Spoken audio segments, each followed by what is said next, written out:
You hear something, Peggy? Huh? Hear what? I thought I heard someone yelling, or I don't know.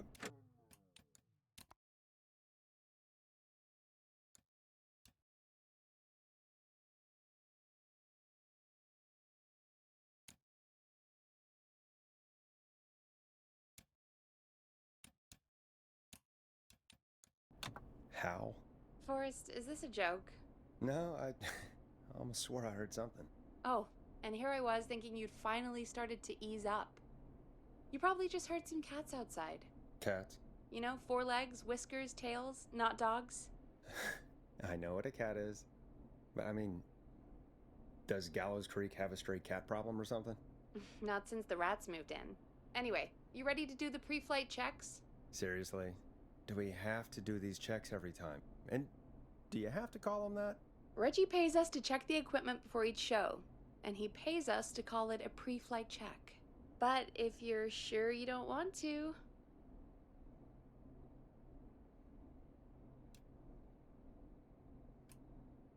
All right, fine. Let's get through this. Alrighty, this is your captain speaking. Really? Come on, let's have a bit of fun with it for once. Buckle in, folks. We're about to hit some tubulence. Let's start with record playing. Okay.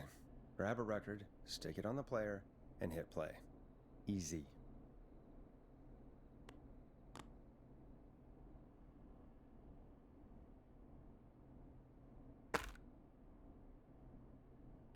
Forrest, you need to grab a record and stick it on the turntable. Got it. Great! Now turn it off.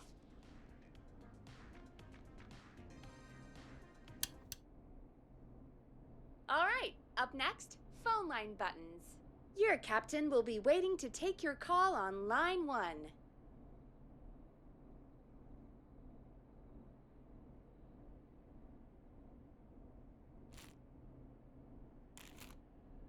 Line 1 is the leftmost button. All right, Peggy. Ready for you on line 1. Who's Peggy? This is Captain Donald Key calling. Call me Don. You get it? Yeah, it's a riot. Great, and button 2 works just the same. So, let's move to the Peggy button. You mean the producer line?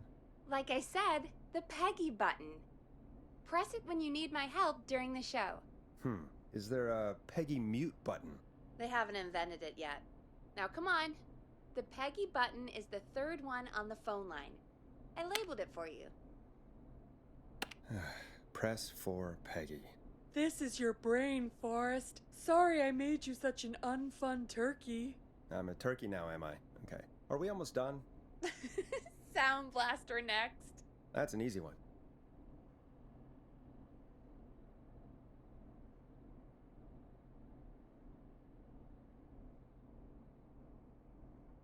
Sound Blaster, front of the desk to the right. 189.6. There we go. Always good for a cheap laugh. Alright, we're almost done. Just the volume sliders left. These should let you affect pretty much everything. But let's test it with a record. Play a record and change the volume with the music slider.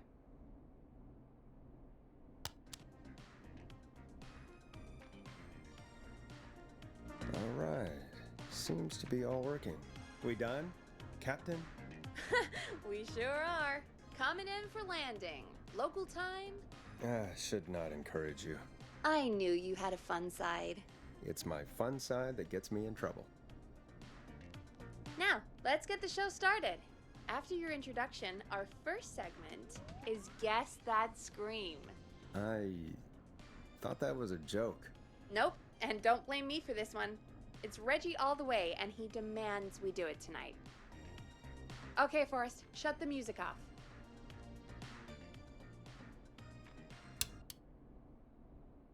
Okay, you're live in 3, 2... 189.16. Good evening, Gallows Creek. This is your host, Forrest Nash, and you're listening to 189.16, The Scream. Before we start taking your calls, Tonight on Gallows Creek's only late-night phone-in talk show, I need to let you know about a special competition we have for you this evening. Guess that scream. This is actually one of the station manager's better ideas. Here's how it works. I'm gonna play you a scream, then you call and guess that scream. We need you to guess why they're screaming. Did they stub their toe, saw off a finger, or discover the corpse of a loved one? That's good. Now, Forrest, hit them with the tape. We'll play that scream in just a second. Listen close, and then call in to guess that scream. Peggy, what do you mean play the tape? I used to have a tape guy do that for me. You're not in Chicago anymore, Forrest. Here in Gallows Creek, you get to be your own tape guy. Come on, I gave it to you yesterday.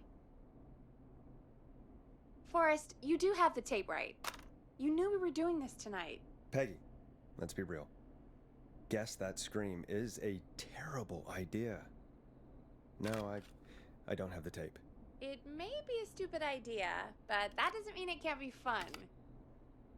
We're going to need a scream tonight, Forrest, and you're the one at the mic, so...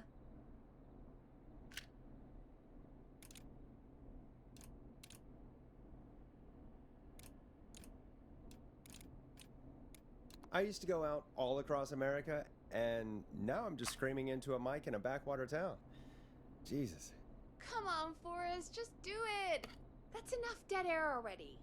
Just think of a scream and let it rip. Oh, God. Sorry about that. I'm back. Had to step away there for a second. Listen close, and then call in to guess that scream.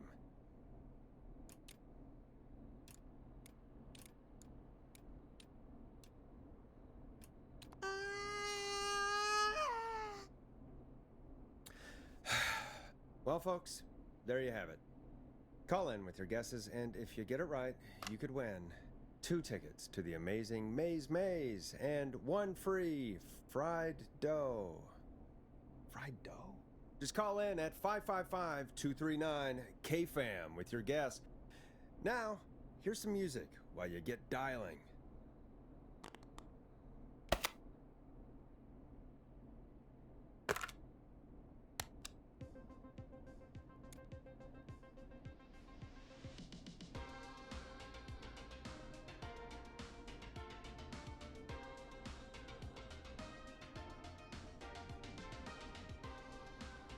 Now it's time to go with The Flow.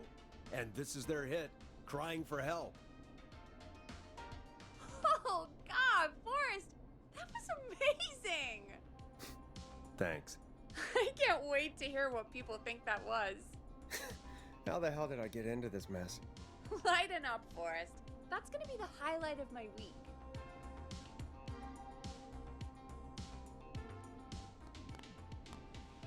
Oh, Forrest. There's a call coming in. Time to turn the music off.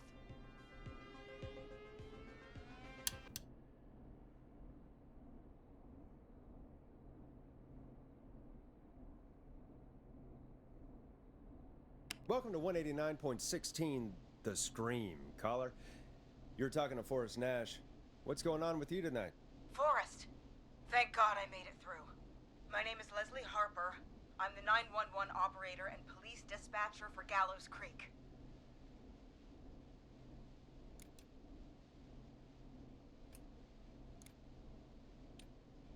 Well, Leslie, I guess it must be a slow night for crime if you've got time to call in. What can we do for you? Slow night? Forrest, I found a body. I need help. Forrest, I recognize her voice. I'm pretty sure that actually is our 911 operator. I think this is real. Peggy, I'm not going to be happy if this is a prank. I don't do prank segments on my shows. It's in my contract. Forrest, I really don't think this is a prank. Leslie, I'll level with you. I find this hard to believe, but I'll hear you out. What exactly is going on? Sheriff Matthews is dead. What? Sheriff Matthews is dead? I couldn't get any response from the department. That's never happened before, so I came to the station and... I found him. Oh, God, poor Sheriff Matthews. Do you know what happened to him? Someone got him. Someone got up very close and I really don't want to say what they did to him. Did he fight back? I don't know. I think he tried. He's surrounded by bullet casings. I think he tried to shoot at whoever it was, but... Well, is anyone else at the station? Anyone who can help you? Or who might be responsible? No. I checked everywhere. Deputy Martinez is here, but she's knocked out, tied up, and locked in a holding cell. I called you right after I found her. God. Wait. Please don't tell me that this hick town only has 2 cops. Don't be ridiculous. We have 3. But Officer Gunderson is on leave in Cancun. Leslie, do you have any idea who could have done this? Not a clue. I didn't see anything on my way over. Leslie, you need to call over to Henderson or Quiet Ridge. They need to send someone over from their department. I tried, but I can't call anything but local numbers. Something's wrong. I'll have to go there myself, let them know what's going on, and bring help back with me. But if you leave while there's a murderer on the loose, who's gonna man the emergency line? That's why I called. Forrest, I've routed all 911 calls to come in to you.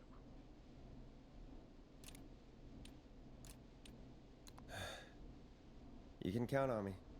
I'll do what I can. Thank you, Forrest. You're the only person with experience manning a phone line around here. You're the only person equipped for the job. Besides, there are lots of transferable skills between the two. It's like an interview. You ask questions to get information you can use. Keep people talking, you know? Guide the conversation and know when to jump in. You do know that I'm so good at interviews, they sent me from Chicago to Gallows Creek, right? So I've heard. But that doesn't matter. And besides, there are 2 of you. You can talk to each other, discuss ideas, work together.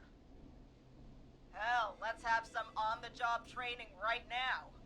I have an emergency. I need to get an unconscious Deputy Martinez out of that holding cell. It looks like whoever attacked her threw the keys into the cell after they locked the door. Is there any way you can reach the keys? No. There aren't any bars to the cell, and the door itself only has a food tray slot. And that's too narrow for me to reach through. There's gotta be another way in.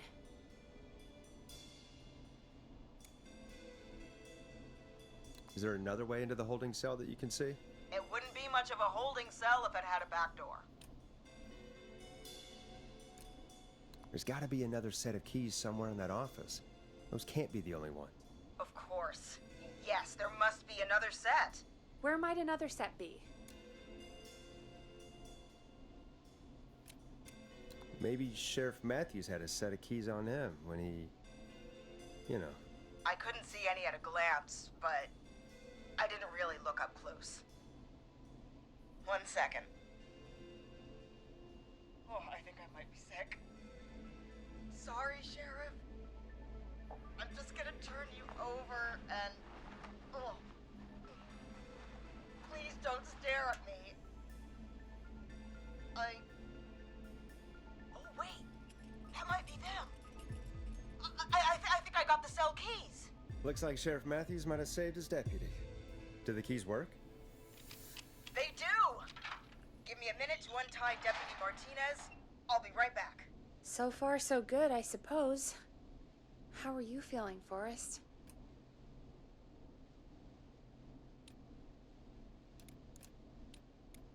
Yeah, that seemed to go okay. Maybe Leslie was right. Maybe we can handle this 911 business. That's the spirit, Forrest. I think you're right. Though, I have to say, I really hope this is the only call like this we get. Same. Come on, Martinez. There we go. Just gonna sit you in your office chair.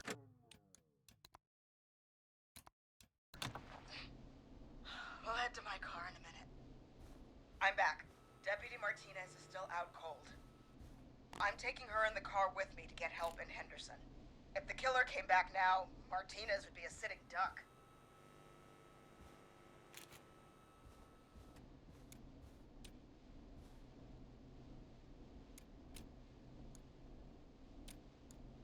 You mean we're gonna be on our own? Just Peggy and me, and no one else, responding to emergency calls. You'll be fine. You and Peggy just work together like you did earlier. You can do this. Now I'll be back as soon as What? My car! My car is on fire! What do you mean it's on fire? How the hell? Did it just go up in smoke? What happened?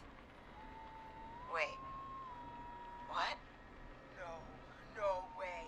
This can't. Well, Forrest, we have big trouble. What's happening? What's that noise? It sounds like whistling? Whistling? It can't be. Oh my god. I can see him, but he's dead, right? Right? But that mask, how the hell is he? Who, Leslie? Who? The Whistling Man! The Whistling Man? Who's the Whistling Man? He was a serial killer back in the 50s, wore that mask. But he's dead! What the hell? Oh, God. Do you think he attacked Sheriff Matthews and Deputy Martinez? He's coming this way! Leslie, stay inside and lock the doors. Right. Shit, we need a new plan. My car's torched. We need to think.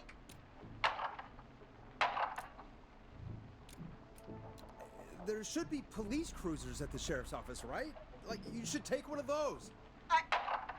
Yeah, that could work. Let me check if Martinez has any, just reach into your pocket there, Deputy, and yes, got him. Keys for Squad Car 3. I saw that parked out front when I got here. Nice one, Forrest. Good thinking. But wait, how am I supposed to get us to the car? The Whistling Man is right there.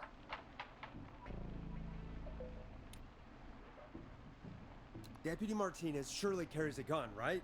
Could you use that? Deputy Martinez's gun is missing. I guess the Whistling Man must have done something with it.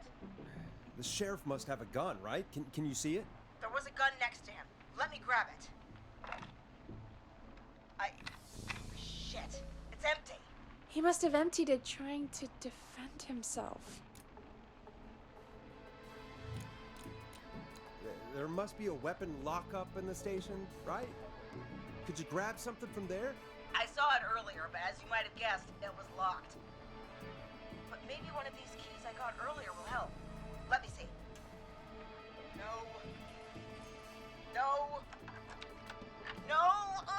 Shit! None of the keys work. Are there any other weapons lying around that you could use?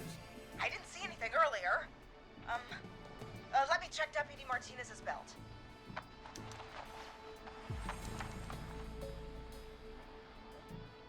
All right. It looks like the Whistling Man left her with a baton, pepper spray, and taser. I can only hold one if I'm carrying Deputy Martinez. Which should I take? I mean, it's gotta be the taser, right? Got it. I'm just going to grab Deputy Martinez and then... Wait. Do you hear that?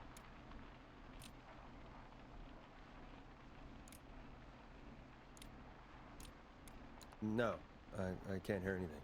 Exactly. It's gone quiet. No more knocking. Be careful. I don't like it. Me neither. But it's an opening, and I've got to take it. Okay. Deputy Martinez, if you can hear me, it's time to move. Just lean on me. Yep. There you go. Are you sure about this, Leslie? No time like the present, right? So, here we go. Again, you're hooked into dispatch now, so I should be able to radio you when I reach the car. If I reach it. Speak to you soon.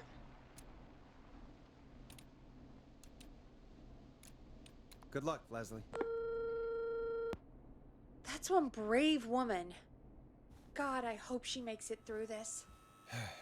You know, I've got to say, this really wasn't what I expected when I came into work today.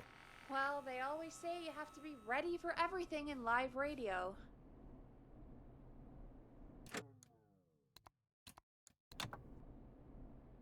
Oh, I think we've got Leslie back on the line. I'm putting the call through. Hello? Forrest? Peggy? This is Leslie. Are you there? Over. We're here, Leslie. So I guess you made it to the car then. Over? Sorry about the CB chat. Old habit. But yes, we made it to the car. Deputy Martinez is in the passenger seat, still out cold. I don't see the whistling man anywhere, and I don't plan to wait for him. So I'm going to get us moving. Jesus! God damn it! Get back! Get away from her! Leslie, what's happening? The whistling! No! Get off her, you son of a bitch! Yeah! Take that! Leslie, drive! Don't worry, Deputy Martinez. We're out of here. Leslie, are you two okay? Did you get away or... Forrest, that taser? Definitely the right call. Oh my god, I can't believe we escaped. Well done, Leslie. You saved a life. Just another day for you. Oh my god, yeah. But let me tell you, I prefer doing it from your side of the phone. Leslie, how long do you think it's gonna take to get help? Gallows Creek isn't Nowheresville, but it's pretty damn close.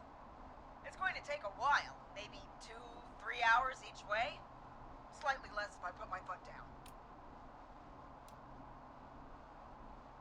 We'll do our best to keep everyone safe until then. Thank you. Just do what you did just now, and Gallows Creek is going to be okay. Anyway, once I'm in...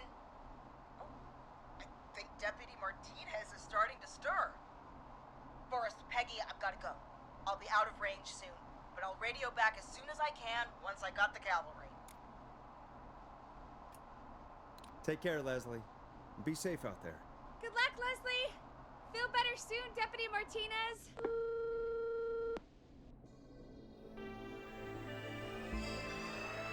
Folks, you heard it here.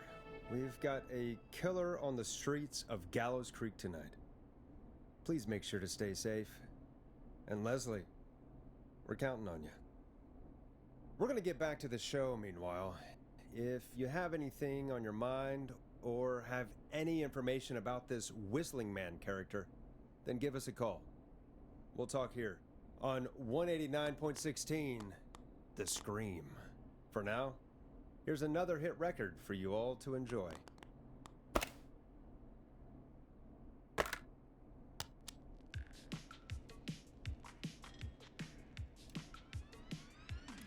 It's funky, it's groovy, it's Stab in the Twilight by Knife and Easy. This is not what I signed up for, Peggy. This is actually insane. Did she really say it's gonna take her 4 hours? This guy's gonna kill half the town in 4 hours. Forrest, that's not helpful. I know, I just... Who is this Whistling Man character anyway? He was a serial killer back in the 50s. Edward Marshall Mooney. Went around in a freaky mask, whistling, and killed about a dozen folks in Gallows Creek. No reason for it. No motive. He just did.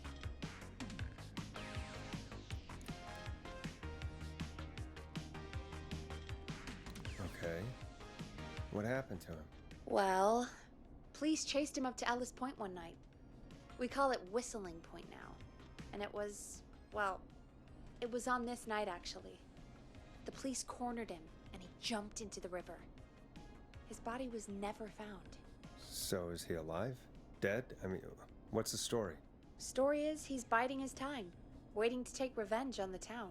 All right, that's the story. What's the truth? Other than we have a whistling killer on our hands tonight, I don't know.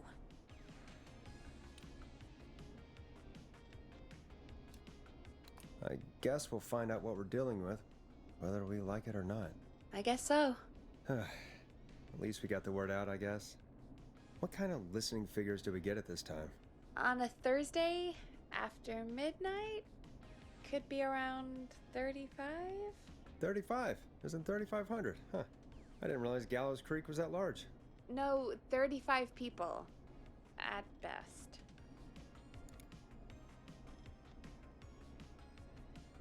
Are you serious? We only have 35 listeners? 35, yeah. It's a school night. And what's the population of Gallows Creek? I don't know exactly. A little over 1,000? Oh. How many did you get before? You know. Before my career exploded and I ended up on a midnight hour talk show in the town of 1,000 people? Yeah. Before that. Around 5 for most shows on the low end. Big Gas could pump that up to 10, 15, easy. 5,000 on the low end? We could only dream of that. 5 million. Million? Yeah, sometimes that's just the way it goes. At least the Whistling Man hasn't killed me yet. I guess. Yeah, I guess we're gonna learn a lot about perspective tonight, huh? Oh, we have a call coming in. Take it when you're ready. Okay, Forrest, shut the music off.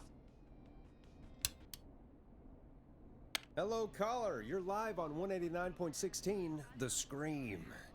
Is everything, all right?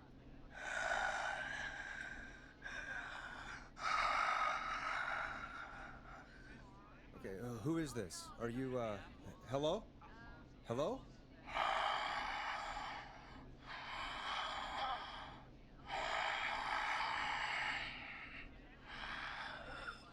Okay, what's your name and why are you calling in?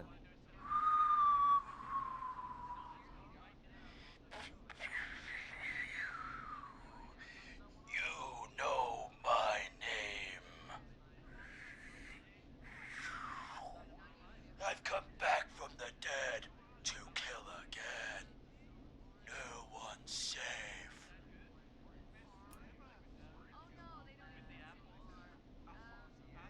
Do you accept requests? I've got a list of names I'd love to see in the obituaries. Maybe you must make a sacrifice to us. A sacrifice? To us? I mean, me. We want cheese-dusted pretzels. I want cheese-dusted pretzels. Or I'll cut your face off. Goddamn kids. I'm cutting them off. Not yet. I want to deal with them. What?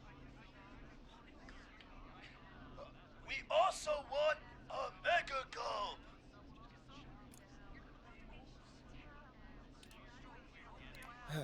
Okay, so cheese dusted pretzels and a mega gulp behind the gas station. You got it, Whistling Man. A wise choice. See you soon, Morris Nash. Needless to say, I won't actually be going out to the gas station to buy anything for these kids. And none of you should be going out tonight either. We've got an actual killer out there. Anyway, this next one's dedicated to all of you staying inside with your doors and windows locked.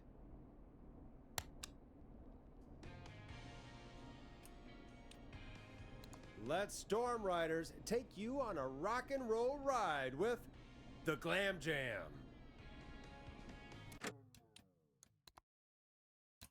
Peggy, the hell was that? Kids pretending to be a killer who right now is stalking the town? It's a thing. A thing? Oh, kids around here. They pull pranks pretending to be him. By pretending to be this Whistling Man character? They think it's funny, but it's not. It's not funny at all. And there's no chance that our Whistling Man was just a prank. That Leslie... No, that's real. Christ. Let's stay positive. We still have a show to do. We already have another caller on the line. All right. Let's do this.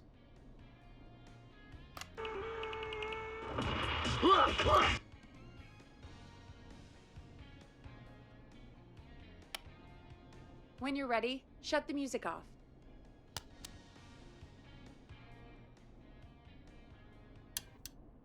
Hello, caller. You're live on The Scream with me, Forrest Nash. What? I dialed 911. I need Okay, right. Well, I'm filling in for 911 tonight. What's your name and what's your trouble? My name is Sandra Sharp, and I need the cops now. I'm sorry, Sandra, but the sheriff is dead. We're trying to get help in from Henderson now. What? God. Listen, you've got to help me then. I drove to the edge of town for a jazz run, and now some psycho dressed like the Whistling Man is after me, knife in hand. Oh god. It's actually happening.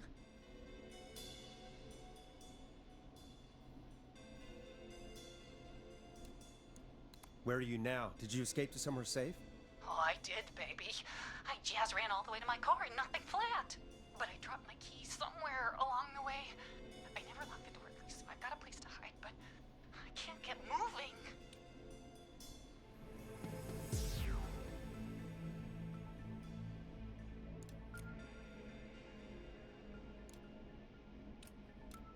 Is there anywhere else you can go? Do you have any friends nearby? Oh, I'm not going back out there.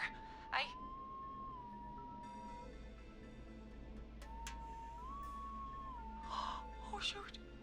Oh, he's back.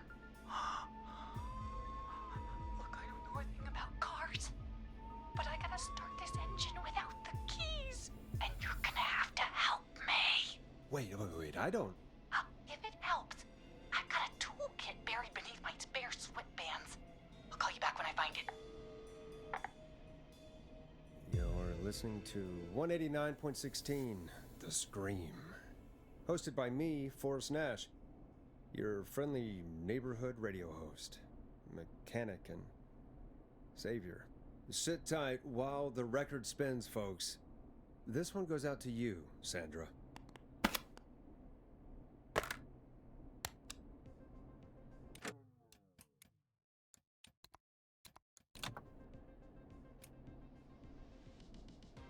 Hope you enjoy this one as much as I do. Doesn't the station have a show about cars? The Tamora twins or something? Timberline Twins Talk Motors. Yeah. You know they're not even brothers. Really? You look the same, though. I know, but they're not even related. It's weird. I asked them about it once, and they got really sweaty and defensive. Anyway, go see what you can find. The offices are out the door and down the hall.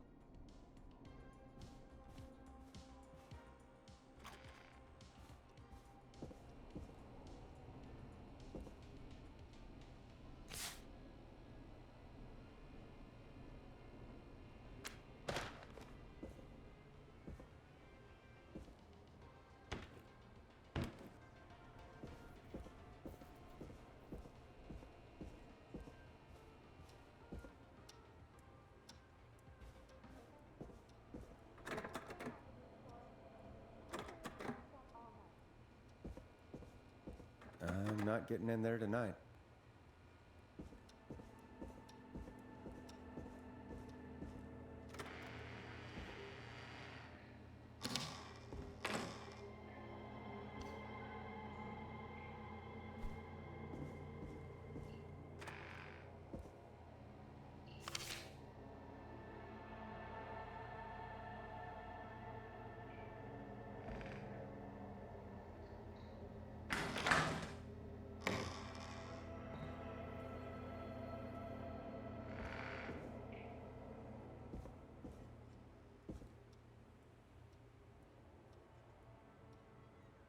So many locked doors, so few keys.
man. Thanks. Can I grab another beer? Hey, sure thing. Let me grab you one out of the fridge. Oh no, I'm out of beer. What am I gonna do? The party is going to be over. Fear not. A Grill and Spree will give you a free 6-pack of beer if Gallus High wins this Tuesday. Say what? That's right. Order a meal deal from us and you'll get a free 6-pack of beer if Gallus High wins. Free 6-pack? Righteous! You heard me. 6 beers if Gallows High wins. Sounds like you've already had enough beers. I hope we murder them. Me too, Billy. Me too. Come on down to Grill and Spree or call 555-749-8335. We've got barbecue you'll die for.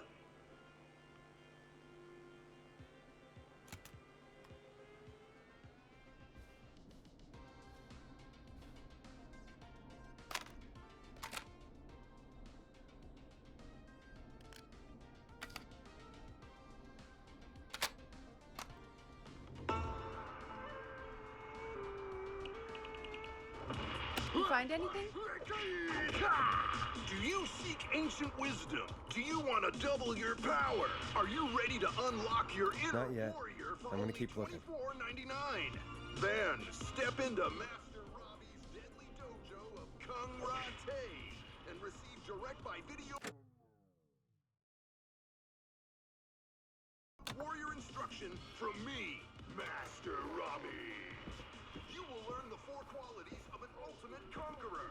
The power of the alligator, the discipline of the tarantula, the speed of the tuna, the poise of the scorpion, and the wisdom of the bullfrog. Using classified techniques, I'll unlock your inner chi after only 5 30-minute video sessions.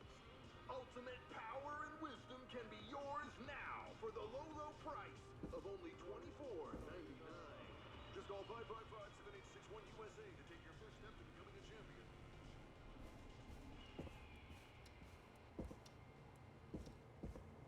Never forget the element of surprise. This looks useful.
You find anything? Yeah, I found a magazine about hot wiring cars. Well, that sounds perfect. Okay, Forrest, shut the music off.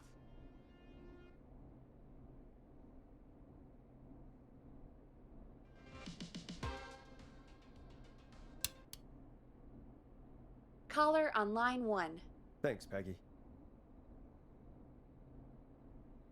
We're back with 189.16, The Scream. How are you holding up, Sandra?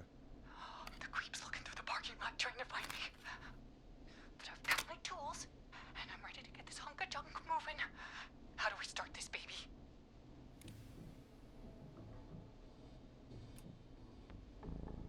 Put the screwdriver in the ignition and twist clockwise. Here goes, baby. Screwdriver's too fat to fit. What next?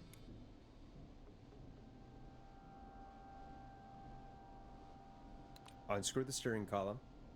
All right. Just turn. Just turn. 1, 2, 1, 2. Oh, God. How long are these screws? Okay. Cover's off. Okay. There's a bunch of wires down here all paired up and... Oh, God, my heart is pumping.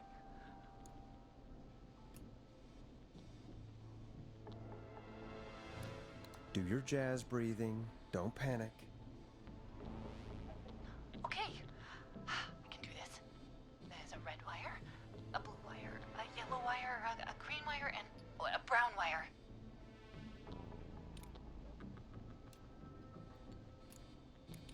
What's the serial number on the steering column? The number is 576-894-320.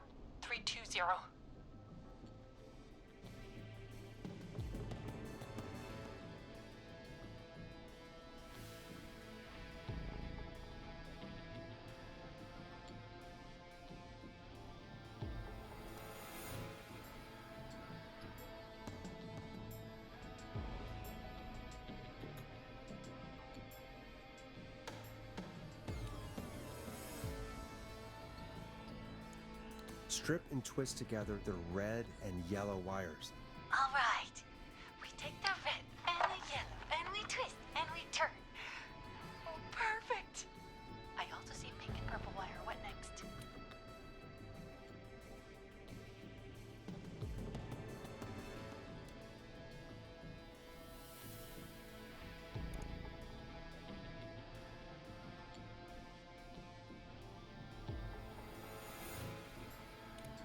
Strip the purple wire and brush against the twisted wires. Okay. We strip and we brush and... Energize that body! Fantastic work, baby! Anytime you want to come down to the jazz studio, you get in for free!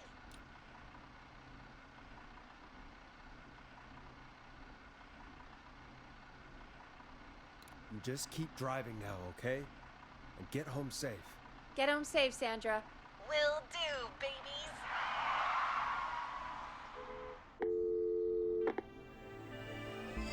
We did it, Forrest! We sure did! Here comes another hit track that we're excited to share with you. And remember, if you're also having car troubles, then tune in to Timberline Twins Talk Motors here on 189.16, Monday to Friday at 5. Take it away, Forrest.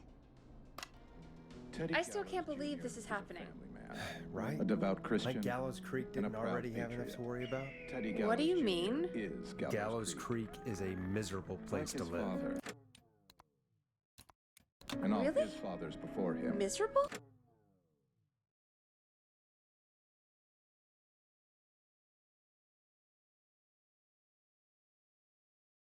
Teddy Gallows Jr. has worked hard to create jobs, improve infrastructure, and make Gallows That's right, Creek Peggy. a good Miserable. place It's to a raise sad family. place on earth. Well, I like it here. Linda People are Carter. polite Teddy and Gallows Jr. lives in Gallows Creek. He's our neighbor, and he's friendly, neighbors. usually, Like Sheriff if you get to know them. After years of keeping Come on, there must be something you like about this Right, is place. trying to force into early retirement. Teddy Gallows Jr. I doesn't guess some believe folks have been he's a okay. good man out You're of not a job. terrible after a Teddy while. Gallows Jr. Not believes terrible in after a drink. while? Does Linda High Cartwright. praise coming from Forrest Nash. Teddy Gallows You know Jr. what I mean, Gallows Peggy. Creek, I do. good American It's Forrest Nash for family and become I think you're Take a swell. swing. Anyway, Gallows Creek. I hope the killer is done for the night Teddy Gallows and that Jr. Leslie gets back soon. Me too. Can we at least call off that stupid Guess the Scream contest now? Yeah, that'd probably be a good idea.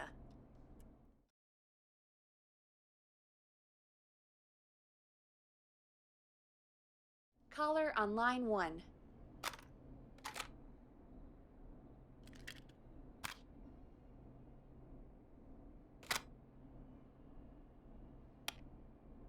Time to turn the music off. Evening, caller. This is Forrest Nash, host of 189.16, The Scream, and tonight's 911 stand-in. Hey, Forrest. My name is Brian. Brian Ponte. Brian Ponte of Ponte's Pizza.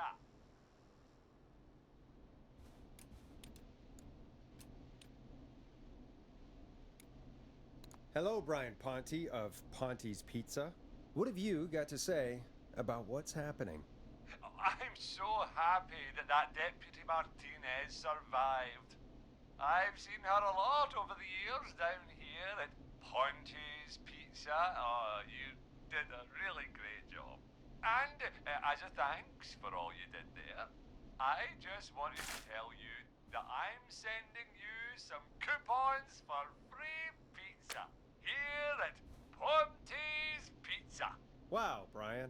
That's really good of you, but you really don't have to, though. Oh, it's the least I can do. And if you like it, well, you're in luck, because we're always running great deals that'll have you eating for pennies. Sounds great, bro.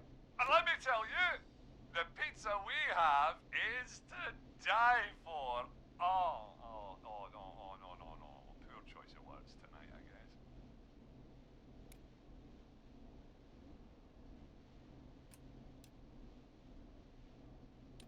Hey, don't worry about it. It's all right. Oh, thank you, Forrest. Well, I just hope I didn't put you or anyone else off coming on down to Ponte's Pizza. We've got a great special this weekend. Our famous beer and pizza deal. Wait a minute. Come on down to Ponte's Pizza this weekend. You've just got to pay for one slice to get yourself. God damn it, you're just calling in to advertise your shop. Peggy, hang up on him. Done. Oh, real quick, before I forget, it's probably time we played a paid ad. Now, a word from our sponsors. You know how to play an ad, right?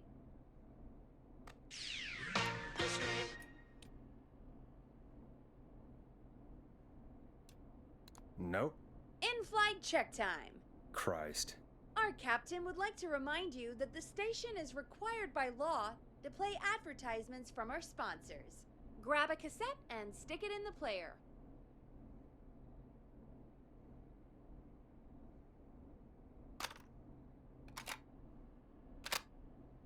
Done. The world-famous annual Gallows Creek Harvest Festival is back! We got it all out on Giblet Field. We got the Little Miss Harvest Pageant, Princess Harvest Pageant, Harvest Queen Pageant, Cotton Candy, Corn Dogs, Cornhole, Corn on the Cob, Crokinole, Country Music, Can Jam, Jams, Jellies, Jamborees, Juggling, Roller Rickies, Roller Disco Lessons, Praying. We got baby crawling, balloon popping, balloons for sale, beard contest, horseshoes, hayride, hay toss, hey you there, safe donkeys and ponies, apple bobbing, firearm, fireworks, funnel cakes, fried dough, seed spitting, sand licking, cracker cramming, and cat shop. And fake tattoo, face painting, puppets, petting zoo, amazing maze, square dancing, story swapping, spelling bee, quilting bee, and sewing circle, pie eating, lawnmower racing, hot dog eating contest, flower contest, and of course our famous gourd measure-off.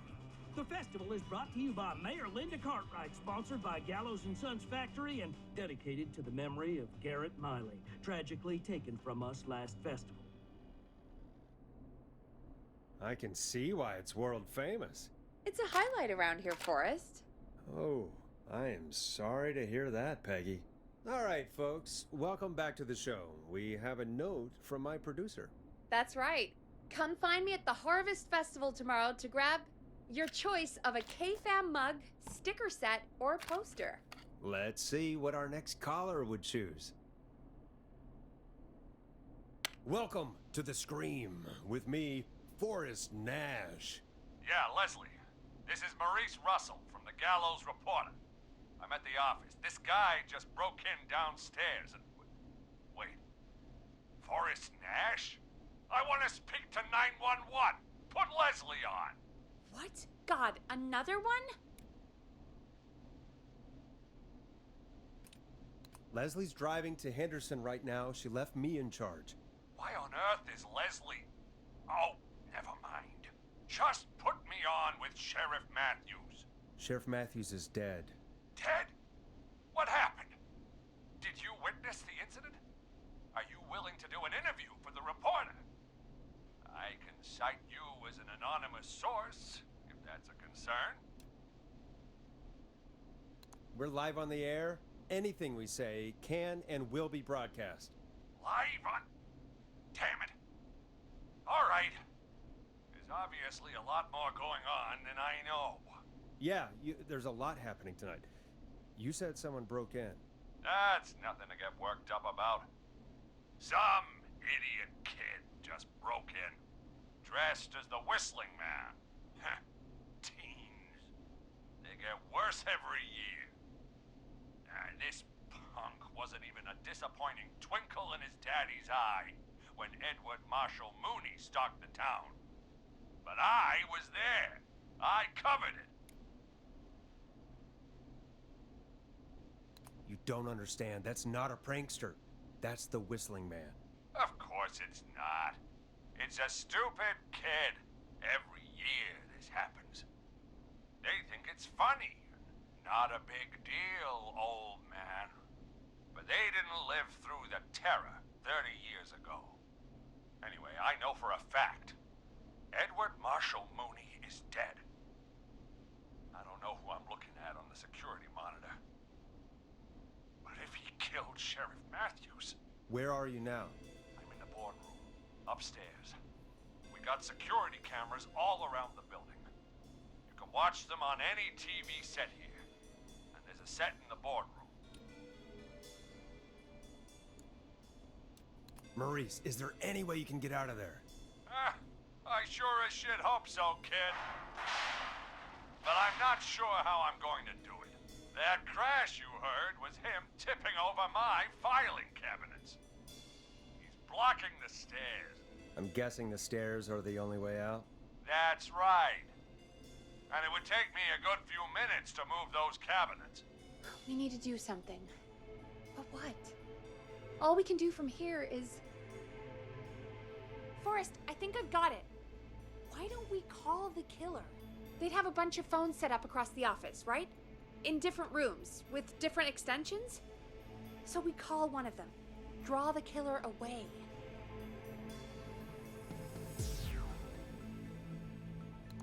Buy Maurice time. That could work. Exactly. It's worth a shot. I can hear you, you know. The son of a bitch hasn't killed me yet. Sorry, Maurice. Peggy and I were just trying to figure out... You realize how stupid that plan sounds, right? For that to be successful, you're gonna need every phone extension. Plus, a plan of the entire office floor. All delivered while the killer is en route. I've got it.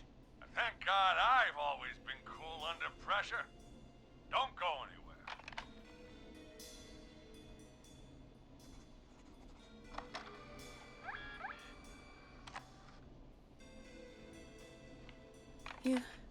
You don't think the killer got him, do you?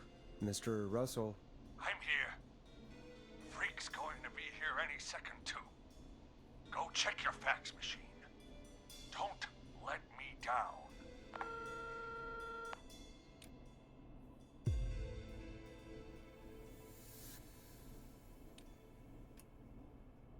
Tell me where the fax machine is again, Peggy? The fax machine's in the office on the other side of the hall. Thanks, Peggy. Be right back. Okay, go to the office on the other end of the hall. Grab the fax from the machine. Easy.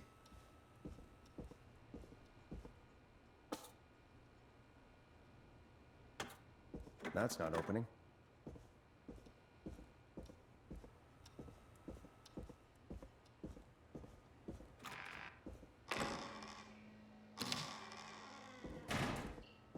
I need a key to get in there.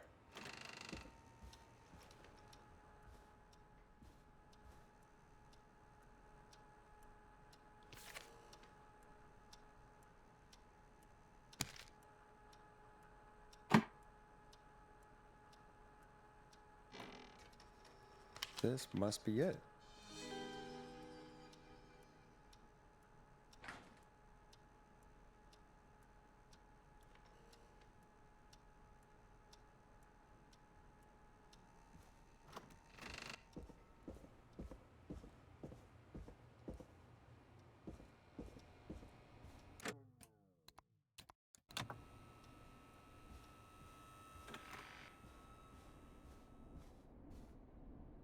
Hey, did you get the fax?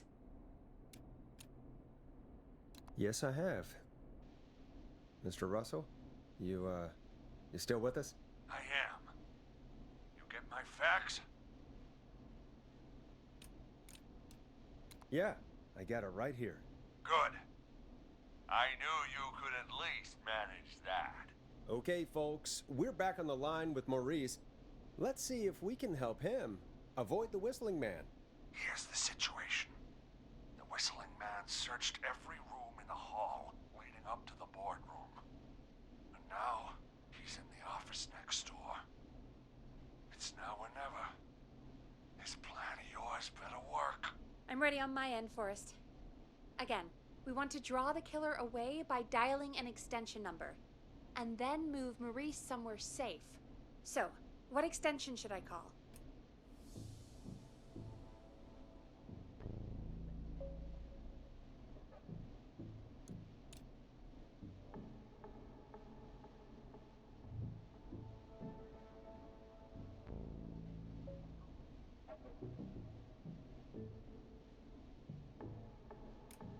Call the editor's office. The extension is 03.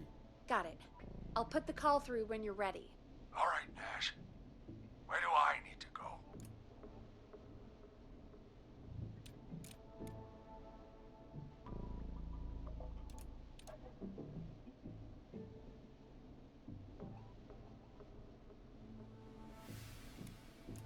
You're moving to the archives.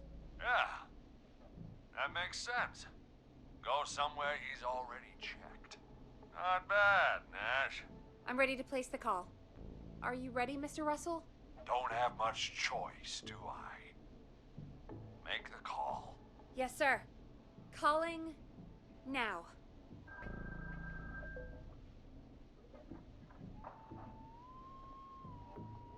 I can't believe it.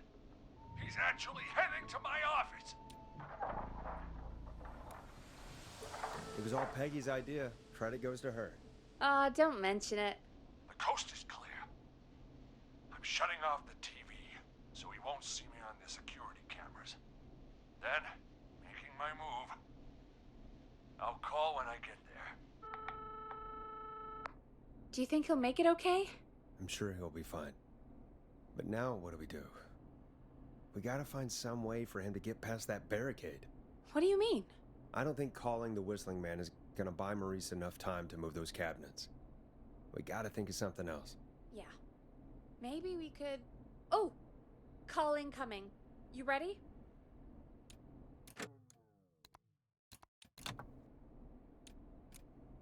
Ready as I'll ever be.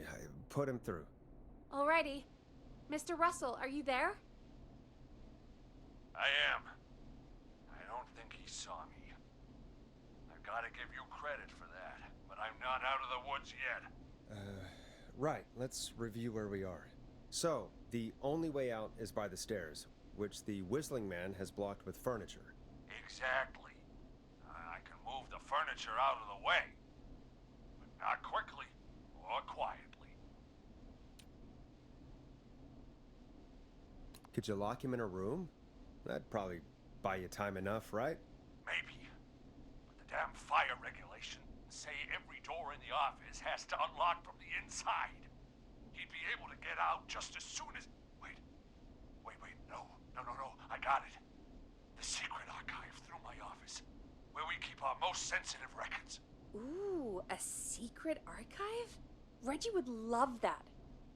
What have you got back there? Juicy secrets about outer space? Peggy, I don't think now's the time to be playing around like that. You're right. Sorry, Forrest. Kids, we're in the big time now. I've got it all figured out. The secret archive. There's no lock on the inside of that room, only the outside. You can't break out. If we can get him in there, and I lock him in... We can catch the son of a gun. Exactly. Oh my god.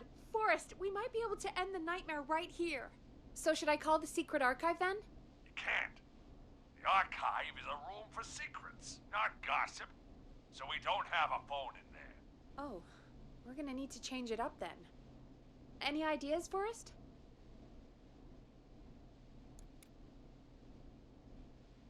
Maybe we could use a radio. There's no radio in the secret archives. Are there no radios at your offices? I don't have one in my office, but... What is it? Our sports reporter, Hopkins. He has a little portable radio he never turns off when he's here. That might be what we need then. Is his portable radio still there? It should be. It's what he calls his work radio. It should be here in the archives, actually. Let me just take a peek around.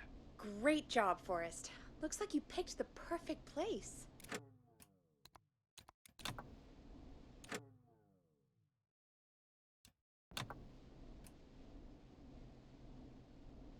He hadn't found it yet. Let's congratulate ourselves later. I found the radio. It's right where I thought it would be. It's all coming together. I'm just gonna turn it on quickly, make sure it's still got some juice. Maurice, turn the volume down. We don't want that thing blasting just yet. Yeah, I knew that, Nash. I was just doing that when you yelled at me. The radio works! If I make it out alive, Hopkins might just get that day off he wanted. He's earned it. Let's do it for Hopkins, Forrest. Wait. Ah, God damn it. If I can't have this stupid thing turned up, how am I supposed to draw the killer? I can't be in the room when it's on, or I'm dead. You just... Oh, that's a good point. But wait, we're the radio. We can just be quiet until you're ready. If you can do that, then... Yeah, sure. 189.16, I know that's your station number. But a good editor always double checks. Can you confirm that? 189.16, The Scream. Gallows Creek's best and only phone-in talk show. With me, Forrest Nash. And me, Peggy. Jesus Christ. I've got the radio on silent, but I'm tuned in. Now, I just need to get to my office. Sounds like we need to make another call, Forrest. Where should we send the killer?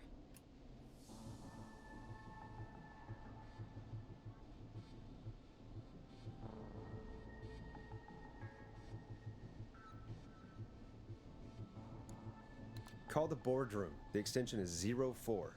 That might work. The boardroom is fairly close to the editor's office, but we haven't seen the killer go there yet. Are you sure?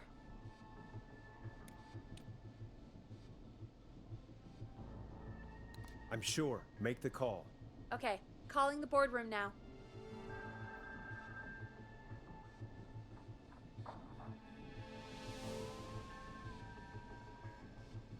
He's on the move. I'll call you guys from my office in a second. Looks like we're almost through this nightmare. Any idea what you'll say to draw the killer in?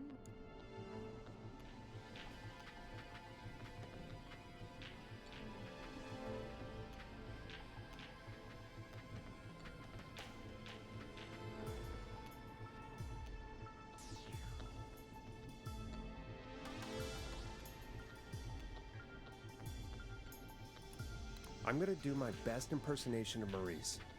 I think that'll draw the killer in. What's your Mr. Russell impression? I think I gave that masked freak the slip. What a great plan this is, pal! I'll give you an A for effort. Ooh, call coming in. Here we go. I'm here. The radio's set up in the secret archive. Just give me the signal, and I'll turn it all the way up. Where will you hide in the meantime? Good question. It's under my desk, but you can see under it. I've got a big cabinet, but that'll take me a second to get into. Anywhere else? Not really. There's the secret archive itself, but that's where the killer's going. I could try the cubicles, but they're pretty far away. Your judgment has kept me alive so far, Nash.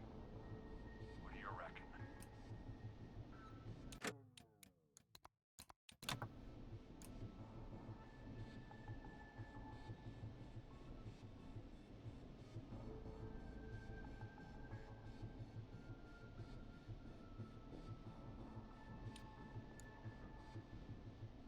Hide in your cabinet. All right. Well, this is it. I'm going to go turn the radio up to full blast now. Don't say anything until I've had time to hide. You got it? We know the plan. You can trust us. Here we go.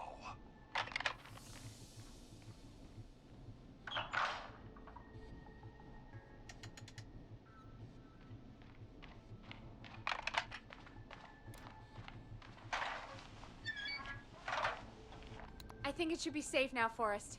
That's it! No more hiding! I'm a tough old man. I've been on the beat longer than you've been alive! Come on down, Whistling Man. Come and get a knuckle sandwich.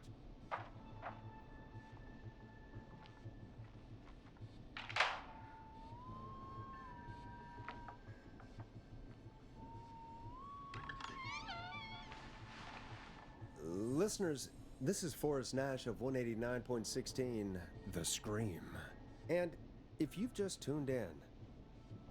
See you in hell, kid! We've just locked up the Whistling Man. Forrest, you beautiful bastard! I can't believe that actually worked! If I'm being honest, I can't believe it either. Thank God it's over. I'll be off now. Gotta get out of here.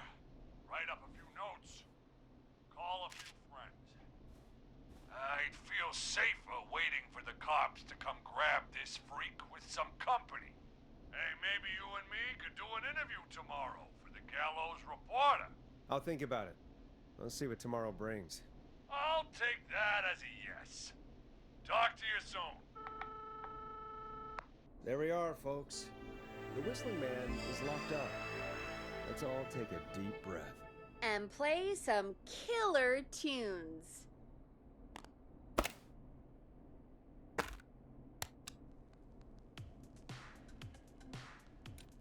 Time to go on the journey that is Blast Processor with their hit song, 1980X.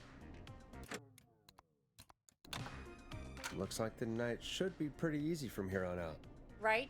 Thank God that's over. I guess we got some downtime now. I could ask you some questions to kill the time? You're gonna interview me. You sure about that? You're not so scary. Besides, we've been working together like a week now, and you're still all shrouded in mystery. I'll regret this, but okay. Question 1. Tell me about your family. What? Come on, Peggy, that's too general. Okay. Did anyone move with you to Gallows Creek? Nope. Now that's too specific.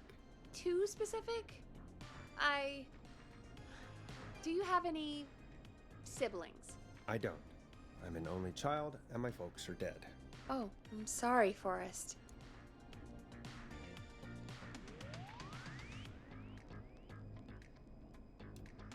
It's okay, Peggy. That's how it goes.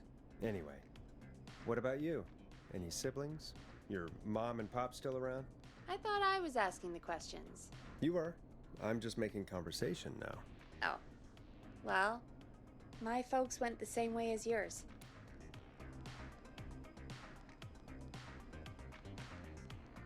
Oh. What happened there? My dad walked out when I was about 13. He'd been a wreck for a while. Then he got himself into a wreck, and, well, that was Dad. Mom didn't take it well. She remarried pretty quick after that. She wanted to forget Dad so bad, she even made me take my stepdad's last name.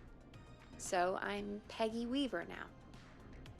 Anyway, Mr. Weaver got sick one day, and my mom didn't last long after he went. I'm sorry to hear that, Peg.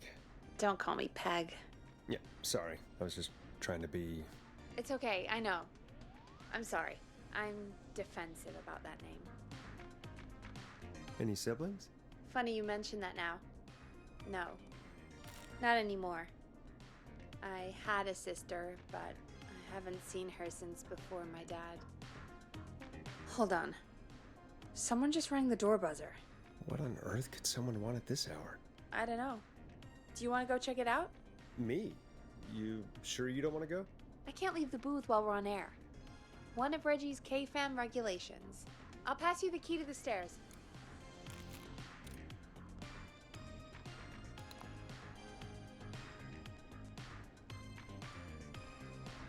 Okay. Down to the first floor, then check the door.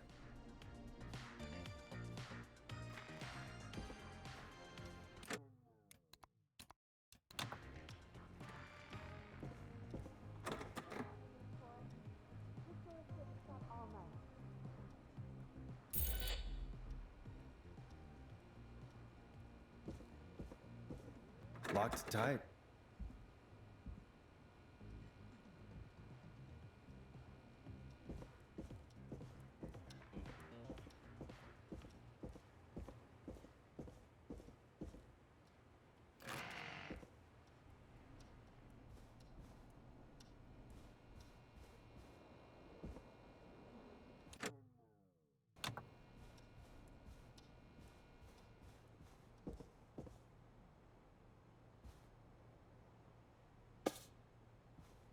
A tape.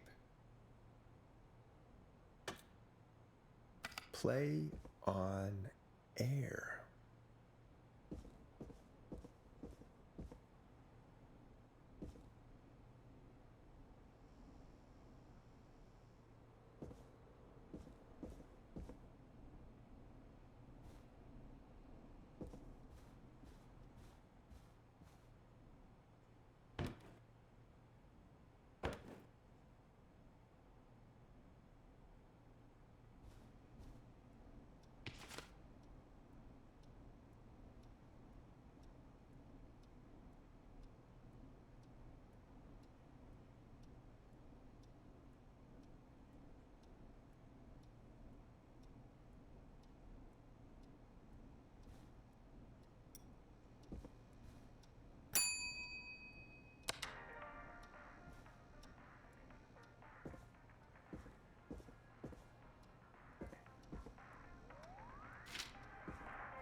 Nice.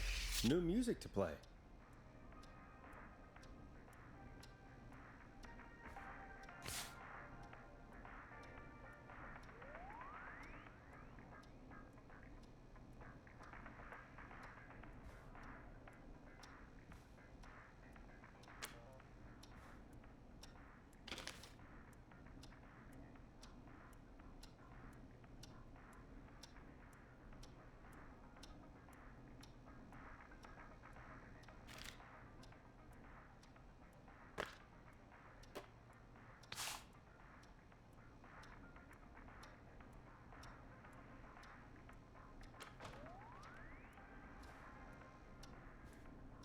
Needs a key.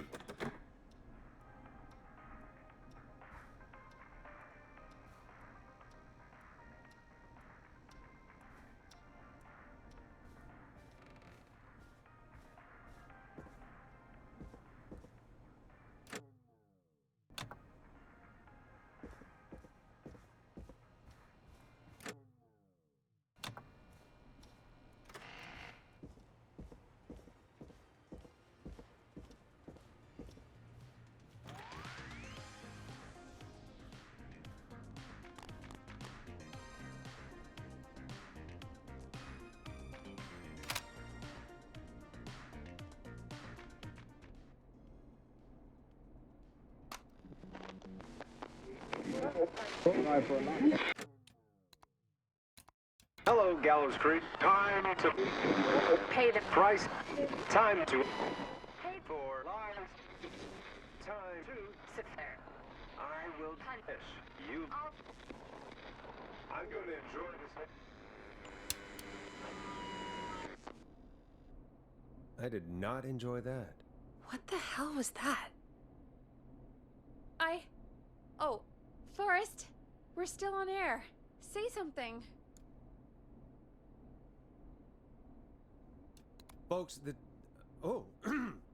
Folks, the tape you just heard was passed through our door only moments ago. I don't know how or why that came through our door with the killer locked up, but be careful, Gallows Creek. Stay home and stay safe. Give us a call if you need help. You can get us on 911.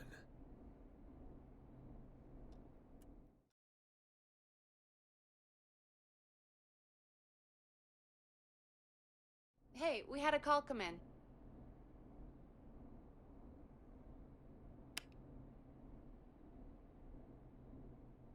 Caller, you're on 189.16 The Scream with... Ash! Shut up and listen to me! Mr. Russell? What's wrong? Are you okay? I said listen! He's gone! The Whistling Man is gone! He's gone? What happened? Well, after our call, I cleared the stairs and went home. I phoned some buddies, and we came back here to keep watch. Then what happened? I'm getting to that. We came back here. Door was shut, just as I left it. We had a couple of drinks, and, well, there was a bunch of us, and we were all armed. They thought we could teach the freak a lesson before the cops got him. Did you let him escape? Of course we didn't. I demand you retract that accusation. Damn it, Maurice. Just tell me what happened with this plan of yours. This was not my idea. The guys just grabbed their weapons and unlocked the door. I braced myself and... Then? Then nothing. The room was empty. The door was still locked. How the hell did he get out? Are you sure it was still locked? I'm telling you, it was locked. No way out of there. None. Maybe.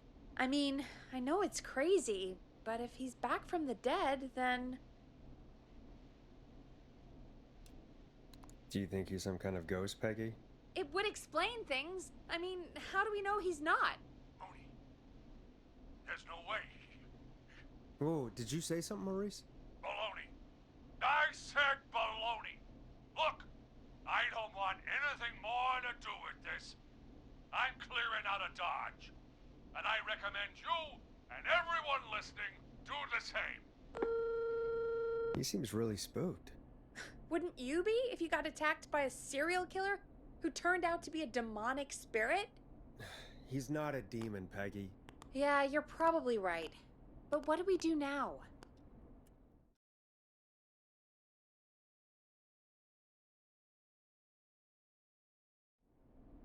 Thank you again, Mrs. Mackenzie, for the helpful tip. The bagger at the grocery store cannot whistle. We'll remove her from the suspect list. Let's go to a break. I need you for a second. All right, folks. We need to take a quick break. This one's for all those folks out there keeping the hatches battened.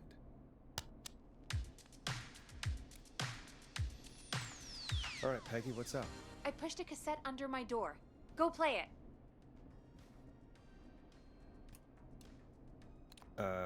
Sure. Just go get it.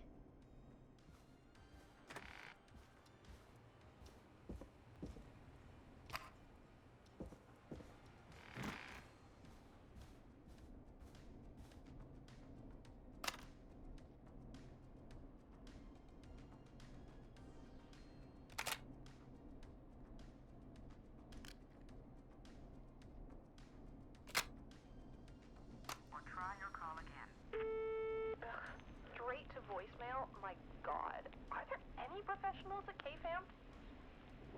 This is Gina Franklin. I'm calling because your backwater station has not honored our agreement. We gave you Mr. Snatcher's newest single, the kind of honor you never had and probably never will again.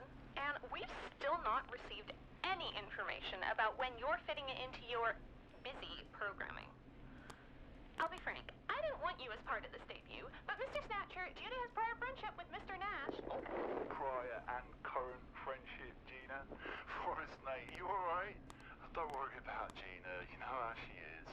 But yeah, can't wait for you to hear the new single, man. I think Final Breath is my best work yet. I really hope you and your listeners like it. And man, if you ever find your way this side of the pond, let me know. We'll have to catch up. Damn it, Roddy. If Final Breath isn't played on your airwaves by the end of Mr. Nash's show tonight, the next call will be much less friendly. That was Roddy Snatcher, Forrest. You know, Roddy Snatcher?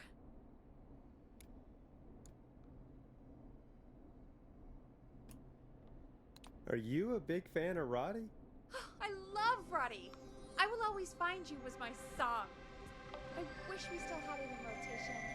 Oh my god, I can't believe you know Roddy Snatcher. And I can't believe you didn't tell me he sent you his new single. We have to play Final Breath. Where is it? It's playing right now, actually. Oh my god, I was so freaked out by the tape, I didn't even notice. Yeah, I found it down in reception earlier. Barbara had it hidden away. Why was she hiding it? I mean, well, if that fiasco last Friday about the missing Knife and Easy track is any indication, folks at KFAM aren't against hoarding station music for personal use. I think we're still missing a few tracks, actually. Barbara! Oh, never mind. Just listen to that music. God, Roddy's the best. He is. And more importantly, we should be safe from the worst of Gina Franklin.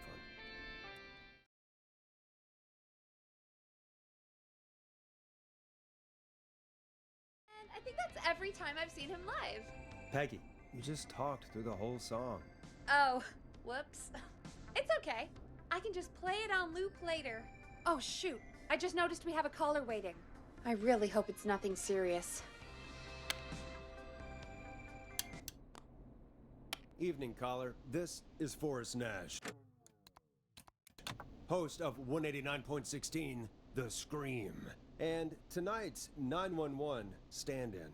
This is Murphy! Hello, Murphy. What have you got for us tonight? Two things, Forrest. First, happy birthday to my son, Fernando. He's 3 today, and man, being his daddy has changed my life. I've learned how to live, how to laugh, and most importantly, how to love. Aw, happy birthday, Fernando.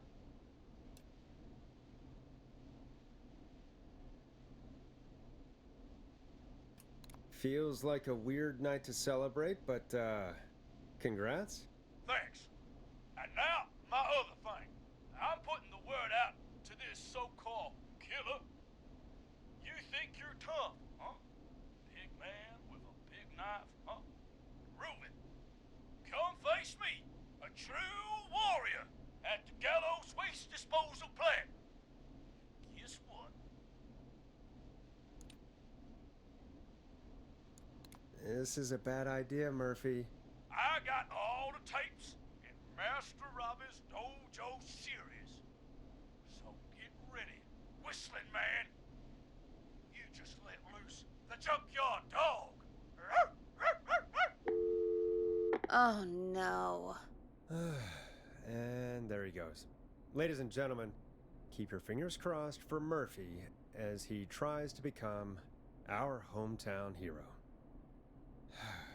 Anyway, we'll be right back after this commercial.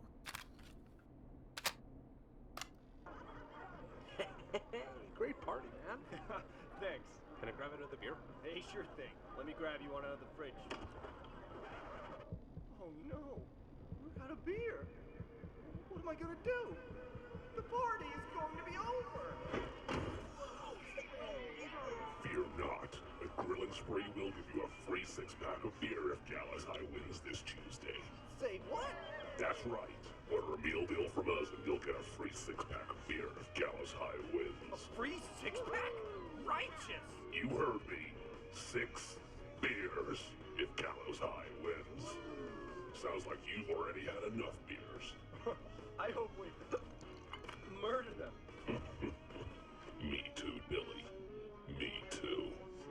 Come on down to Grilling Spree or call 555-749-8335. We've got barbecue you'll die for. Yeah. Hey, Forrest, do you know what the Grill Reaper's favorite grilling spree order is? I have a feeling you're gonna tell me. Spare ribs. Just get me back on the air. And we're back. We got a caller. You know what to do. We got a caller. You know what to do. Hello, caller. You're live on The Scream with me, Forrest Nash.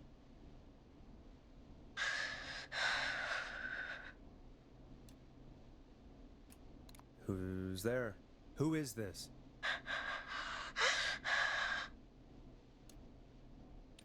Are you okay? Do you need help? Forrest? He called me? That horrible whistling down the phone. He's coming for me? Jesus. Okay, listen, caller. Don't panic. We've done this a few times now. We can help you. A few times already? So, you saved them, or?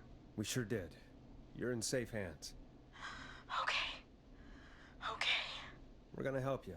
Can you tell me your name, caller? I'm Dr. Sullivan. Virginia. Sorry. Take some deep breaths, Virginia. You're gonna be okay. Please don't let me die. I won't. Just calm down. Tell me where you are right now. What's your address? Oh, God.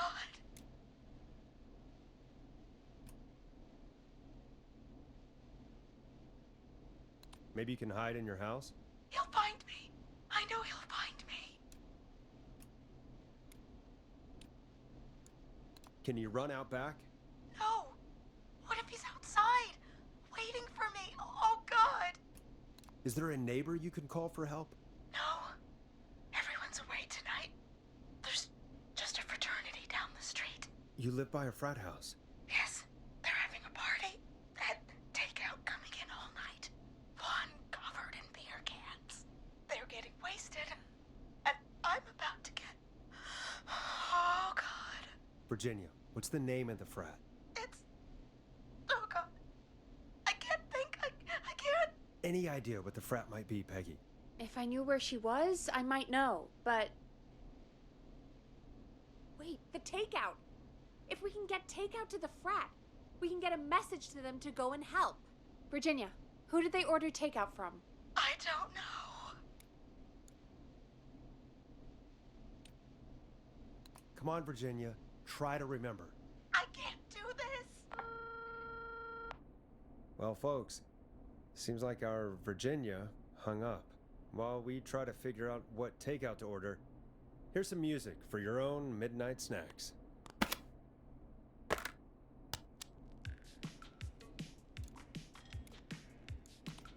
Peggy, what places do takeout in Gallows Creek? Off the top of my head? Well... There's the barbecue place, Grilling Spree, and you can order from Chalupa Cabras. Oh, and of course we have Ponte's Pizza. That's it, I think.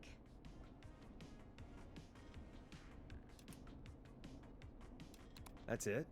Gallows Creek only has 3 places? You know, Forrest, just for once, I think you should be thankful that we're not in Chicago. All right. We'll call each place and ask who they deliver to tonight. That's not going to work. Takeout client privilege. What? There was a lot of competition back in the day. Things got ugly. It's a long story. But what we can do is this. We figure out where the frat boys ordered from, call the takeout pretending to be from the frat, place an order, and include a note asking them to call the station. There's no other way, is there? Not that I can see. Well, let's not waste any time then. That's the spirit. You got any suggestions on where to look? Check the offices for anything food related. And maybe the kitchen downstairs. You'll need a key for that.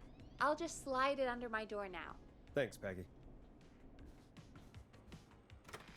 God, where to start?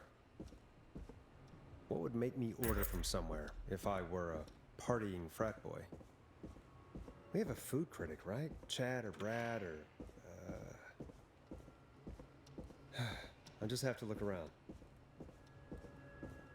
I'm not getting in there tonight.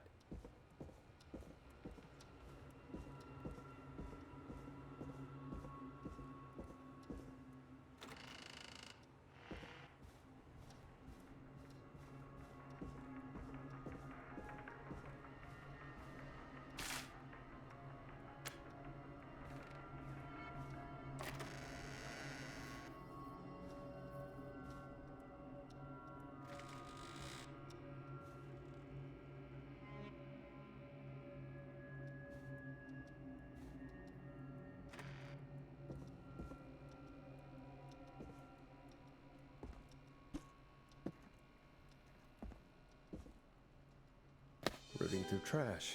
This is a new low. Ooh. Interesting offer. I wonder how well Gallows High performed.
Go Gallows High, I guess.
Locked. For now.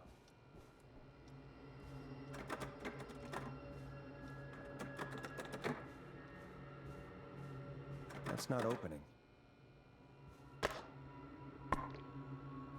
Locked tight.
promotion, huh?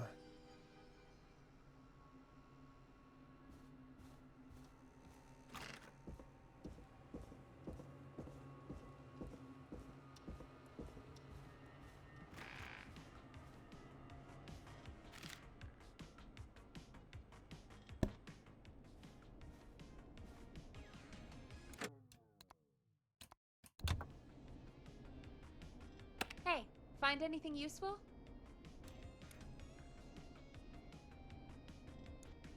Yes, I have. That's great. Are you ready to get back on the line? Let's make the call. Okay, Forrest, shut the music off. Okay, Forrest, what'll it be?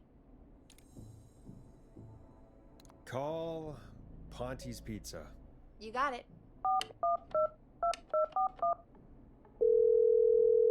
Ponte's Pizza is on the line. Ponte's Pizza. May I take your order?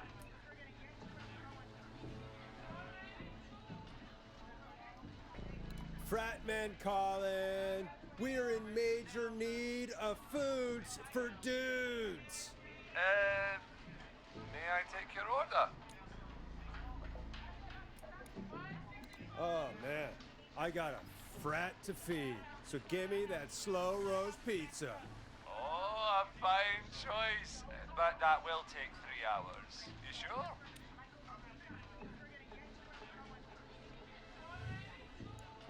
Never mind, just give me the garlic bread. Can do. Where do you want that delivered? Same place as before, you know, the frat house. Got it. And we'll have that over to you right away. Oh, and one more thing. Can you add a note to the order that says to call K-Fam? K-Fam? Oh, consider it done.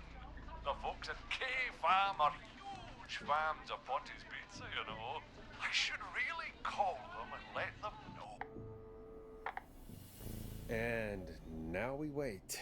We should put a song on. Agreed.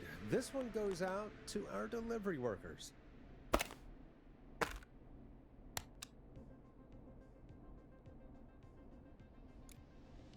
You're gonna love this next track.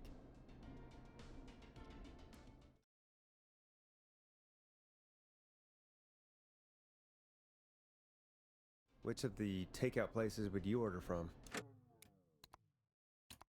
To save Virginia?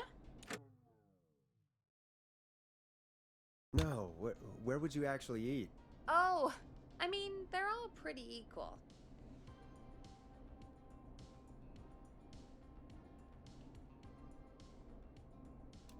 Sure, but if you had to pick one.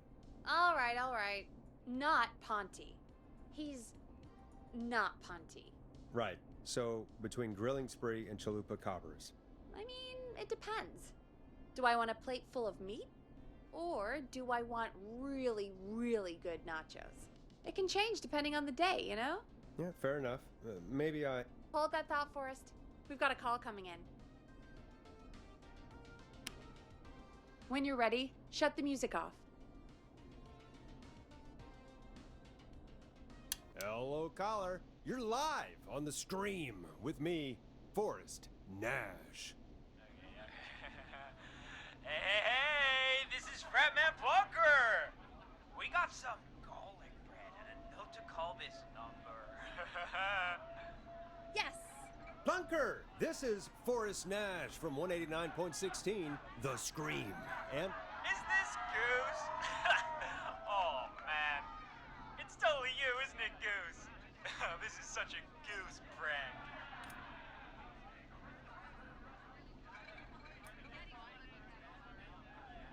Plunker, this is an emergency. Nice try, Goose. I may be drunk, but I'm no... Listen, I need you to... Goose, come get beer. Your brothers are waiting for you. I'm not Goose. How can I prove this to you? Let me get a second opinion on this. Norman the Barbarian! What do you think? Great idea. Norman the Barbarian says only the Radio Man can control it. So, play us the flow. Wait, really? What? The flow? Norman the Barbarian demands it. Okay, okay. I'll play the damn song.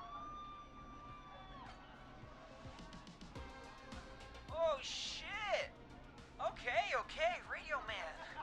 Got my attention. What is it? Thank God. Listen, you've got to get over to your neighbor's house. All of you. Just Say no more. Plunker's moving the house. Forrest, line 2. hello. You're live on 189.16, The Scream. Forrest, it's the killer. He's at the door. Grace. Oh my God, it's you, isn't it? God, I didn't talk, I promise. Whoa! The party has arrived! Oh, thank God. He's gone and... Oh! Oh, is that you, Radio Man? Don't worry, we brought the beer. Good times are here. I could use a drink. Thank you, Forrest. You're welcome, Virginia. And thank you to Plunker and his fraternity brothers. Some heroes wear capes, some wear sheets as togas. Hey, Forrest, did you hear what Virginia said earlier? What was that all about?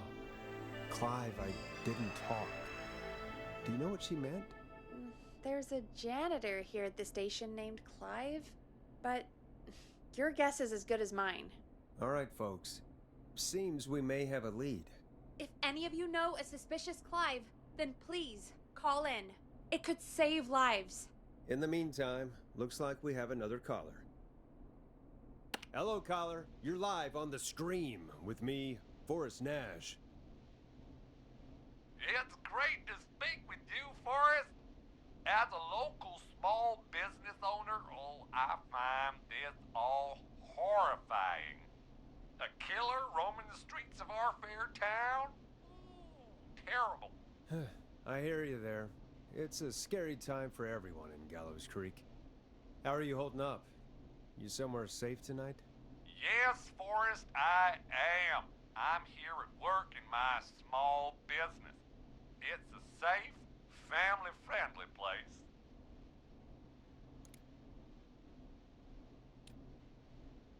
Oh, what small business do you own? Oh, well, I'm not really big on promotion, but since you ask, it's Ponty's Pizza! The best and only pizza place in town! Come on down and get yourself a cracking deal on our 2-for-1 God damn it, Ponty, no! No free ads! I mean, I guess we can't be that mad at him. Calling Ponty's did save Virginia. I can be mad, Peggy. That sort of thing just... I can be mad.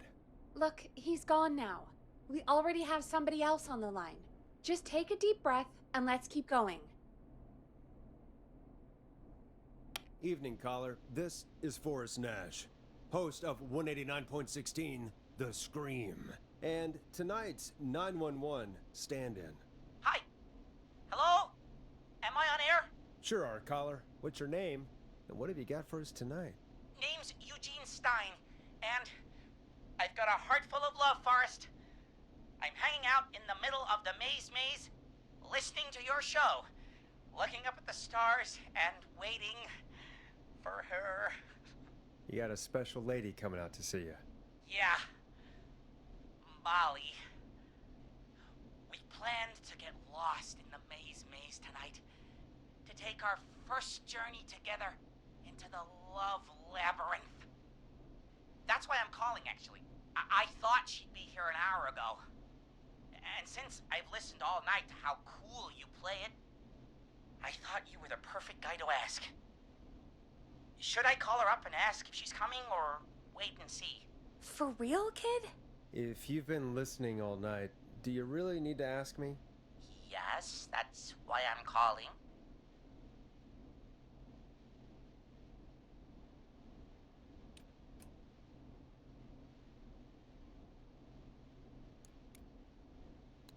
What the hell. Stay and wait. Forrest, that's a terrible idea. Eugene, please go home. Your parents must be worried sick. My parents are dead, actually. But, Oh, jeez. yeah, I guess it's not the night. Hang on. I hear some rustling. I guess she came after all. Molly! I'm in the middle! It'll take a little while to get here, but, thanks again, Forrest. It's been good talking. Oh, wait a second. Molly can't whistle. No, this is supposed to be the best night of my life! Not the worst.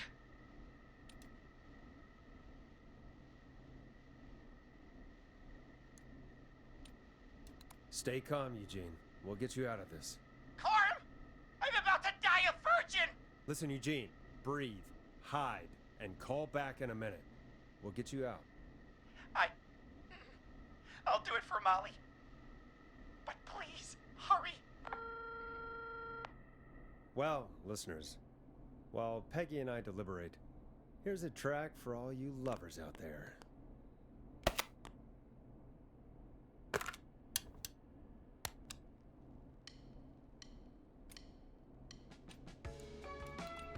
How the hell am I supposed to get him through the maze? You know Barbara, our receptionist? She's a maze fanatic. Shame she isn't here. I was supposed to go with her last week, but she changed her mind.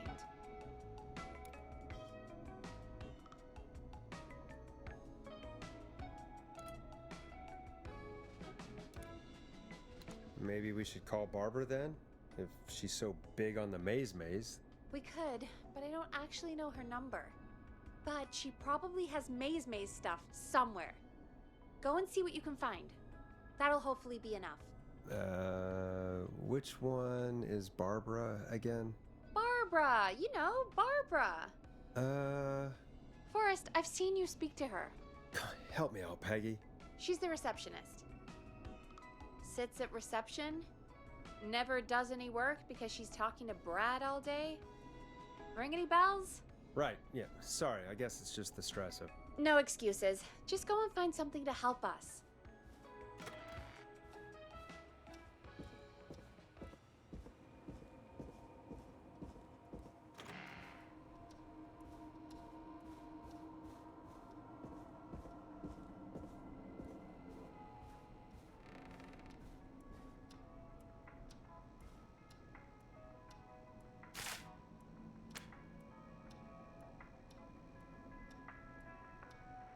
Bingo. Here's what I was looking for.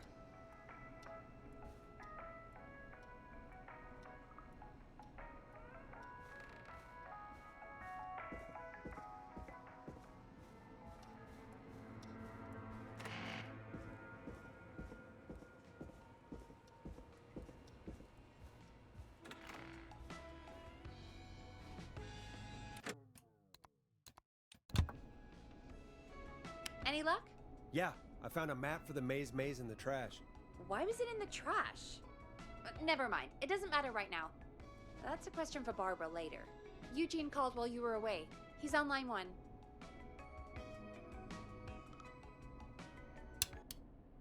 Welcome back to 189.16 The Scream. I hope you lovers like that track. And I hope we can help our lover in the maze. Eugene, you're back on air. I'm lost, Forrest. I just ran and I don't know where I am. I'm at a crossroad, facing a tractor statue. There are hay bales painted gold on my right.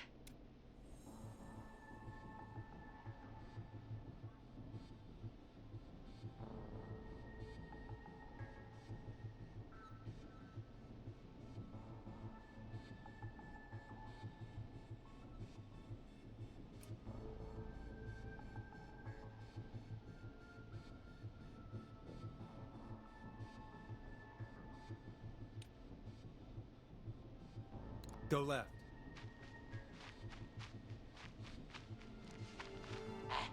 Okay. I went left, then tried a right. I have a pig statue in front of me and a creepy rocking horse on my left.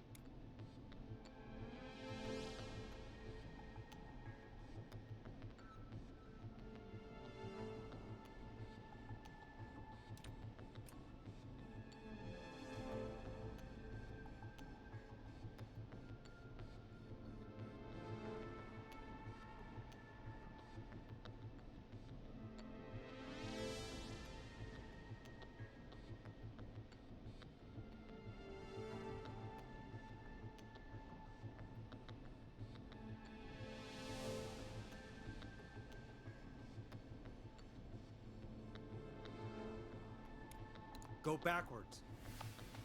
Oh, God. Why didn't I just invite her over? I'm at a crossroads. There's a pitchfork statue up ahead. Which way?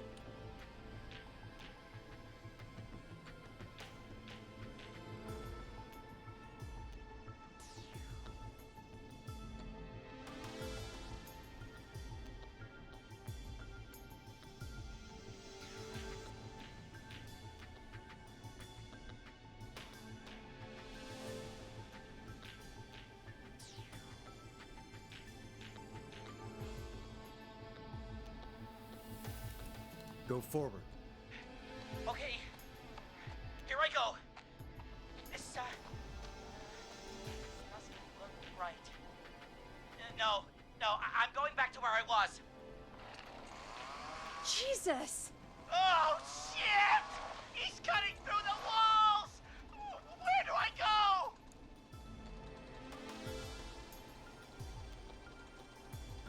Go left!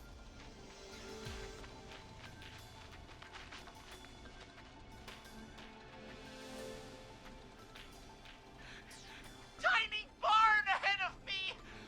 Scarecrow behind! Oh, nothing either side!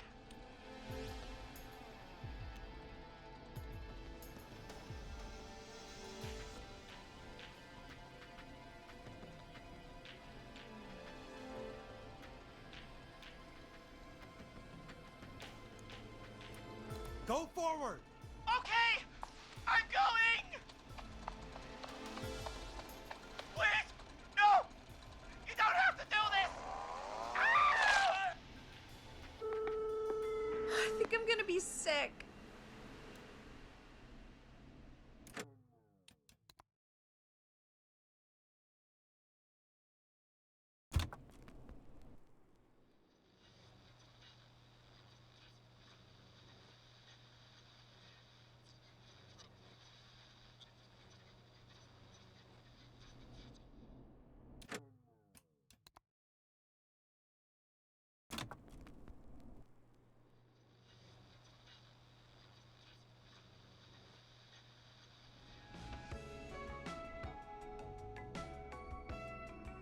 Any luck?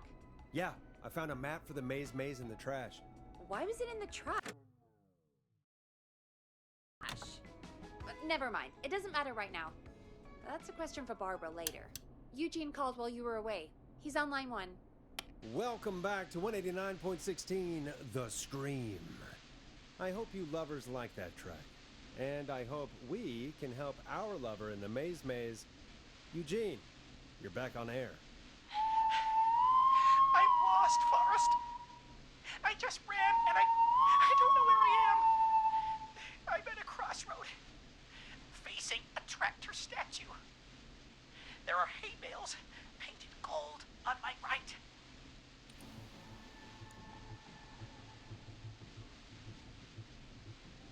Go left.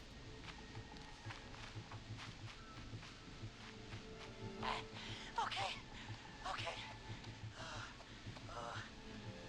I went left, then tried a right. I have a pig statue in front of me and a creepy rocking horse on my left. Go backwards.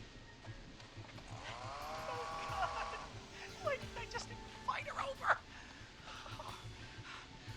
I'm at a crossroads. There's a pitchfork statue up ahead. Which way? Go left. Oh, this wasn't how tonight was meant to go. I just wanted some love. There's a tiny barn in front of me and a scarecrow behind me. Nothing to my sides.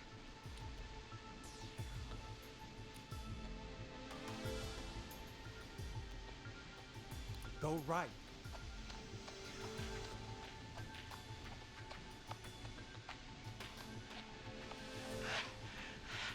I can't run much more. I just passed a corn silo. Didn't see anything else.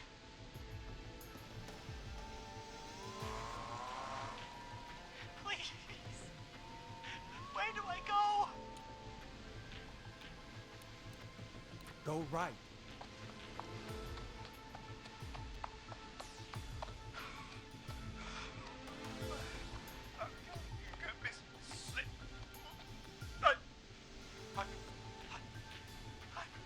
I'm out.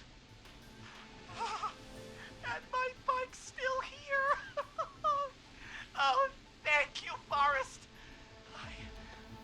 I love you, Molly! That was tense. I think I held my breath the whole time. I think it went pretty well, all told. I think you're right. By the way, why do you think Molly missed their date? Do you think she's okay?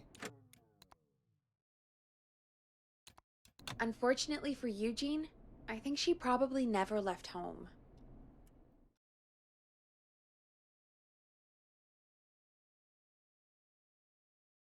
And thank you for calling in, Mr. Walton.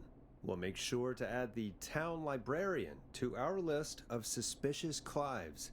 Remember, report a Clive to stay alive. Next caller is up, Forrest, so take it away. Caller, you're through to Forrest Nash on 189.16, The Scream. Hey, wonderful show tonight, Forrest.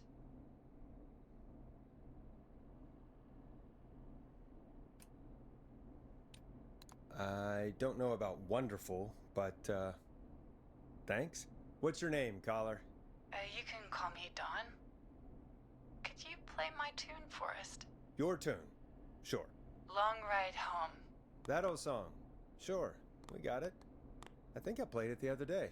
Thanks. It'll be good to hear it again. All right, folks. Coming up is that old classic. Forrest, I don't think you're gonna find that song. What do you mean? I played it a few nights ago. I know, but, we don't have it anymore. What are you talking about? I threw it away.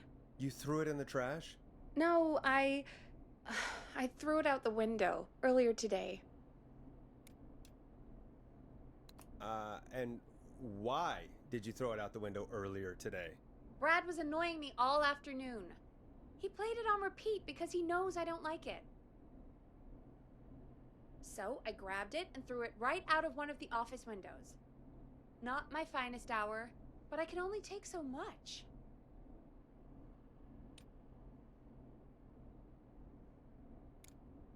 All right. So, what do we do instead then? Let's just play a different song. We've got more important things to think about anyway. Gotcha. Okay, folks. Here comes some unrequested music. Sorry about that, Dawn. Maybe try again tomorrow night. Sorry.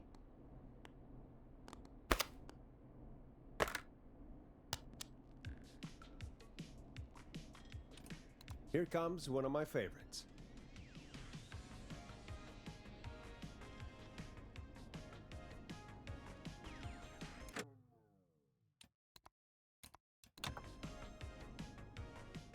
Of all the songs to request, why did it have to be that one? Gee, Peggy, what did the barn finds ever do to you? Wrote that song, for one. It gets real old when you're forced to listen to it on repeat for years. Why couldn't they just request Roddy? Oh, Forrest, scrap the song. We have another caller. Sorry to cut the music short, folks. Callers take priority tonight. Welcome to 189.16, The Scream. This is Forrest Nash. Forrest? Oh, thank God. It's me again. Murphy.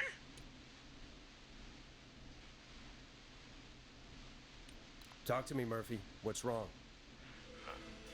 Oh, the killer got me, man.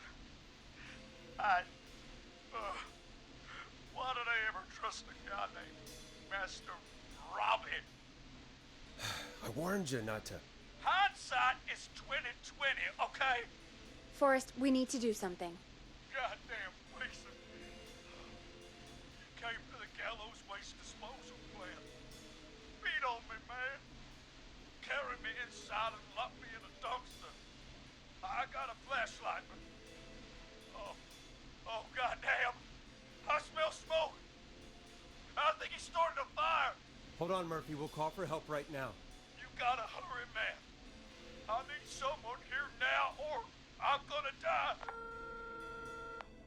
Peggy, get the fire department on the line. On it. All right. Now just...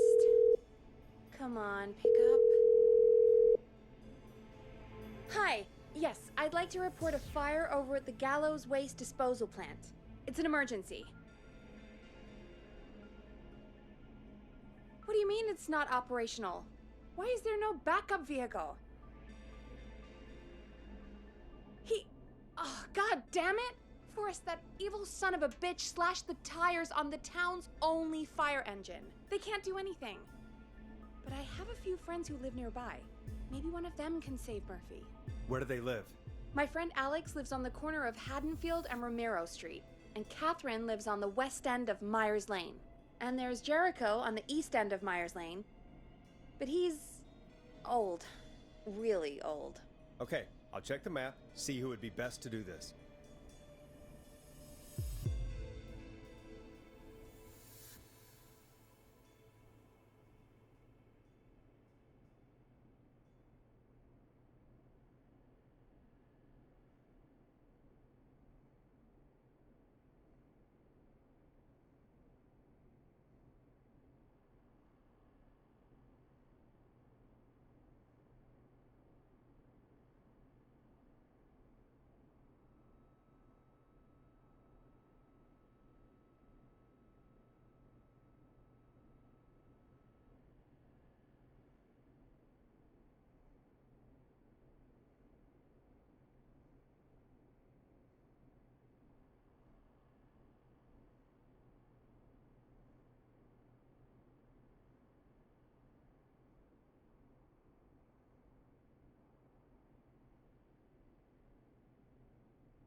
All right, Forrest, who should I call?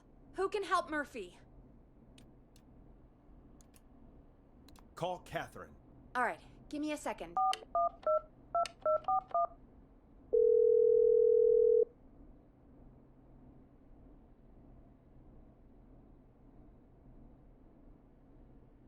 They're on the way. They'll call from the plant. You can direct them from there. Well, let's hope they get there in time.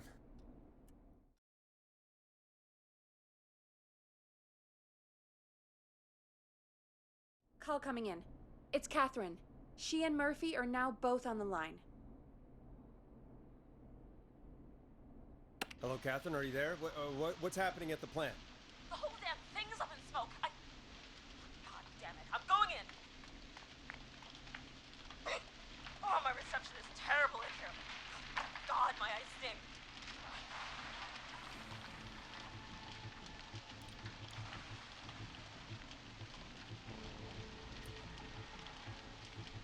Murphy, can you see anything at all? Yeah, I got a little flashlight. Looks like old cans, bottles, and newspaper. What does it say on the newspaper? It's the Henderson headline. What was that? My reception is terrible in here. Please, Forrest, tell me where to go.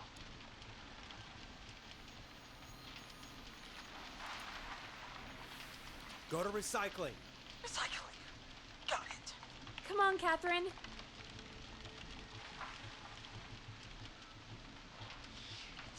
The plant's up again. I can go shredding or crushing. Which way? Murphy, do you know what part of the plant you're in? I'm in a dumpster, man.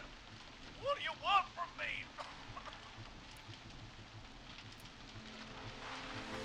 Do you hear anything, Murphy? I hear my heart about to pound out of my chest. Put the receiver up to the lid.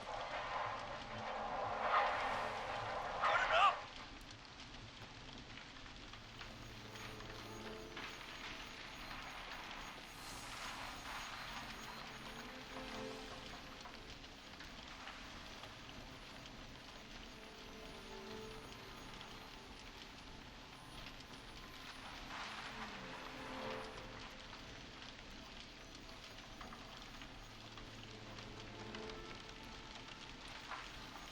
Catherine, go to the shredder.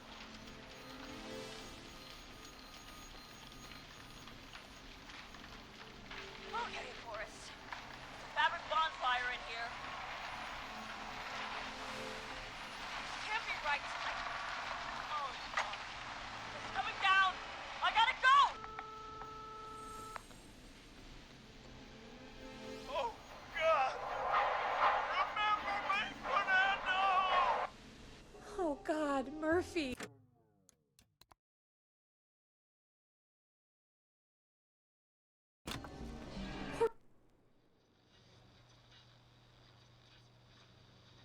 You can direct them from there. Well, let's hope they get there in time.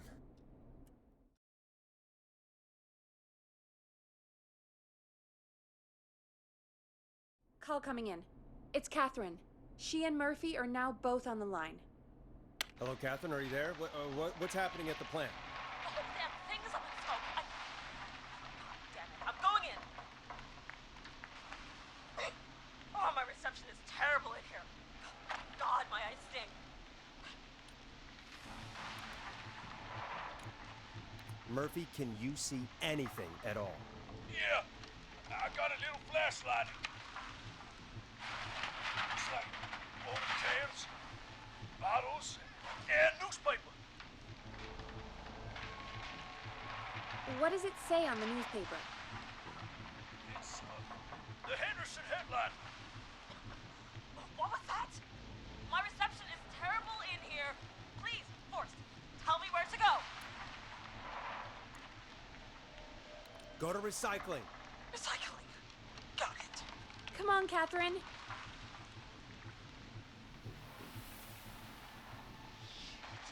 The plant's messed up again. I can go shredding or crushing. Which way?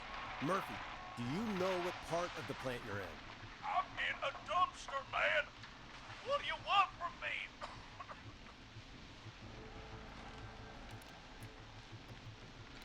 Do you hear anything, Murphy? I hear my heart about to pound out of my chest. Put the receiver up to the lid. Put it up.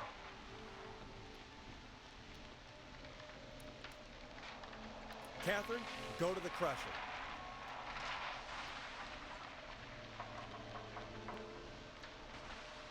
Okay, it's super loud. We're almost out of time. There are 3 dumpsters here. One for Gallows Creek Council, Henderson Disposal, and Quiet Ridge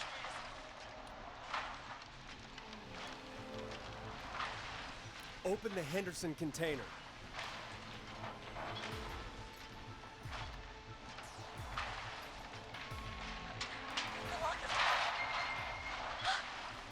I found him! Thank God. Let's haul ass. It's coming down! Oh, shit!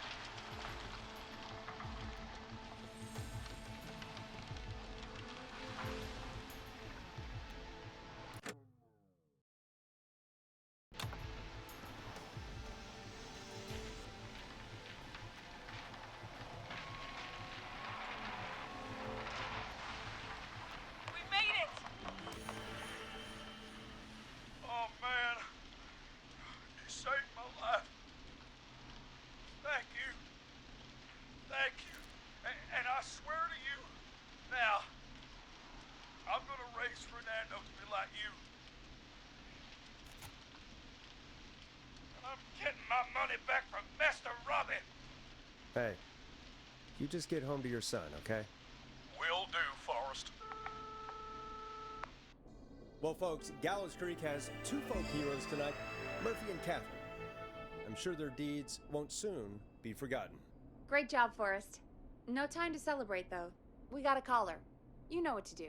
All right, folks, another of our good citizens is on the line. Let's see what they have to say. Welcome to 189.16 The Scream, with me, your host, Forrest Nash. Forrest, Teddy Gallows Jr. here.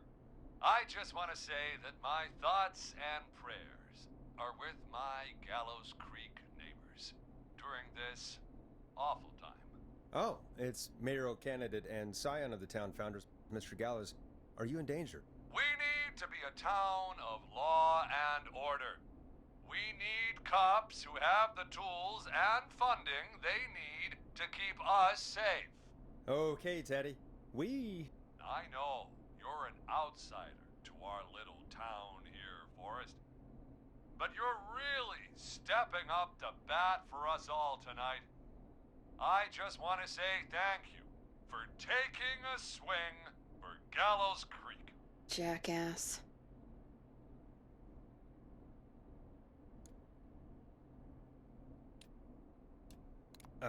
Right. Thanks, Teddy. Now, are you... Teddy, you lowlife! This is not the time to promote your damn campaign.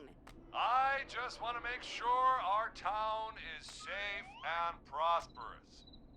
That's why the Gallows Family Factory, founded by my father, Theodore C. Gallows, God rest his soul, which employs over 200... Teddy, unless you've got an emergency, I'm cutting you off. You know what? I do have a problem. A problem that's ruining our town. You know what it is?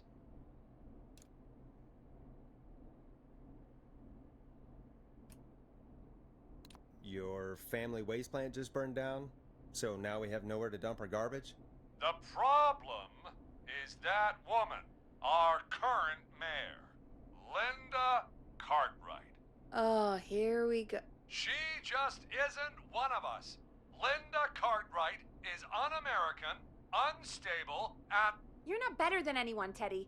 Just because you inherited half the town, Your producer sounds a little unstable, too. Don't you dare speak to me that way. Cut him off, Peggy. I can guarantee this kind of thing will not happen when I take office. The moral decay of... And that's enough of Teddy Gallows Jr. for one lifetime. I always feel disgusting after hearing him talk. Just play an ad, Forrest? I need a minute. We'll be right back after these messages. Teddy Gallows Jr. is a family man, a devout Christian, and a proud patriot. Teddy Gallows Jr. is Gallows Creek. Like his father and all his fathers before him, Teddy Gallows Jr. has worked hard to create jobs, improve infrastructure, and make Gallows Creek a good place to raise a family. Unlike current mayor Linda Cartwright, Teddy Gallows Jr. lives in Gallows Creek. He's our neighbor, and he stands with our neighbors. Like Sheriff Matthews, who, after years of keeping the peace, Mayor Cartwright is trying to force into early retirement. Teddy Gallows Jr. doesn't believe in keeping a good man out of a job. Teddy Gallows Jr. believes in the American dream. Does Linda Cartwright? Help Teddy Gallows Jr. keep Gallows Creek a good American town. Help him become mayor. Take a swing for Gallows Creek. Vote for Teddy Gallows Jr. My name is Teddy Gallows Jr., and I approve this message. God, what a jackass. 100% grade A asshole. Linda Cartwright isn't super herself, but she's not... Yeah, we don't have any more of those ads to air tonight, do we? No, just the one. Good. I have to ask, though. Take a swing for Gallows Creek? He set the home run record for Gallows Creek High. Of course he's one of those guys. Yep, he played lots of sports back in the day, and he never lets anyone forget it. Right. Let's just get back to the show. Well, folks, hearing that reminds me that every vote matters. That ad really made me want to take a swing at Teddy Gallows. You mean take a swing for Teddy Gallows? Yeah, sure. Let's find out from our next caller who's got their vote. Caller on line 1. Hello, caller. You're live on the stream with me, Forrest Nash.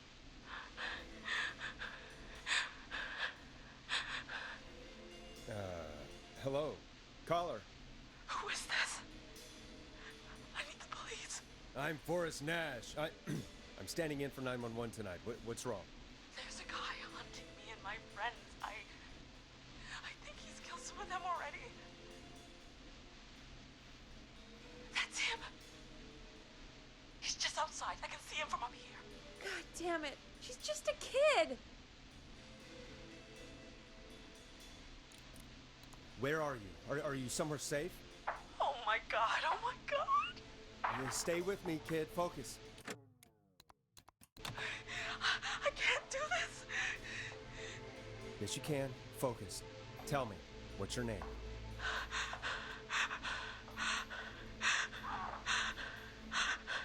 Sweetie, you can do it. What's your name? Carrie. Good, good. Carrie, listen to me. We're gonna get you out of there, all right? Now, where are you? The old murder house. Upstairs. I'm at the end of a hall. There's a bathroom, a couple bedrooms, a closet. Oh, he's coming. Where should I go? Go to the bathroom. Okay, I'll...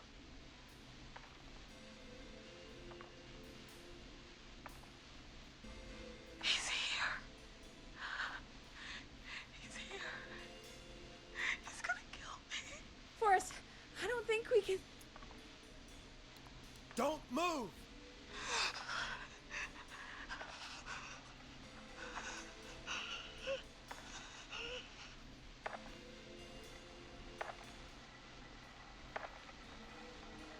Oh no! Oh no!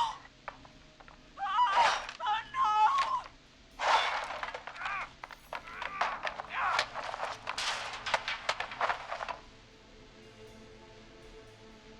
Forrest!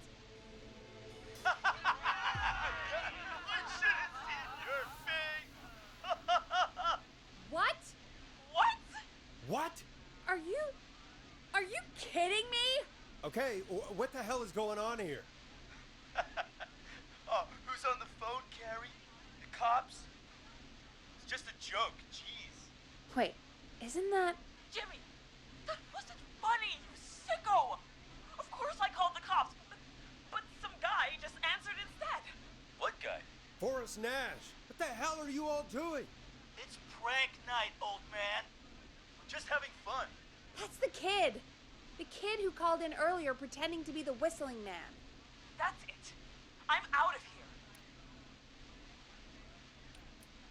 Jimmy, everyone, it's really not safe to be out. Please, go home. And waste whistling night? No way. That little idiot. Whistling night? It's a stupid tradition. Especially stupid since that one kid died back in... Would you take off that stupid mask if it's hard to breathe? Who's under there anyway? Is that you, Seth? Idiot. Seth is right next to you. That's, wait. Oh no. Who are you? Oh no, man!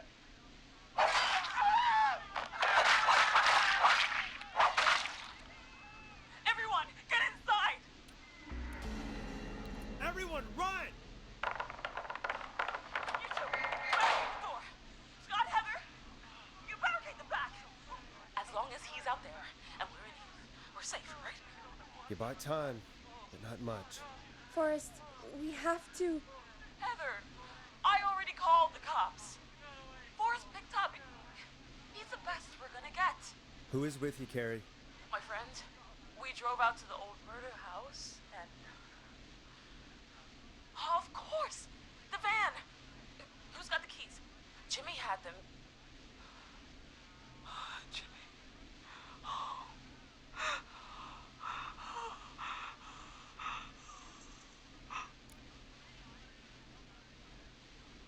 I'm sorry about Jimmy. Thank you. This is crazy, Forrest. We'll figure something out. Between all of you, there's gotta be a way to beat this. Just sit tight, okay? Heather, shut up. If we do that, we're gonna get killed. If only Jeannie were here. Jeannie? Jeannie McPherson? Our intern Jeannie? Yes. She's my best friend and the smartest one out of all of us. She stayed in tonight. Forrest, listen. We'll see what we can come up with, and, What? Scott, you're not any good at... And, no, Chad. Out of all of us, you're not the ones everything okay? No, we're figuring out a plan, but everyone's volunteering to do things they're just bad at. I think we can figure out what to do, but I don't think we can agree on who should do what. I think you'll have to be the tiebreaker, or else these idiots are gonna get us killed. But I... Shut up, you... Ugh. Forrest, I'll call you back. But I don't know anything about your friends. Ugh, these damn kids never learn.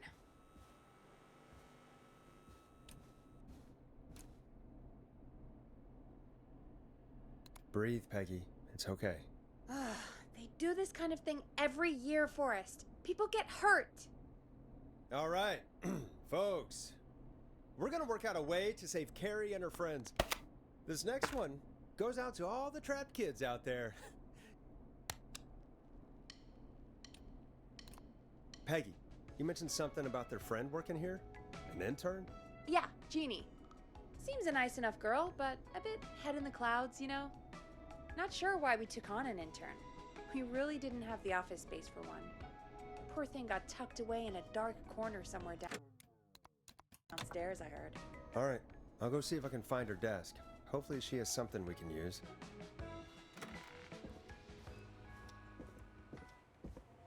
Peggy said her desk is downstairs.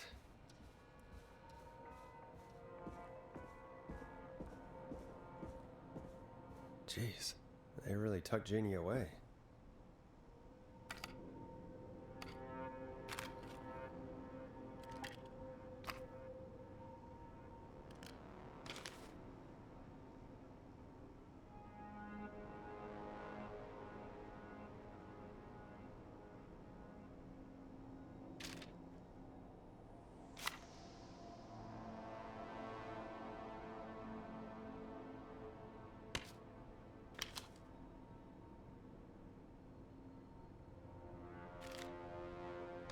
Friendship quiz. This might work.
Hey, you find anything that'll help us out? Yeah, I found a friendship quiz with all these kids on it. If you think that'll help, then good enough. Carrie's on line 1, whenever you're ready.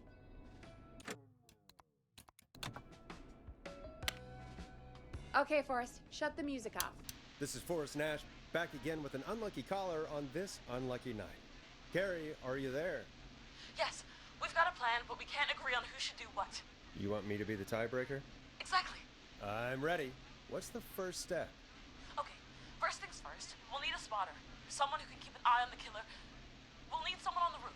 It's gonna be a hard climb. We're deciding between Heather, Kyle, and Hot David.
Heather's got this.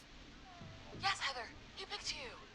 Now please, stop talking about all your cheerleading trophies. Part 2. The Whistling Man padlocked the gate back to the road. Before we drive out of here, we need someone to pick the lock. Seth, Jennifer, and Scott all want to do it. Jennifer. Jesus, Jennifer, you carry a bump key? Why didn't you say so earlier? Anyway, that brings us to part 3. Getting the van keys. I'll volunteer for this. I don't know Jimmy as well as you guys, so it'll probably be easier that way. Then it's part 4.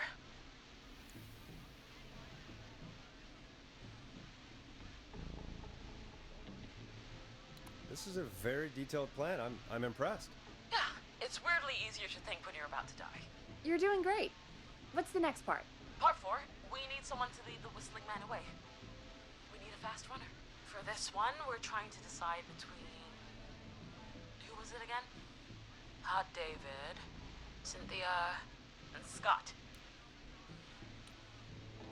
Hot David. Yeah, you spend a lot of time running shirtless. You got this, Hot David. Sweet. Okay, let's recap. We get the eyes on the roof. A runner distracts the killer while we grab the van keys and pick the lock on the gate. Now the tricky part. The getaway. Ooh, what's the plan there? Well, we can't all outrun the Whistling Man. But he thinks we're just a bunch of stupid teens. So, let's use that against him. Part 5. We trick the killer into a trap. Someone can pretend to be injured. Who would make the most believable lead? Who you got? We got Lisa, Tammy, and Cynthia. Lisa. You're right, Lisa. Having to smile at rude customers is perfect practice. That should take care of the killer. And then it's time to get out of here. Finally, part 6. We need someone who can drive us through the woods and back to Gallows Creek alive. Who's our getaway driver? Should it be... Who have we got? Chad, Scott, Cynthia, whatever. Forrest, you know what to do. Chad. Oh, perfect. Your go-karting experience will be great, Chad. Thanks, Forrest. We'll just take a few seconds for ourselves, and then it's go time. Sounds good. Talk to you in a sec. Good luck, Carrie. That actually sounded like a pretty good plan. I hope you're right. Yeah, let's hope.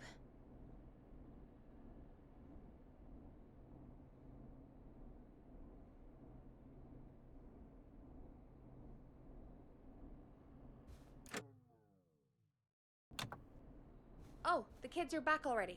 Line 1 again. If you're just tuning in, we're coming to you live with a bunch of teens about to flee a madman. Listener discretion is advised. Are you ready, Carrie? We're good to go, Forrest. Good luck. And Godspeed. You got this. Here we go, everyone. Spotter, to the roof. Go, Heather. She's off and away. All right, Renner. Get ready. Wait for the spotter's signal. Spotter says go.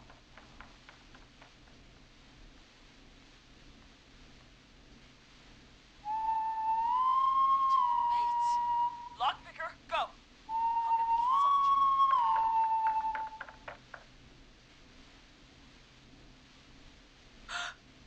Oh, Jimmy. Oh, his face is...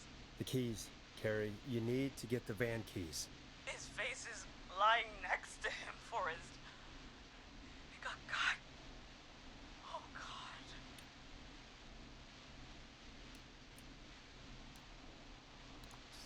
Focus. Breathe. Right. The van keys. Got him. It's... Jennifer got the gate unlocked. And Hot David should be back any second. Perfect. It's working. I can't believe it's actually working. You're doing great. Focus. You got this. We got this. Next step, trap the killer. All right. Wait. Get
swing shut.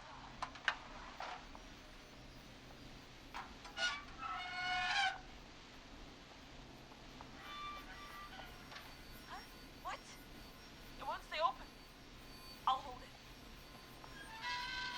You drive through. Carrie! What was that? It's a whistling man. Drive! Now!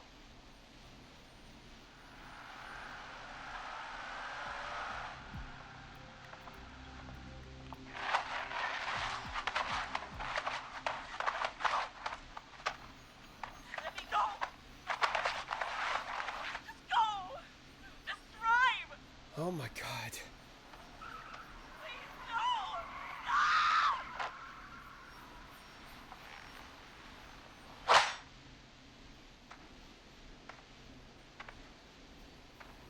Carrie?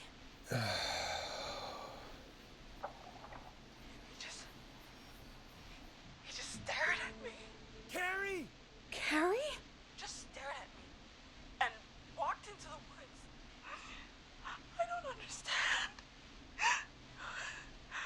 Thank God you're okay. Can you get somewhere safe? I can make it home. Thank you both for helping. If you hadn't, It was your plan, Carrie, and it was a great plan.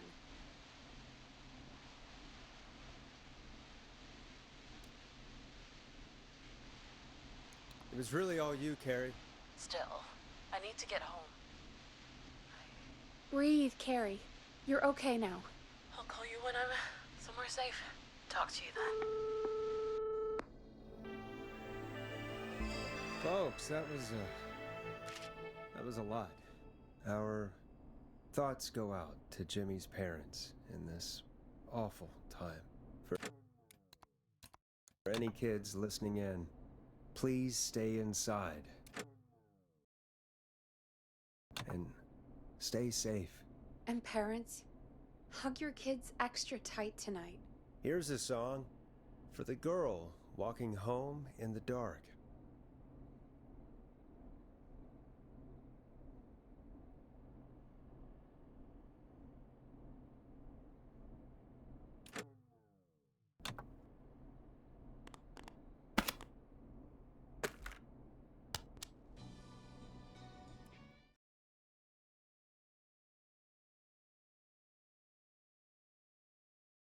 Hey, we had a call come in.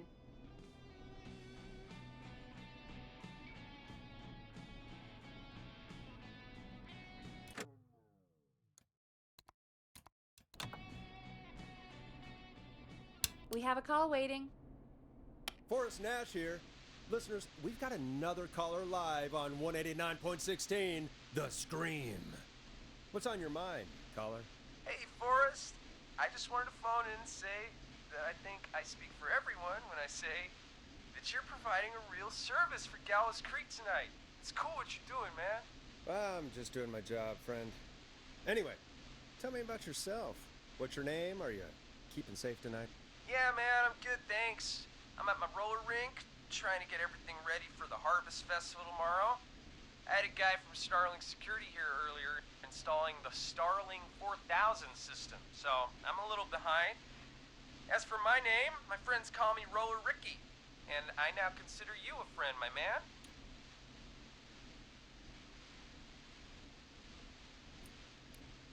We're friends now, huh? Well, that's kind of you to say. Thanks. Yeah, man. Sounds like roller skating is more than just a job to you. So is this vocational? I wasn't always Roller Ricky. Once upon a time, believe it or not, I used to go by just Ricky. Yeah, back then, things were pretty rough. I used to roll with a bad crowd. Not all bad, but there was one guy. Anyway, some bad stuff went down. I harbored a lot of guilt for a long time and turned to the bottle. I didn't really talk about it or even know how to talk. It's just how it was. That bottle took the best years of my life. Or so I thought. It's never too late, Roller Ricky. How did you turn things around? I joined a support group. I opened up about my problems. sharing that burden just took so much weight off. It's a long story from there, but I found roller disco. I learned how to have fun again, cutting loose and making shapes. Now whenever I get down, I get down. I'm finally free from it all, man. It's important just to talk to somebody. That's the first step. Ain't that right, Max? Aw, hello, Max. Yeah, welcome to the show, Max. Max is my emotional support dog. He's a rescue dog, but I always say he's the one that rescued me. He's the best dog a guy could ask for. Of course, the first thing I did was teach him how to skate. He's better than me now, a real pro. Max can skate. Yeah, man. At first they said it couldn't be done, and then they said it shouldn't be done. But Maxie loves the rink, man. Is that another train, Maxie? Maxie loves trains, man. He's even got that special how to greet them.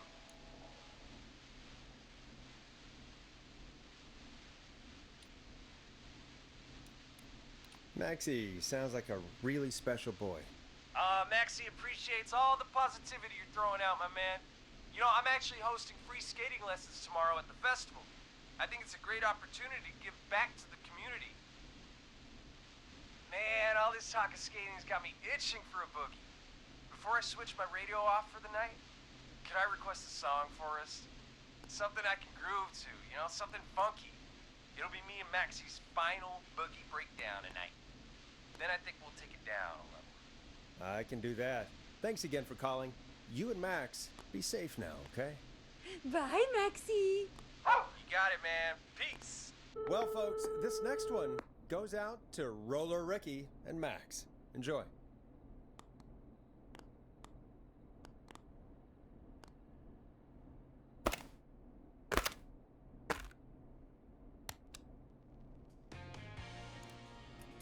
You'll like this next song. I really needed that call, you know, after everything. Yeah, I get that. He talked a bit much for my taste, but it is inspiring to hear somebody come back from the brink like that. Yeah, that's what I meant.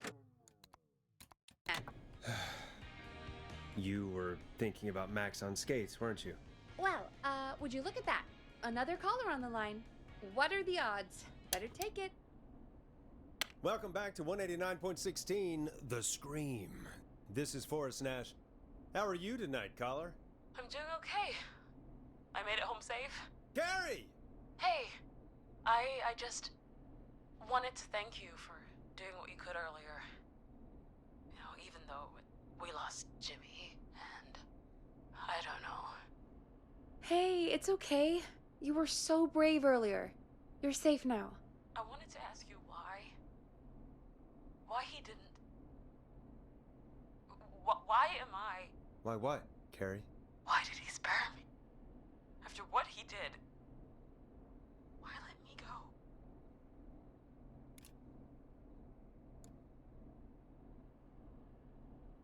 Maybe he only wanted to hurt the pranksters. Maybe. Did he just think everyone was making fun of him? Did he always hate these hazing rituals? I mean, if he did, why wait all these years to... Why do this now? These stupid hazing nights have to stop. Carrie, you did so well tonight. Stay safe and rest. Help is coming to Gallows Creek. We just need to hold on. Thanks, Peggy. Hey, Forrest? Could I request a song? Of course, Carrie. What song? Any song by Blast Processor. And thank you. This next one goes out to Carrie.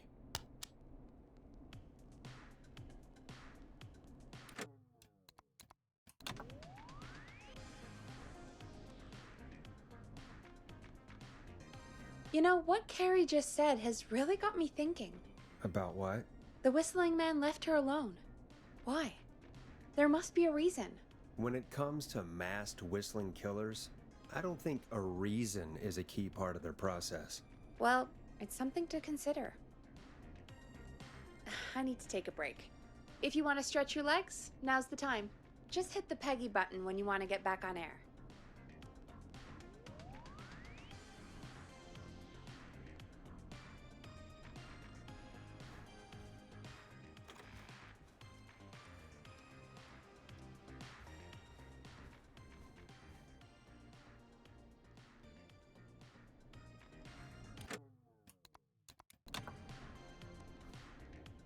get going, Peggy. Alrighty, we could run another segment or... Scratch that, Forrest. We have a caller. You're through to 189.16, The Scream. What's your emergency? Hello again, Forrest. Oh, that call with the teens was awful. Those poor kids. Still, I'm glad the girl didn't get hurt. Thanks for your concern. Are you in trouble? What's on your mind? I wanted to ask you again to play my song, Forrest. You said you were gonna play it, but you didn't. Your name was Dawn, right? What, Peggy? Yes. Oh, well remembered. My name is Dawn, and I wanted to ask you again to play my tune, Forrest. Long Ride Home? You know, the one that Peggy said she threw outside the window? You must really love that song. If you're calling up to ask for it when you know we don't have it. Well, I do love it.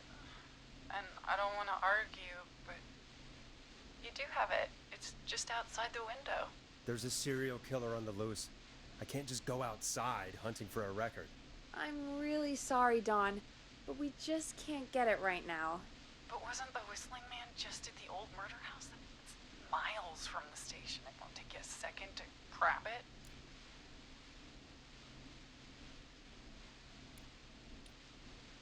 Don, I'm not sure if you've heard, but there's something unnatural about this freak. He's fast. I'm not risking it. Oh, but I think you will. Forrest? Peggy, I'm calling with more than a request. I know something. I think I know who's gonna be next. What? Are you serious? Play my song, Forrest, and you'll find out. Well, folks, here's some music for you while I think things over.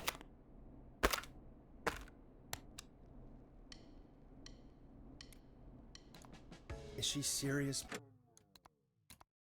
Peggy? She's serious about hearing that song, that's for sure. Peggy, I mean, is she serious about... I don't know, Forrest, but we don't really have a choice, do we? If she's telling the truth... All right, I'll do it. You're a good man, Forrest. I'll slide you the key to the fire door. Wait. Our fire door has to be unlocked? Yeah, you know, I never thought about it, but yeah. We should talk to Reggie about that later. Anyway, I'll hold the fort down while you're out. Maybe I'll even get a caller. That could be exciting. 189.16, The Scream. With me, Peggy.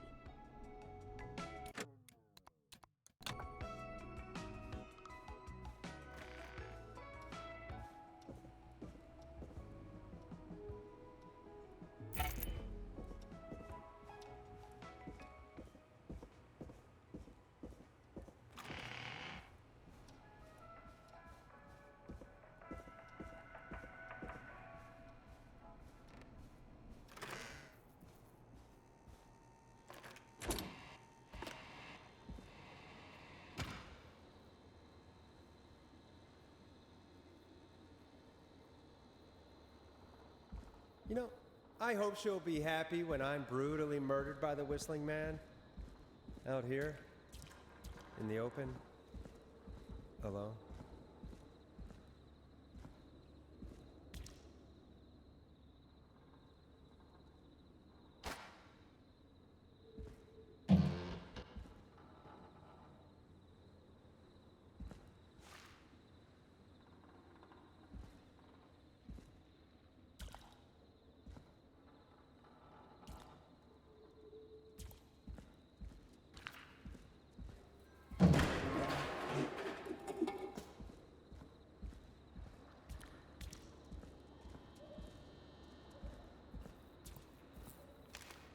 Here it is. Long Ride Home.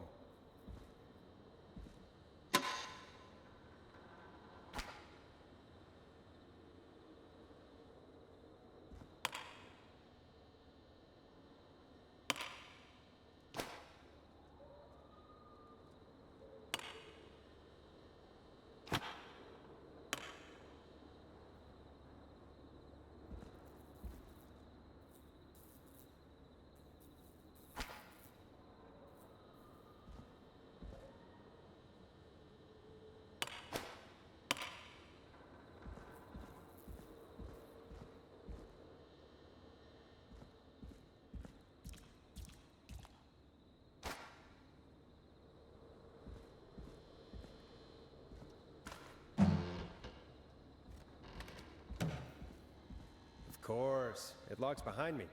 And of course the key doesn't work on this side. Fantastic. Maybe there's another way back in through the basement. A door, elevator, or something.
Bingo!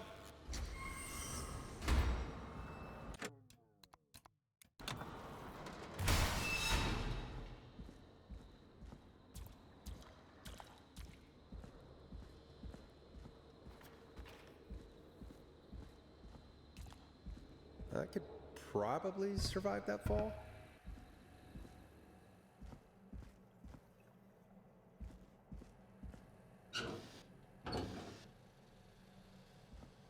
Looks like the janitor's closet. What did Peggy say his name was? Clive?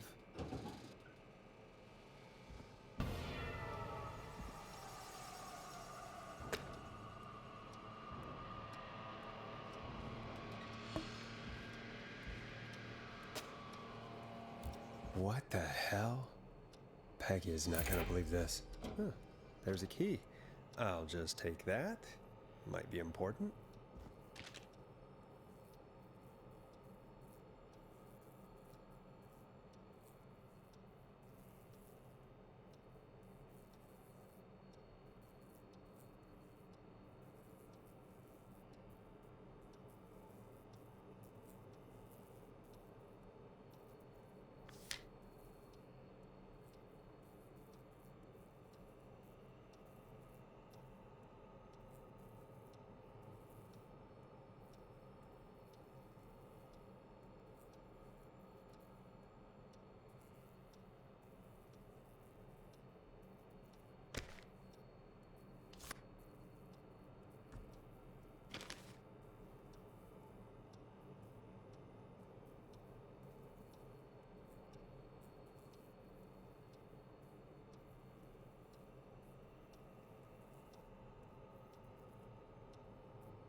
I wonder how the show's going.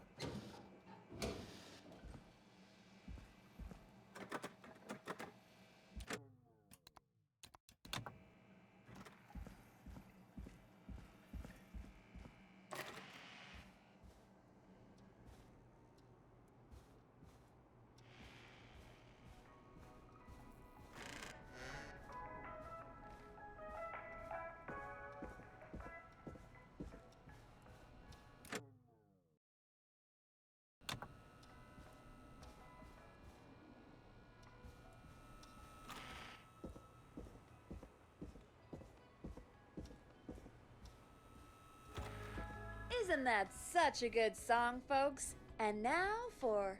Jesus, Forrest, you've been gone for ages. I thought something had happened. Something did happen. Clive, the janitor, might be Clive, the murderer. What? I'll start from the beginning. The fire door locked behind me.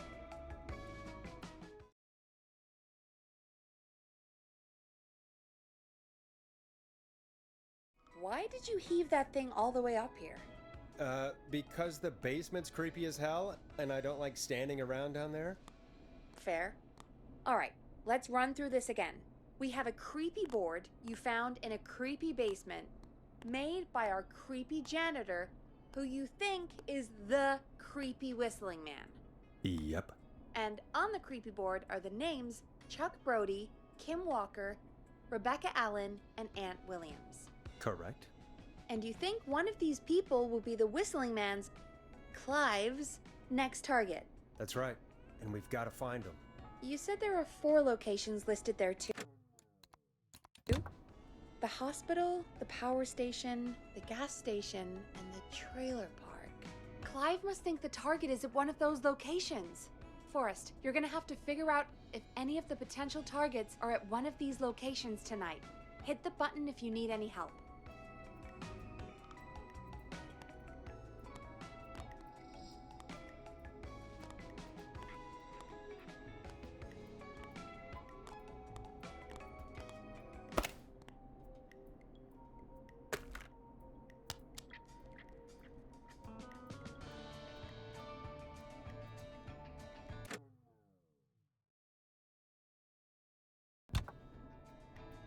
How's it going?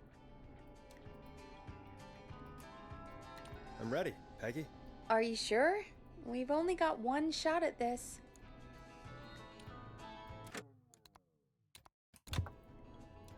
I'm sure. Let's do this. Okay, name first. Who do you think the target is? Chuck Brody. And where will I find them? The gas station. Okay, I'm dialing. One moment.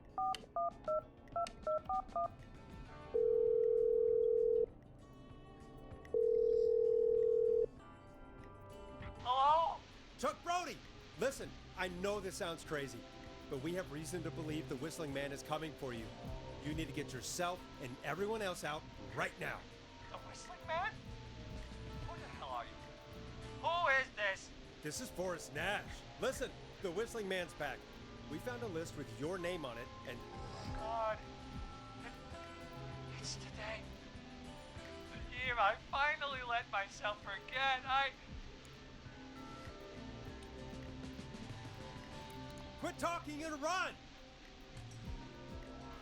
I think he ran off. Well, fingers crossed that Chuck... Jesus! It sounds like something blew up! He's using bombs now? Is Chuck? I don't know. Hang on, we're getting a call. Hello? Chuck? Chuck! Forrest! The whole goddamn gas station's gone up. Is anyone hurt? I don't think so. I got everyone to follow me out. The town's only ambulance was blown to hell, though. Yeah. Damn it, that fireball threw me. I've got to get to the hospital. I'm not feeling great. Forrest, man, I can't thank you enough, but... yeah, I gotta go. Austin. What was that about today? Oh, Forrest, the call board is lighting up. Get us into some music while I deal with this. Careful with this next track, listeners. It's dynamite. Forrest!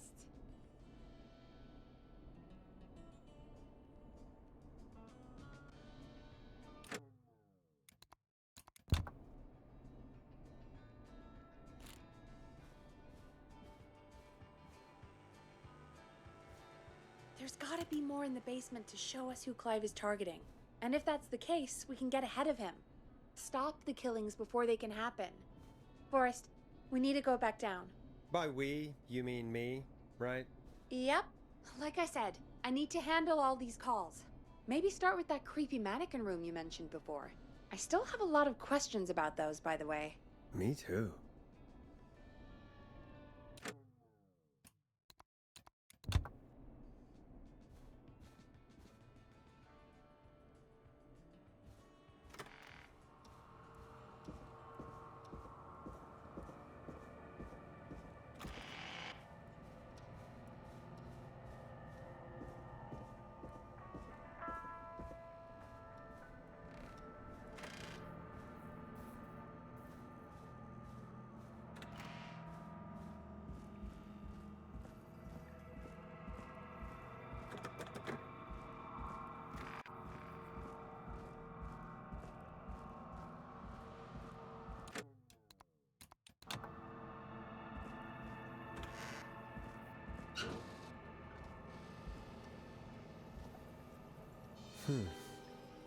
A key? Was this always here? I must have missed it when I brought everything upstairs.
Peggy, give me some warning before yelling down the intercom.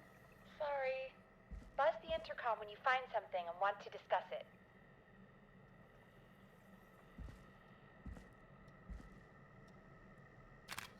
Peggy, I've found a tape and a map down here. A map of what? Looks like it might be to somewhere in this storage area. Weird. Well, maybe the tape will give us more information. Give it a play.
1968.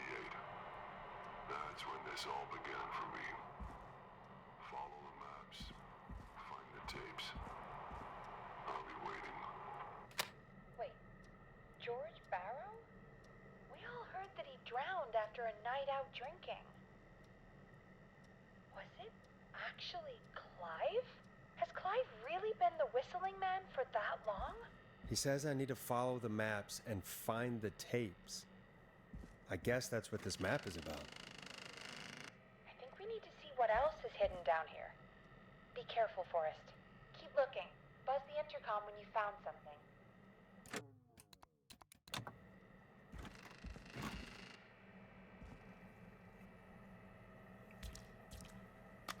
Time of autopsy is 7 a.m. Cause of death is asphyxiation from drowning.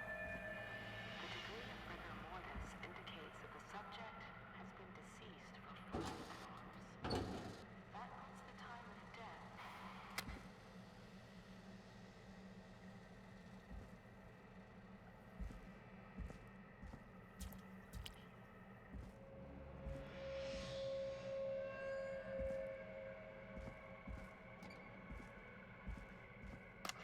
Small lacerations to arms, legs, and face.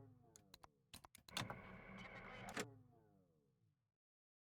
obtained by running through foliage. Severe blistering to the feet, as though the deceased had been running without stopping.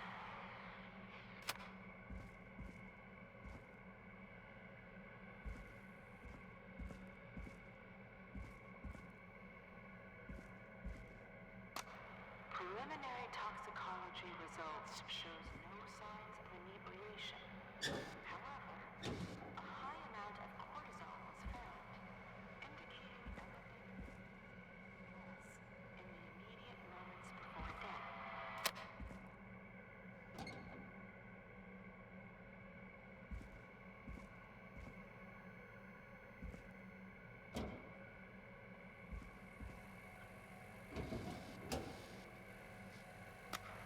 Additionally, there appears to be a post-mortem injury to the arm. It looks like it was trapped in a car door.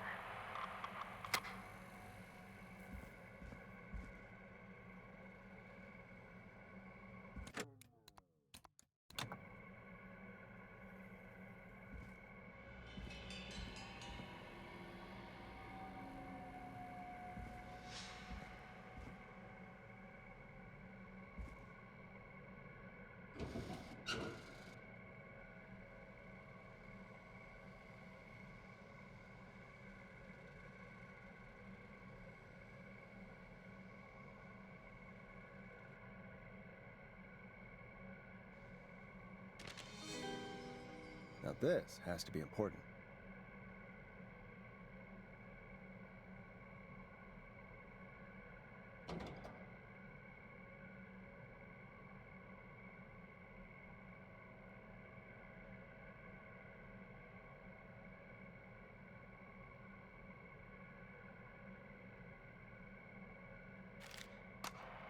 It is the coroner's opinion that the subject likely feared for his life and was chased, resulting in a fall from a height into a body of water, where he hit his head, was knocked out, and drowned.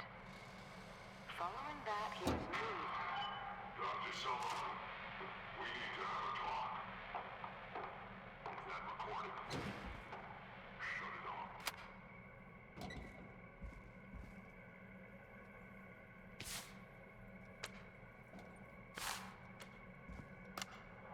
If you're listening to this, then I'm probably dead. What the? I'm a man who likes to stay. A new vinyl for my collection. I've got subscriptions to newspapers all over the country. A few weeks ago, I noticed headlines popping up in those papers, one after the other. Each headline about a murder. Each murder, the death of someone I knew almost 20 years ago. And each one drawing closer to Gallows Creek, drawing closer to the anniversary. No,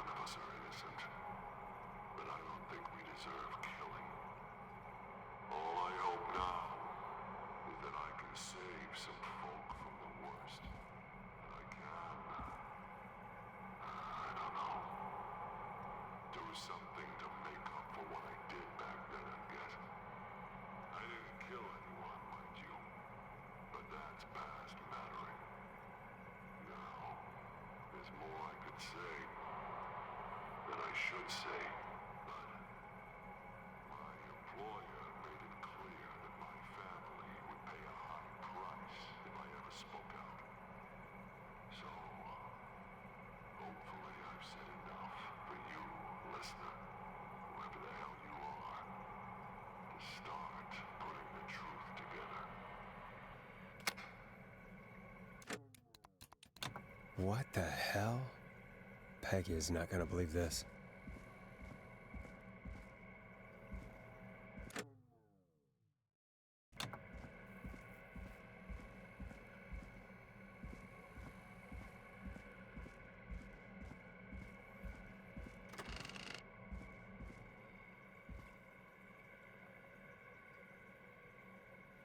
What have you found, Forrest? It's an autopsy tape. Doesn't say for who, but I think it must be for George. Poor George. He was so young. Something's bugging me, Peggy. What do you mean? I swear I recognize the voice of the woman talking on the tape. I just can't place it. Seriously? Do you think you've met her before? I don't know. I mean, I just got here recently. I don't know. Found another tape. It talks more about how George died. What did it say? It sounds like he was running for his life. Sprinting through trees and bushes, getting cut up all over. What would drive someone to do that? I'm not sure yet. There's also a tape about a toxicology report. There were no signs of drinking or that he was on anything. What? But everyone said he went swimming drunk and drowned. It was in the newspaper and everything. I found a written autopsy report. What does it say? According to that, it's just like you said at the start. George drowned after getting drunk. Said he liked to fight, too. But that contradicts the tape. I know. And I think I know why. There's a note with the report that says, "I'm sorry I made you do this, Virginia." If it was on the autopsy report, then Virginia must be our coroner. Wait, the caller from earlier, when we had to call the takeout restaurants, wasn't her name Virginia? We need to call her back once we finish down here. It looks like she might know something about what's going on. I found a tape that introduces a new detail to the story. Post-mortem injury. Apparently, his arm got caught in a car door. A car door? Yeah, after he died. How do you suppose they can tell? How can they tell? I'm a radio producer, not a coroner. In another tape, the coroner comes to the same conclusion as I did. George was running from something. Maybe an animal? Maybe, but then there's this next bit, where the coroner thinks he was moved post-death. Moved the body? How weird. At the end of the tape, someone burst in and demanded Virginia stop recording. I think it was Clive. This is starting to make sense now. This is a conspiracy to cover up what happened to George. I think I found Clive's last recording. I think Clive might be gone. Gone? I found a confession. Not for any killings, but for playing a part in covering up George's death. He left this behind in case he died. He hoped someone would find it. Do you think the Whistling Man already got him? Possibly. We've had a lot of callers tonight, but maybe not every victim made it to the phone, you know? We don't know how many there really are. Christ, Forrest, that's dark. I know, but Clive said he had read about other murders in other towns, and that the murders were all folks who knew about the incident. And the killings were getting closer to Gallows Creek. He said he wanted to do something good for once. The board in his office. He wasn't tracking people down to kill them. He was tracking them down to save them. Ugh, why didn't he just come out with all of this? He said his employer threatened his family if he spoke out about any of it. His employer? orchestrated the cover-up? Oh, Clive. I'm sorry for thinking you'd killed all those people. Do you think you found everything? I think so. Forrest, what's going on here? Someone wanted that boy's death to seem like an accident. And they hired Clive to make it look that way. Come back upstairs when you're ready. We need to figure out our next step.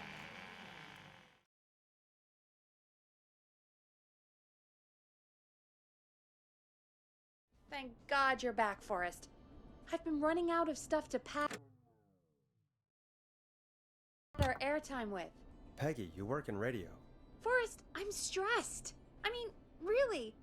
How are we supposed to keep a show going with all this happening? This is our job, Peggy. We gotta do it. You're right. So, what's the plan now? I think we should call Virginia back. All right, I'll get her on the line. Time to turn the music off. Hello again, Gallows Creek. This is Forrest Nash. We're circling closer to the truth behind tonight's events. To this end, we're calling back one of our earlier callers, Virginia Sullivan.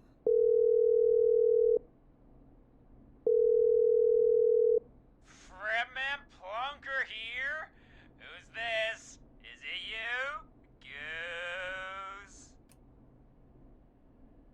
Plunker, hey, it's the Radio Man, Forrest Nash. Radio Man? What's up? Solving mysteries, saving lives. The huge. Right on. Plunker, what are you doing at Virginia's house? She asked if we could stay to keep an eye out for that whistling turd. So we're hanging out, bro. Well, that's big of you, Plunker. No, it's nothing.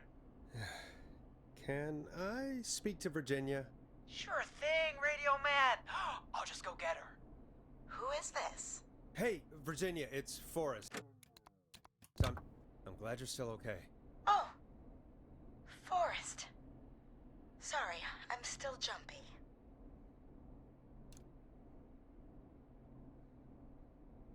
I can't blame you. I'd be jumpy too. I'm so sorry this happened to you, Virginia. I thought I was. I thought... Easy. We're not calling to talk about earlier. We're calling because we think you can help us understand why this is happening tonight. Me? What would I know? Does the name Clive mean anything to you? Clive? No. I don't know that name. What are you asking about this for? You mentioned that name earlier when you called us the first time.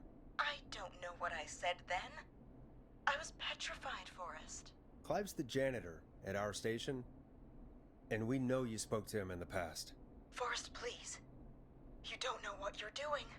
He'll come for me. Virginia, it's okay. Clive won't be coming after you. We think Clive's dead. Dead? But isn't he? He's the whistling man, Forrest.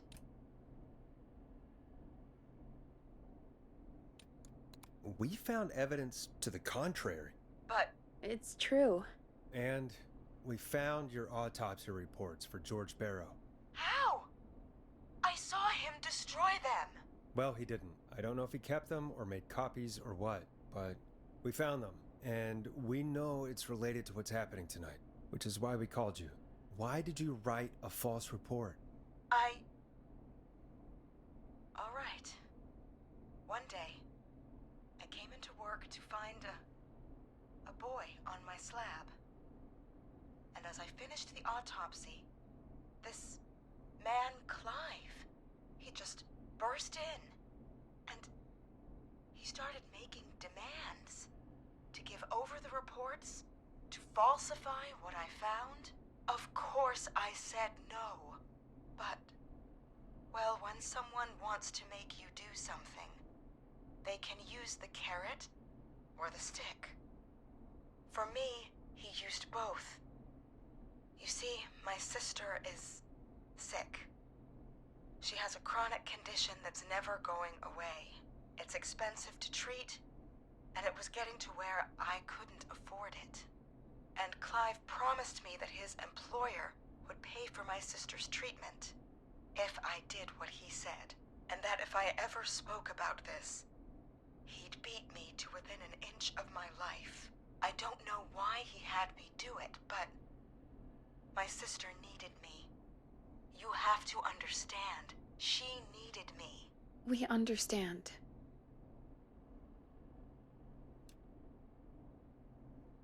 Thank you, Virginia. That was brave.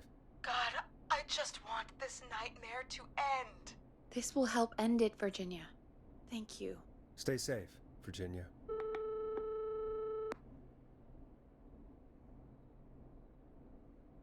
So, Virginia's tied up in all of this. Clive threatened her to keep quiet about George's death.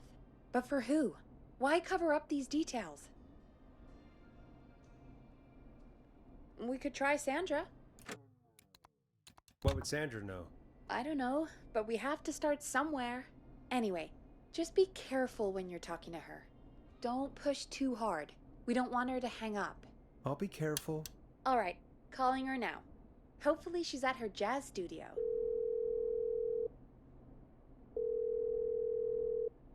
Aha! Forrest, you're through. Hello, this is Sandra at Jazz Pizzazz Jazz Studio. Who is this? Hello again, Sandra! It's Forrest Nash of 189.16, The Scream. And you're live on air. Oh, I always thought folks called into a radio show, not the other way around. How jazzy. What can I do for you? Well, we're trying to understand what's behind the attacks tonight. We had a few questions. Why, Forrest, of course. Heck, after the way you saved my life, I'd say yes to just about anything you asked.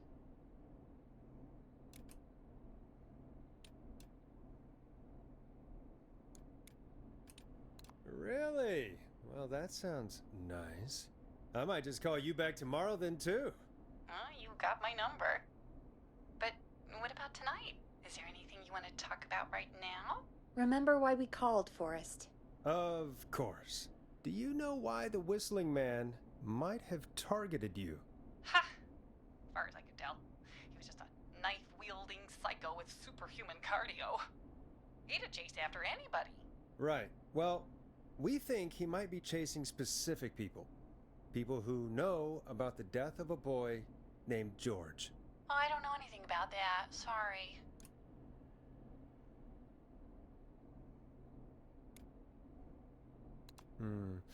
Have you had to keep quiet about anything? Any secrets you've had to keep? What would I have to keep quiet about? I don't know. I mean, could be that you've seen something or heard something. I never saw anything. And even if I did, what would that matter? And it was years ago. Sandra, are you okay? It was years ago. We know, Sandra. You do? You know about? Yes. Of course. This studio is my life. After I found the body in the river, I couldn't lose my studio. Do you understand? Sure. I understand. When the rent just kept going up, he said he'd stop if I just needed to keep quiet. And everything would be okay. Sandra?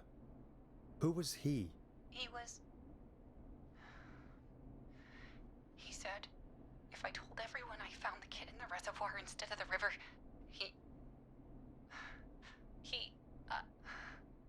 I'm sorry. I can't do this. And she's gone. I don't think that could have gone any better. You truly did great, Forrest. Well, folks, if anyone out there has any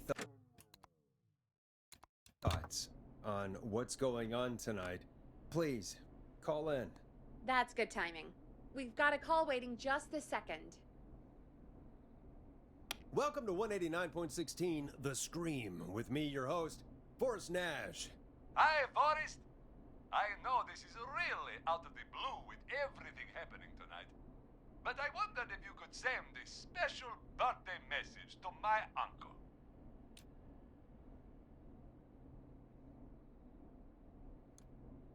You know what? I'd welcome a change of pace. I'd be glad to. Thank you, Forrest. He's my Uncle Ronnie. His first name's Peter, but he never liked his name. But since he always had salt and pepper hair, even as a kid, can you believe it? Folks always called him Pepper. Thanks for the history lesson. Is there anything besides happy birthday you would like to say to Mr. Pepper? Oh my god damn it! Yes! Tell him he can get the best birthday deals and party packages here at Putney's Pizza. Starting at You son of a bitch! Stop calling us! Sorry, Forrest. Let's just move on. We've already got another caller on the line. This is 189.16, The Scream. I'm Forrest Nash. You're on the air, caller.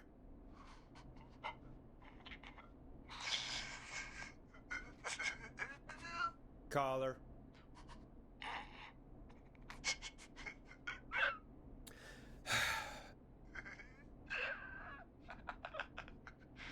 Ponty. Ponty's Pizza always delivers. Come rain or sleet or whistling man, we'll be there.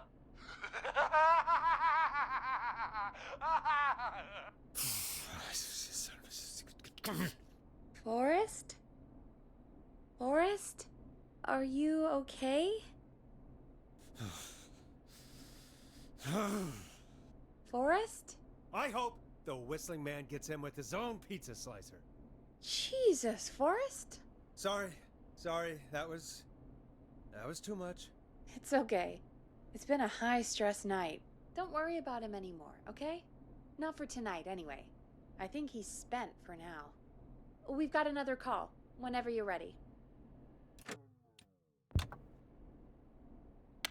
Folks, don't spend your money at Ponty's Pizza. That's all I'm gonna say about that. Moving along, I'd like to welcome another caller to 189.16 The Scream. With me, Forrest Nash. Who, may I say, is calling? Well, hello again, Forrest. Don. Don? We played your song, Long Ride Home. Did you hear it? Can you tell us? Never mind that now. First, I'm calling because I need your help.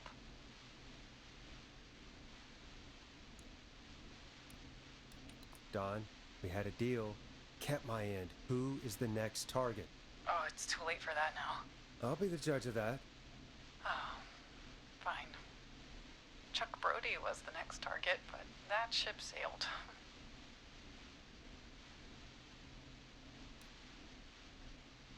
We saved him, but only just. You should have told us. I'm sorry, I probably should have. I'm sorry. You said you needed help? I sure do. Do you mean... Yes, he's after me now. you? I think so. He must have heard me on the radio helping you. Helping? You didn't exactly help. Maybe I've been helping more than you know. I was out following a lead, trying to work out who would be next, after Chuck. And what happened? And I started to feel like I was being followed. I came back to my apartment building, but this newfangled security system has me locked out. I need you to help me get inside.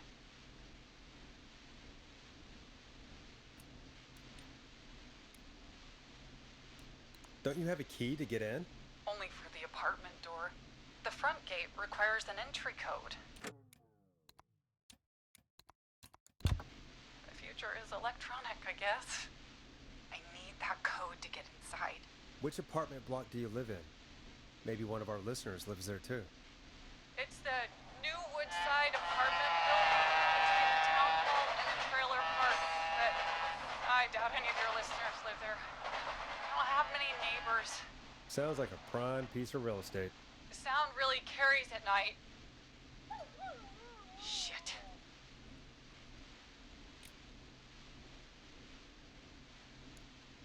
Is that a neighbor's dog? Yes, it is. Boy, I wish he'd muscle that thing in. Oh. And now he's blasting David Scopo out of his window. This night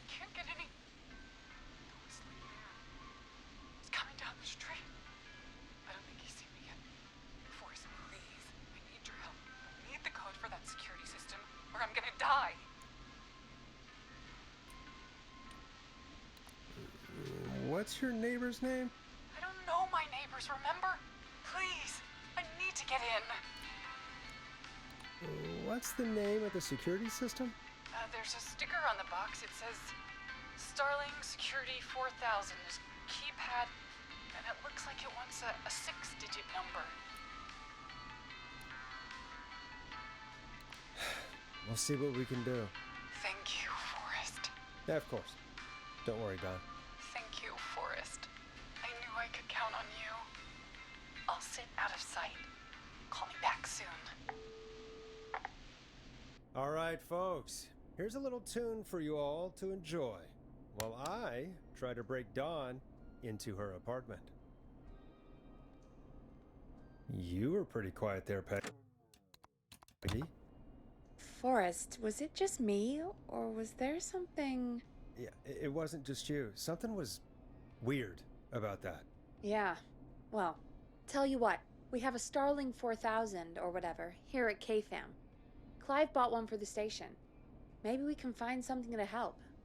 Well, I'm not sure who. But to help someone.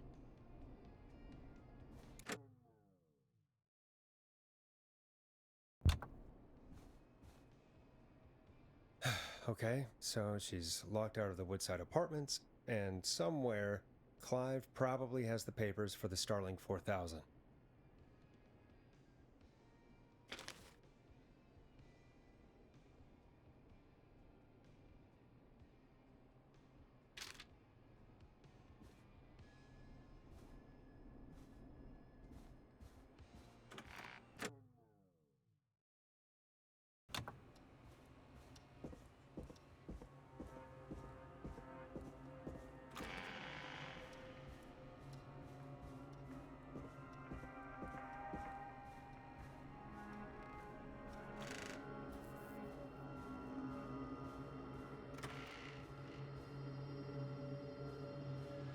So many locked doors, so few keys.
Order delivery form.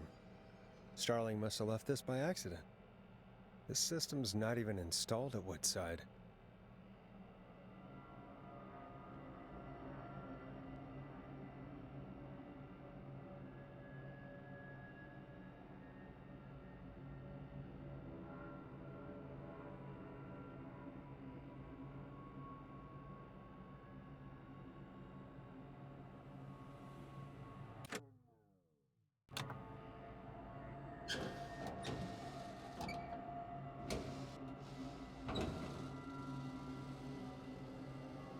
Starling 4000 user manual. Ah, these codes should come in handy.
Welcome back, Forrest. Find anything? The Starling 4000 security manual. It's got a bunch of codes. Good. And did you find anything else? I saw a list of everyone else who bought the Starling 4000. Know who was on there? Oh my god. Roller Ricky! Do you think we should give him a call? Is that crazy? I don't know what you'd say, but... That might be a good idea. Okay, one moment. I got the number here. Patching you through.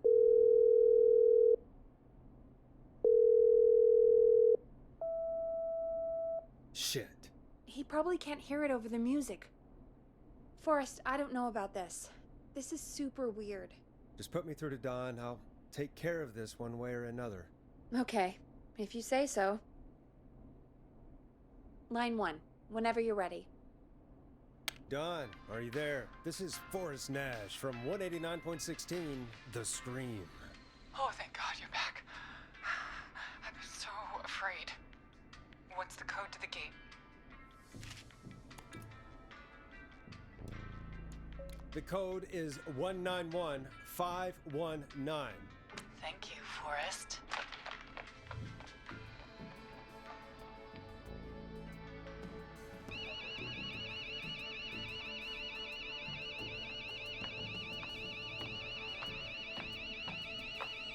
Son of a bitch. Ah!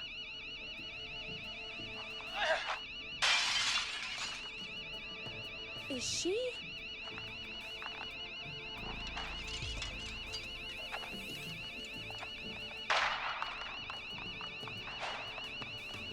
Yeah, stay out! Nobody disrespects the sanctity of the ring. Don't ever come back here again. I'm calling the cops. Thank God. Hello? Is someone there? Ricky, get back inside and turn on the radio. Whoever that was, she was trying to break into the ring.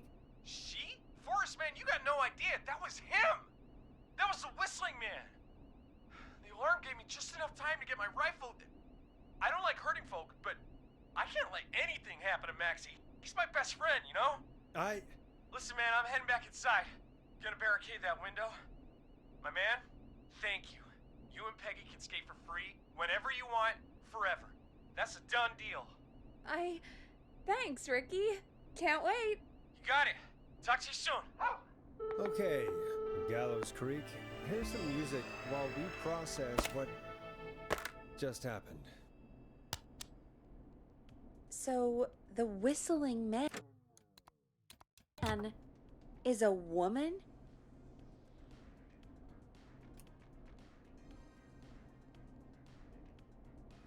I had my suspicions. Yeah, sure, Forrest. You just never mentioned it. She called up. You spoke to her multiple times.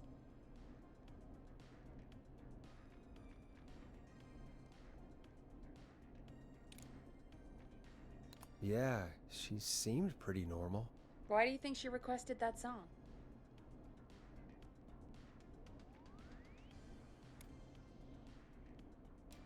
To mess with us? Yeah, maybe.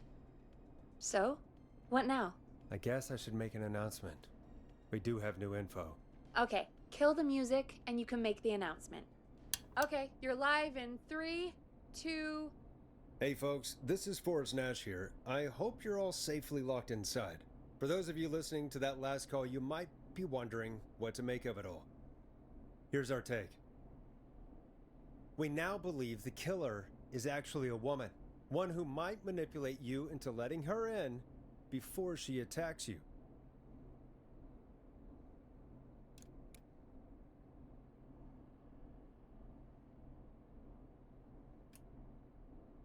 We're neighbors. Look out for each other and stay safe. The killer was calling themselves Dawn. This could be a fake name. If anyone needs help or you have info on the killer, please call in. You folks have my new number, right? It's 911. Hopefully, our next caller can help shed some light on our killer. Hey, we had a call come in. Okay, folks, time to take a call.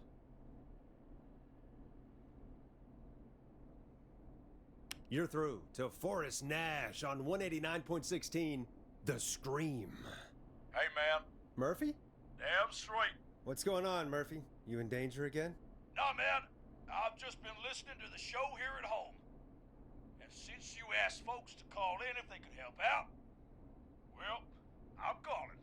I don't know if I can say as much as other folks have, but I figure I wouldn't be a good role model to Fernando if I didn't try to help, you know?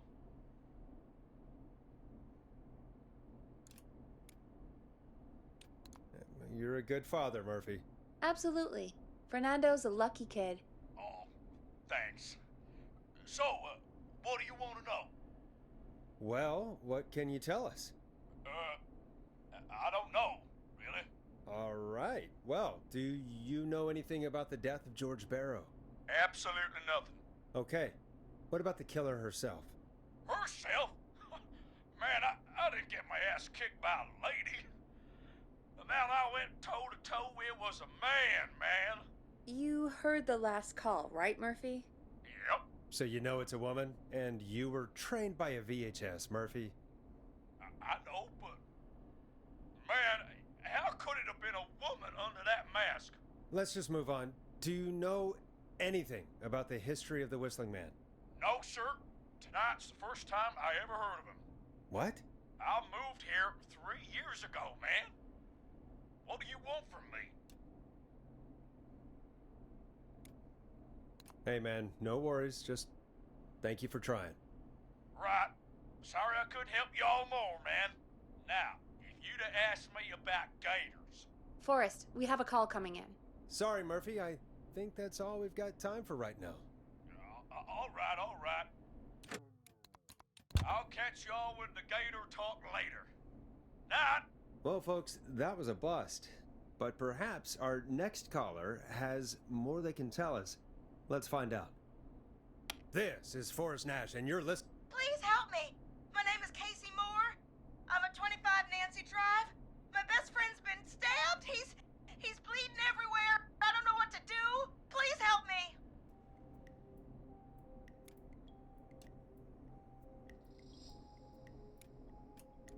Is he still breathing? Yeah, but he's bleeding out fast. I really need help. Please. Take a breath. We'd been out at the reservoir. We were heading back to his place when we heard this whistling all of a sudden. He just started freaking out. He screamed at me, told me to hide. I'd never seen him like that, and I just panicked and ran and hid in a bush. Oh no. Forrest. Then what happened? He went up the road and talked to someone. I couldn't really hear or see anything. It sounded like he might have known the person, and they just stabbed him. Casey, was he talking to a woman? I don't know. They had a mask and wore all black. That's all I know. Please, we need help here. I'll get you help, but I need to know. Where did the masked person go? They left. They left him to bleed out. I waited until they were gone, then dragged him into the garage and called 911. Wait, why didn't she make sure he was dead? I don't know. I think I heard them say something like, "It's not so funny now, is it?" before they left, but please, he needs to get to the hospital. I can't drive, so we need an ambulance.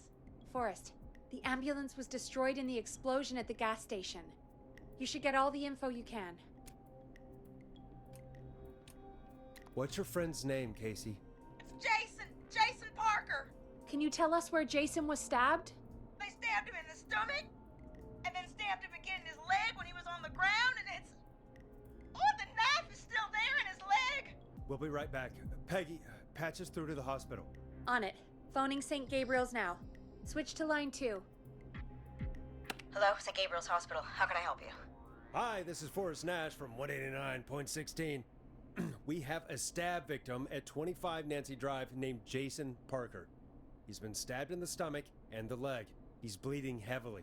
Oh God, I'm sorry. But the ambulance is, well, you know.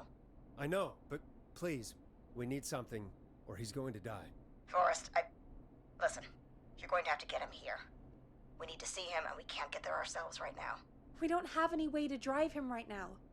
And even if we did, he's bleeding out fast. Alright, listen. We need to buy him time to get here. That means stopping the blood first, and then finding someone to stabilize him. To stabilize him, you really need someone with first aid training. Do either of you have any? No. Me neither. Damn it. I'm really sorry about this, but I have other patients who can't wait. All I can do is talk you through the procedure as quick as I can, and then leave the rest to you. You think you can handle that? We don't really have much choice. Hit me. Okay, from the top. If he's bleeding out, then you need to get him comfortable and try to stem the bleeding. Lay him down. Apply continuous pressure directly to the affected areas. When the bleeding slows, get a clean cloth of some kind and hold it over the wounds. Get them comfortable. Apply pressure. Clean cloths when slowed. Got it, I think. You said he was stabbed, right? If the object he was stabbed with is still in him, don't take it out. It's stopping the worst of the bleeding right now. If anything, you should secure it so it stays where it is. I wouldn't have thought of that. It makes sense, though. God, that was a lot of info. But I think we can handle this. Glad you got it so far, because there's more to go.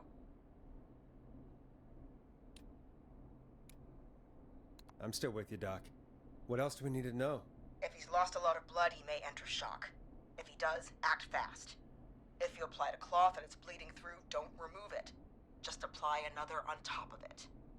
If it's safe, elevate his legs to get blood circulating to his vital organs. Try to keep him warm. Get him to rest and reassure him. We need the patient to stay calm. All right, don't replace bandages, elevate his legs, keep him warm and calm. This is a lot. I'm really sorry. That's as much as I can give you right now. Try to stop the bleeding, find someone to get him stabilized, and get him here as quick as you can. Good luck. All right, Forrest. Casey's still on line 1. Hello? Hello, Forrest, are you there?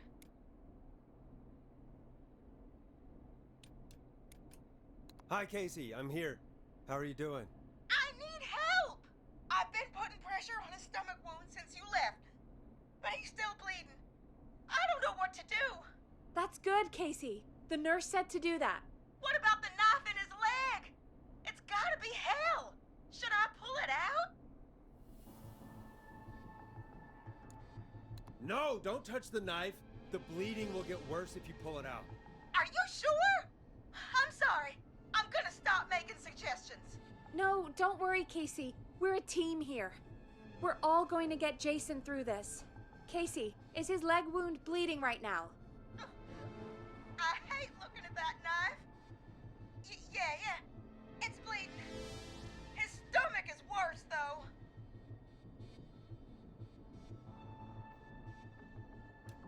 All right, I think we need to leave that knife alone. All right. I'll just keep putting pressure on his stomach for now. Forrest, can I have a word? Casey, I'm gonna have a quick word with Peggy. Keep putting that pressure on and let us know when the bleeding is under control. You're doing great. But what if something happens? We'll still be here. Just shout if you need anything, and we'll be there. I promise. Okay. I'll wait. Jason, please be okay.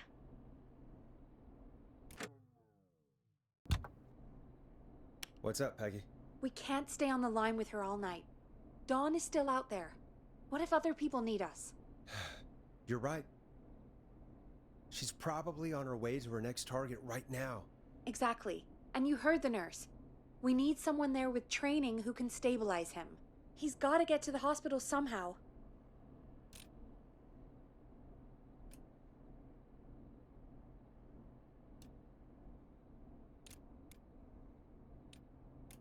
Any suggestions, Peggy?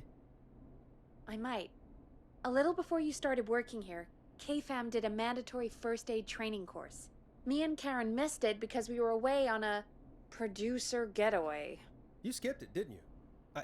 Never mind. So, how does KFAM's first aid course help us? Casey said they're at 25 Nancy Drive, right? Yeah? Why? They put up a bunch of cheap houses around there about 10 years ago. So a bunch of people here at the station live around there. Do you think any of them could help Casey and Jason? Probably, but I don't know who lives there. And since I missed the training day, I don't know who knows first aid. Could you call them and ask? I don't know everybody's numbers.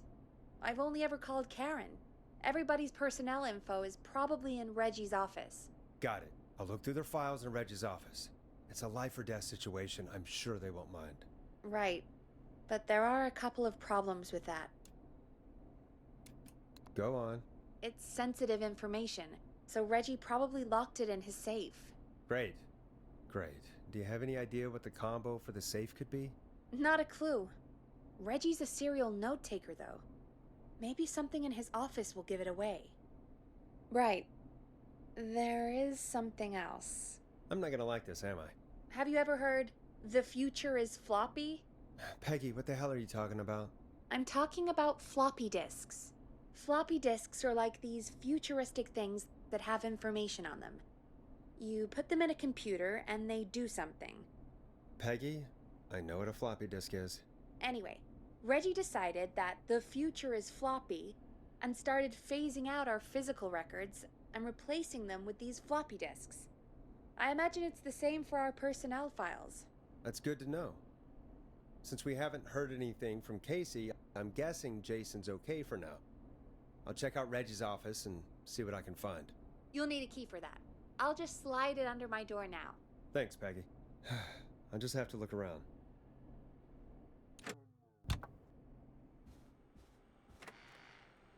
Good. I'll patch my mic down to the office, so you'll hear me over the intercom.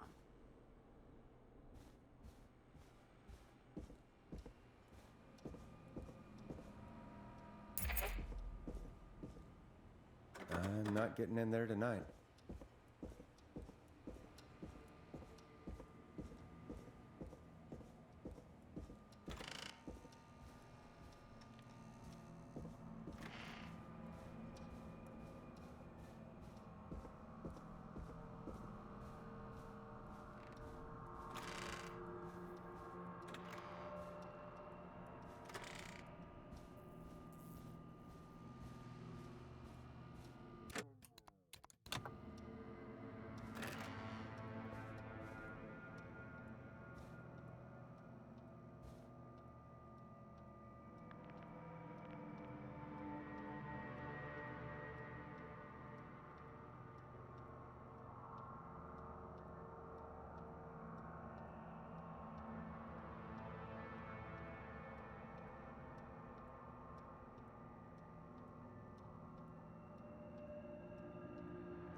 Looks like I need a 4-digit code.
Could this be it?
Nice.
Get a load of this, Peggy.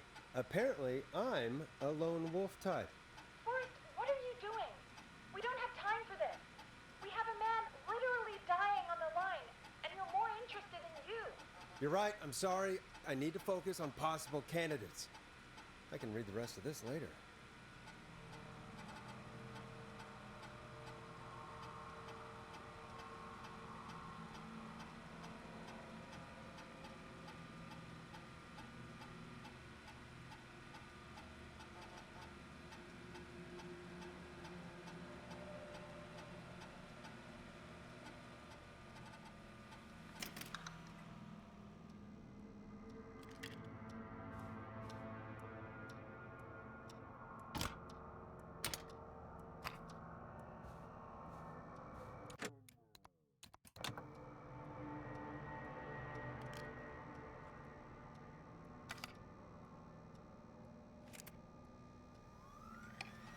Hey, Peggy.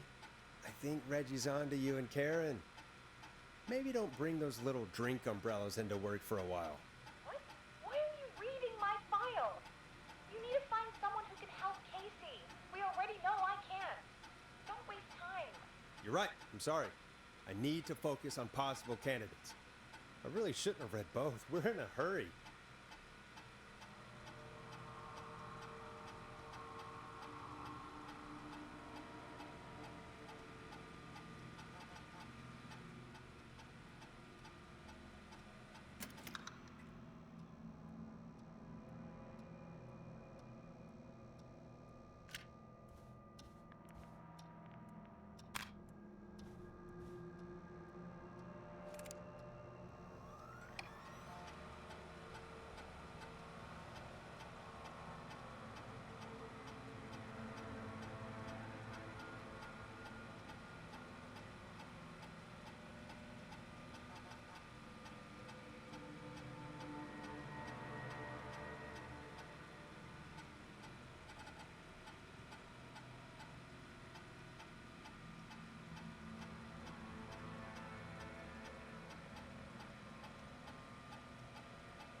Hey, Peggy, you there? Yeah, I'm here. Did you find what we need? I think I know who our best bet is to help Casey and Jason. All right, good work. Who should I... Hello? Is anybody there? Please pick up. Casey, I'm here. What's wrong? Jason started going pale. I tried to get him to rest, but he just threw up everywhere. What's happening? What do I do? God, it sounds like he's going into shock. Casey, just stay calm. It's going to be okay. But the bleeding seemed to slow down. Did I mess up? Jason, I'm sorry. Casey, calm down. You've done everything right. I need you to listen to me, okay? For Jason. What did the nurse say to do about shock? Casey, I need you to elevate Jason's legs. We need to get the blood flowing to his vital organs. Got it. Jason, stay with me. I'm just gonna move you. This might hurt. Okay. I propped his legs up on some boxes. I'm looking at my notes. We need to get Jason as warm and comfortable as possible. Do you have anything you could use nearby, Casey? Yeah. I still have some laundry next to me. I'll wrap him in some blankets. Just give me a second. Sorry. Sorry.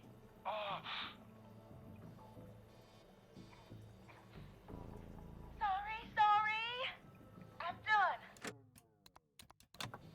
You're gonna be okay, Jason. Just relax now, okay? Boris, I'm scared. He's not doing well. Is he gonna...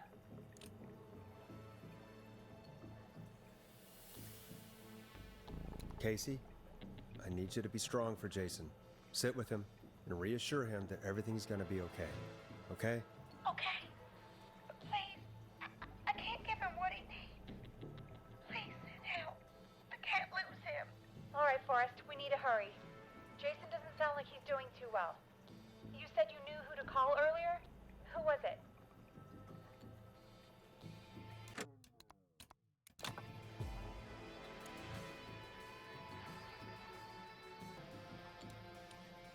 We need to call John Hedges. He lives on Nancy Drive. He didn't really participate in the first aid training, but he's a former war medic. He's probably the most trained person we have. Really? I never really spoke to him before. A war medic, huh? Yeah, and according to Reggie's notes, John keeps all of his old equipment at his house. He's something of a hoarder. All right. What's his number? 5420735. Calling now. Let's hope he picks... Who the hell is this calling me at? What time is it? John, it's Forrest Nash here at KFAM. We have an emergency and we need your help. Forrest, if this is a work emergency, I can wait until the goddamn morning. Just leave me a note like everybody else. John, no, this is a medical emergency. A man has been stabbed by the Whistling Man, or never mind. He's badly hurt and he's going to die unless we get someone to him now. The Whistling Man? What kind of joke is this? John, we're not kidding.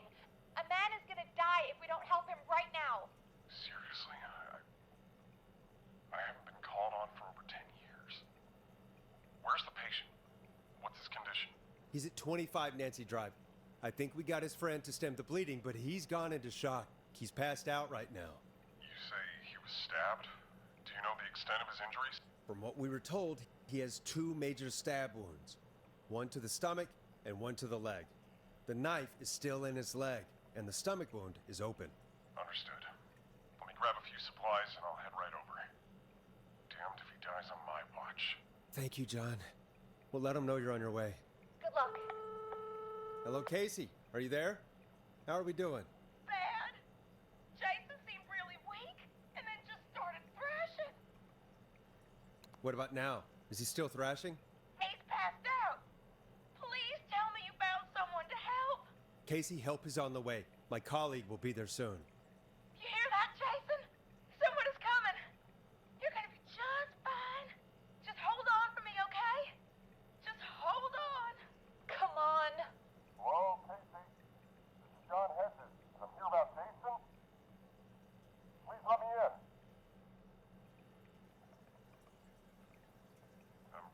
it's Jason there. Casey, I'm gonna need your help. Forrest, Peggy, don't you two worry. We've got this from here. Okay. Forrest, we'll call you back later. I have to go now. Good luck, everyone. God, I hope he's gonna be all right. And with that, the show moves on. We're sending our best wishes to Jason. Well, after all that excitement, I think we could use some music. Come back upstairs when you're ready.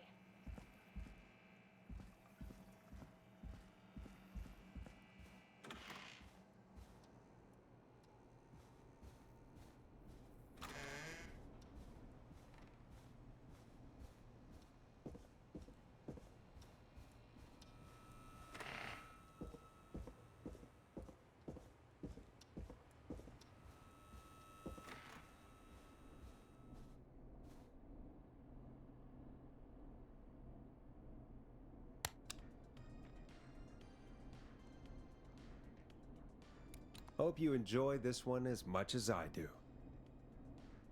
It's getting pretty late. This might be your last break for the night, so try to enjoy it.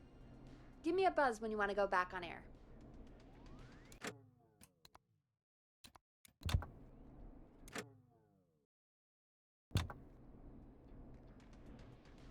Let's roll. You got it. We've got another call coming through, too. Welcome back to 189.16, The Scream. I believe we have another caller on the line. How are you tonight, caller? Forrest, it's me, Roller Ricky.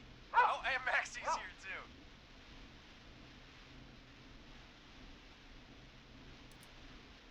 too. Are you okay? Not under attack again, are you? Oh, we're good, man, thanks to you. You're like our guardian angel. That wouldn't be a bad look for you, Forrest. A little White Wing Halo number? Maybe something for the K-Fam Halloween party. All right, everyone, let's calm down. Ricky, I'm just glad we could help you and Maxie. Is there anything else we can help you with, Ricky? Actually, I think I have some info that might help you.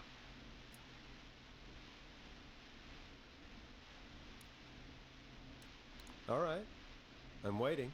See, man, me and Jason know each other. You know each other? Yeah, we went to Gallows High and played on the football team together. He was a gnarly offensive linesman, and I was our star wide receiver. Runner Ricky, they called me. All right, and what does that have to do with tonight? Well, because George, the guy who drowned, he was on our team too.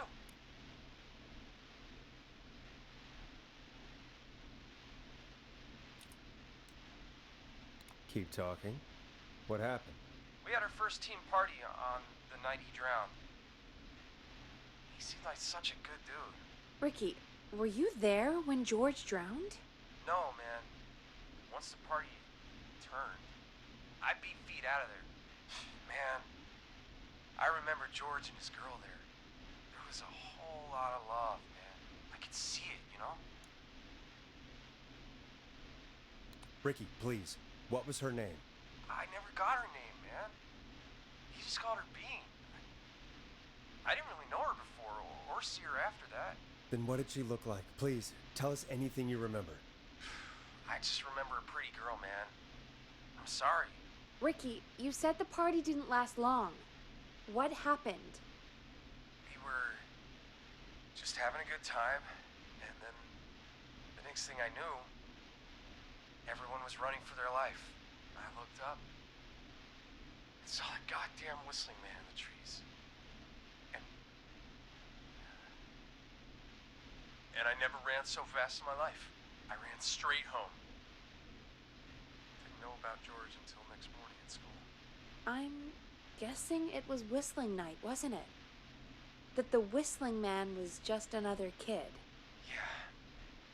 I don't know how George died, but I always felt like if anyone deserved to die that night, it should have been me. And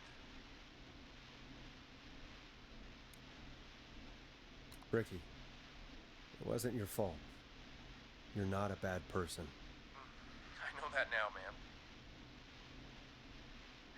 Took a long time to learn, but yeah, just thought I'd tell you all what I know.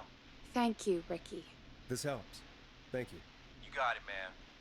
Anyway, I think it's time for me and Maxie to free up your phone lines. Thanks for listening, man. I'll let you to it. Night, Ricky. All right, folks. Looks like we got a new lead in the case. If anyone has any info about this mysterious being, please call in. If she was George's girlfriend back then, she's probably in her mid to late 30s now. Huh.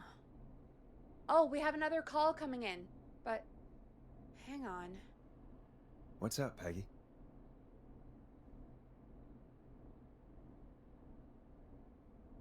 Peggy? You're gonna want to take this call off the air. Who is it? Just do it.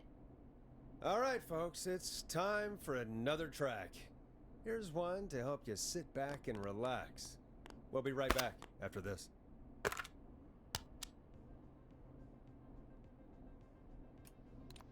I hope this is good news, Peggy. Who have we got? Find out for yourself on line 1. Hello? Forrest, I'm glad I got back through to you. Sounds like it's been a busy night, huh?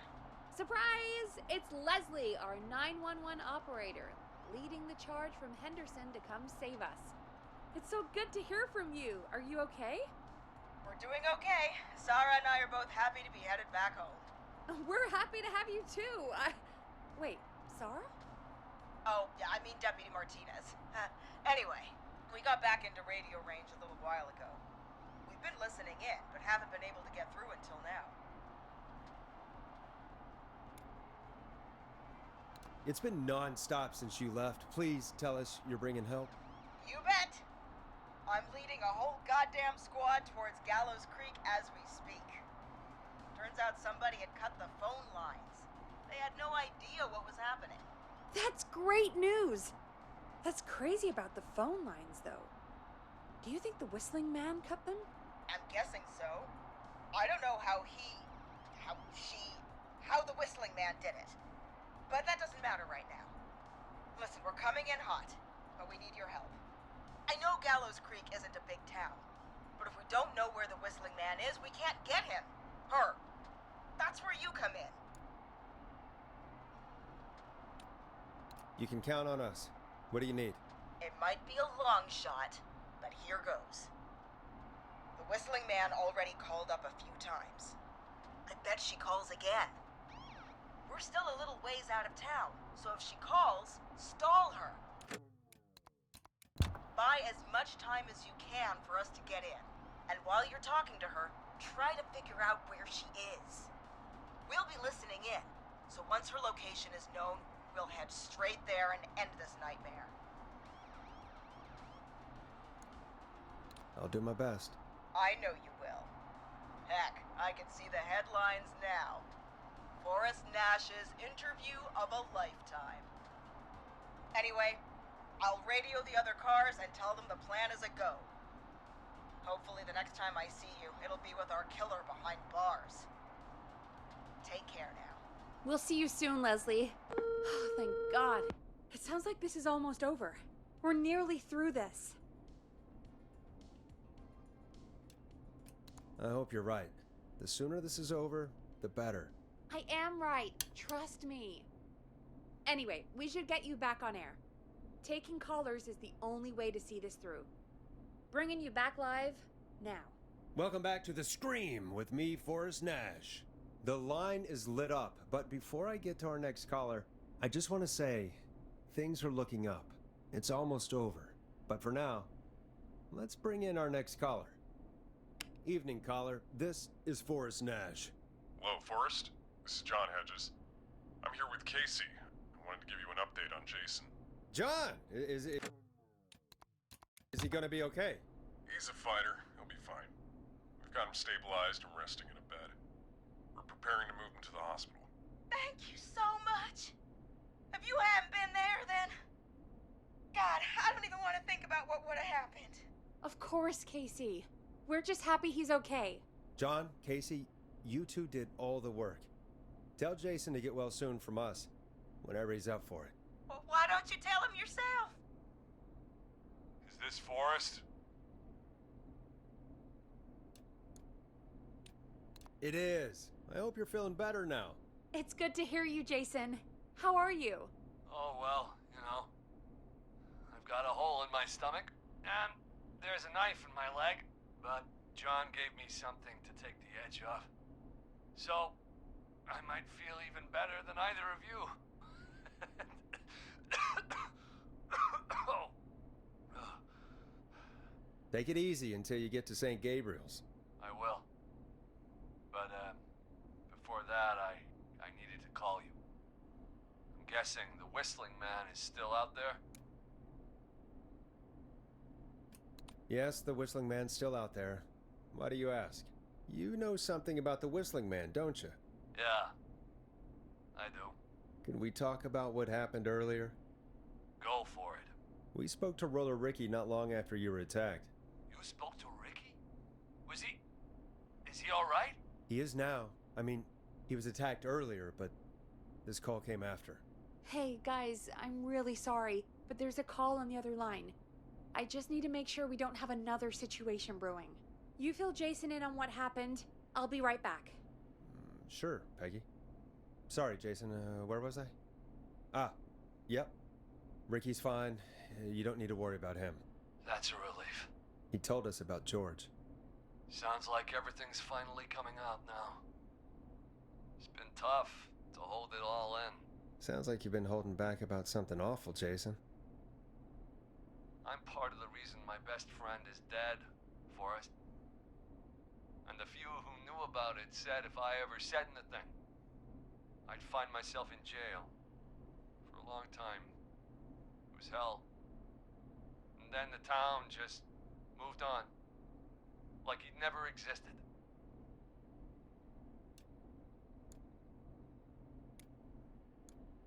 What happened that night? I went along with the stupid prank, that's what. Whistling night. Some of the guys on the football team had an idea for a way we could haze the newcomers. We decided to plan a party in the woods and have the Whistling Man crash it. It was stupid. We each had a role. I was the stabbed friend. At the party that night, I left the group for a second, met our Whistling Man, pretended to get stabbed in front of everyone. Started an almighty panic. Those screams. That was the last time I saw or heard George alive. How did George die, Jason? I don't know. I was playing dead. But when I heard her scream... Ricky mentioned a girl named Bean. Is that who you mean? Bean? Oh, yeah. I guess George did call her that. Yeah. He called her Bean. I heard her again tonight, Forrest. Her name was... What? What happened? Are we still on air? No, we're not. Seems like the power is completely gone. How do we get it back on? I don't, we can use the emergency generator down in the basement. Ricky picked it up a while ago in case we ever needed to do an emergency broadcast. An emergency broadcast? Emergency? You know, nuclear war, alien attack, broadcasting a serial killer's location to the cops so we can end this nightmare. Fair point! It's in the storage area in the far back corner, up on the wall. You might have spotted it earlier when you were digging around for all those tapes. It'll have a big red button. Just press that. I'll see you when you're back.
far back corner.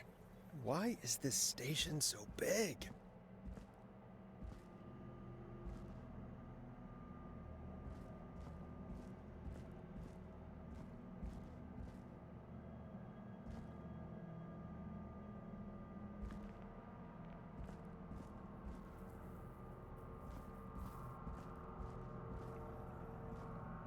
That must be it. Boom!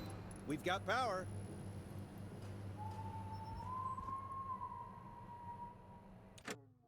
The Whistling Man. I need to warn Peggy.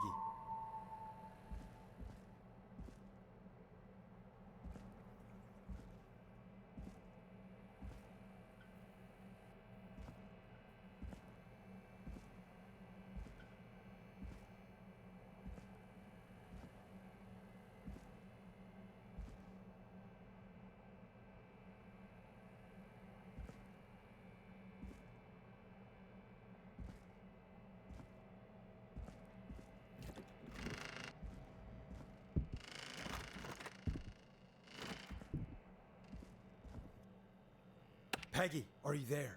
Are you... Peggy? I need to get back upstairs.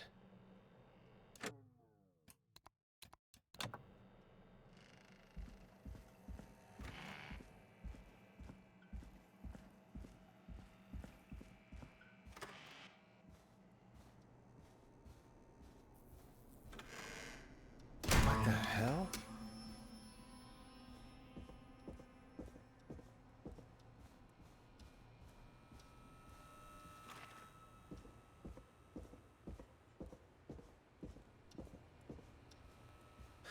Oh no.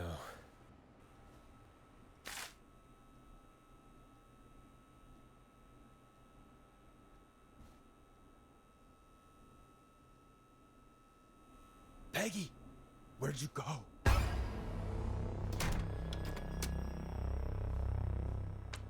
No way. This can't be happening.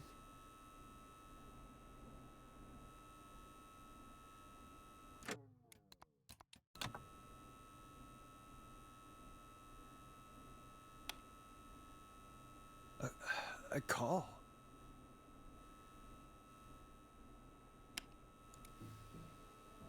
Where's Peggy, Don?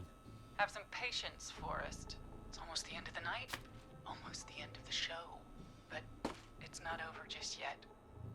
Got a little time still. So let's make the most of it. All right, let's. I'm happy to hear that. Huh? I thought we'd end tonight's Whistling Man special with a special guest. The one who started it all. Let me take that out of your mouth and... You crazy bitch! Let me go! Welcome to the air, Mr. Teddy Gallows Jr. Wait. It's all gonna come out tonight, Teddy. Your daddy and his money saved you 20 years ago. But even if he crawled out of his coffin with all the money in the world... Wait, where the hell is Teddy? How are you talking to him if you're here with me? Because I'm not there with you, Forrest. I'm here with Teddy. And if he says where that is, well, he knows he'll get it.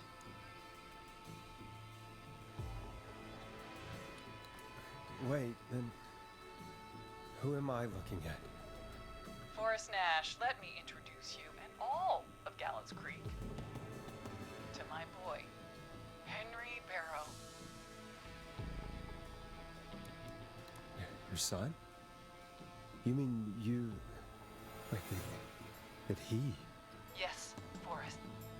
He and I had a son. So there were two Whistling Men tonight.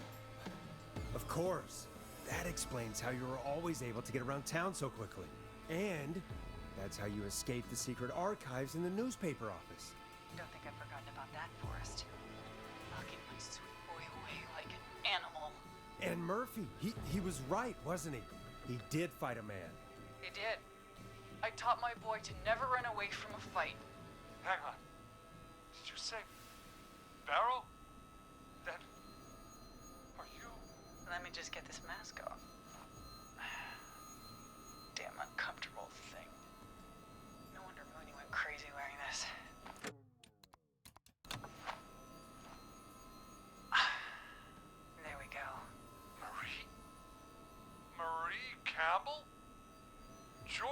old girl. Oh, well, it sure has been years since I last saw. Oh, God damn it.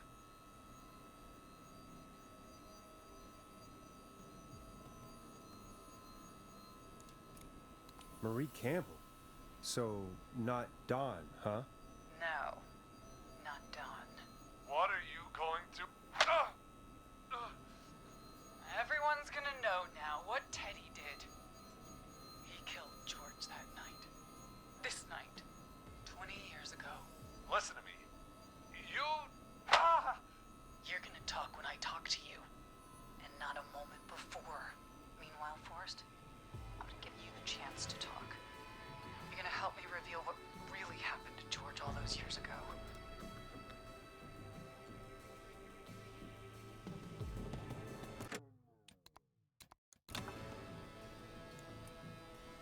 Why should I help you?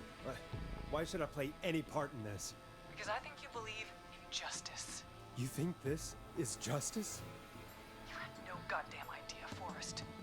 These people you've been trying to save, they were all in on it. They all knew George was murdered, but... Murdered? Listen,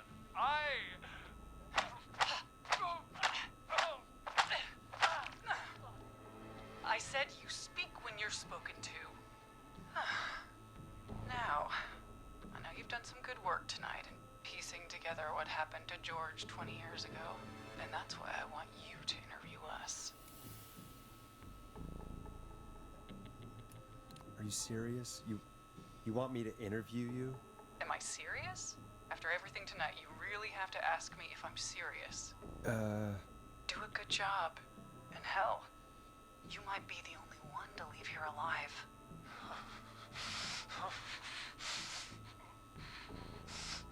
I need to drag this out. If I can buy Leslie time to get back to Gallows Creek, and if I can find out where Marie is, then this can end. Teddy, we'll start with you. Just, talk me through what happened that night. How did it start? How would I know? It was 20 years ago.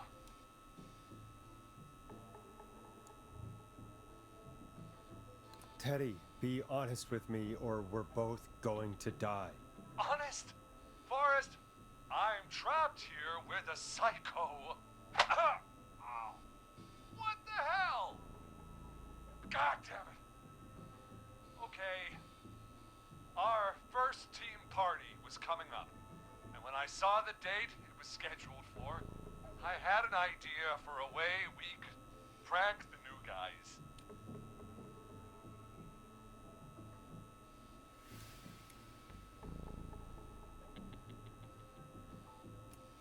I understand that kids in Gallows Creek know tonight as Whistling Night. I'm guessing that's what you mean? Well, we didn't have a name for it then.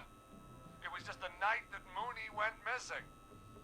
But Whistling Night is what they'd call it later. Wait. You mean this was the first Whistling Night? Keep talking, Teddy. We went up near Whistling Point. God, who was there? Me, Jason, and George, of course. But George didn't come alone. He brought Marie. And Roller Ricky. He was there too, wasn't he? Yes, Ricky was there too. Runner Ricky, our wide receiver. I helped him off the bottle, you know. Because I'm a decent man. Is that so? Yes, it is. He came apart one day. Some people do. He had some issues. Wasn't stable. I didn't want him to hurt his chances in life. So, I helped him keep himself together. You were afraid he would talk about that night, weren't you? Keep talking. About midway through the night, we put the prank into action. I looked up at the trees and saw Jason there. Bloody, like he'd just been stabbed. And the Whistling Man. screaming. George and I and Ricky, we got left behind. But Ricky was in on it too. I know he was. He and Teddy were as close as anybody. Teddy must have told him the plan.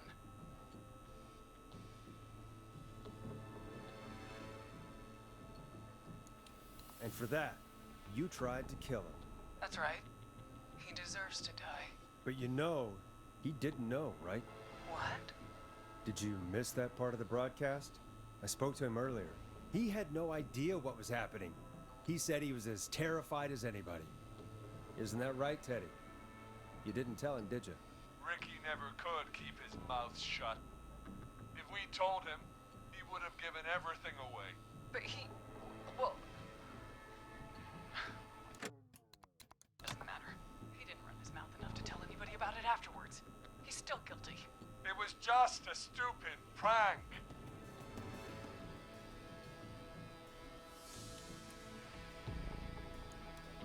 How can you still say it was just a prank? Oh, come on. Oh, God damn it. You made George think Jason had been murdered. He thought his best friend was dead. And so tonight you stabbed him for real? It's the role he wanted to play. Jason's still alive, Marie. He was with a friend. We talked her through how to stop the bleeding and got him professional help just in time. Oh. Well, shame he didn't have the good sense to die earlier. He's gonna regret that. Enough about him. Me and George took off running, but somehow we got separated in the woods. I ended up near the bottom of Whistling Point, and when I noticed George wasn't with me, I panicked. And then, I don't know how he snuck up on me, but the Whistling Man grabs me. I scream, and he starts laughing, telling me it's just a joke. I can stall for time here.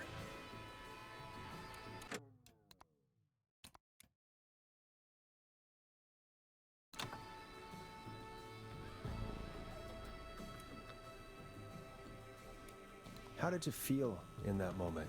I felt like nothing was real. I felt small and confused, and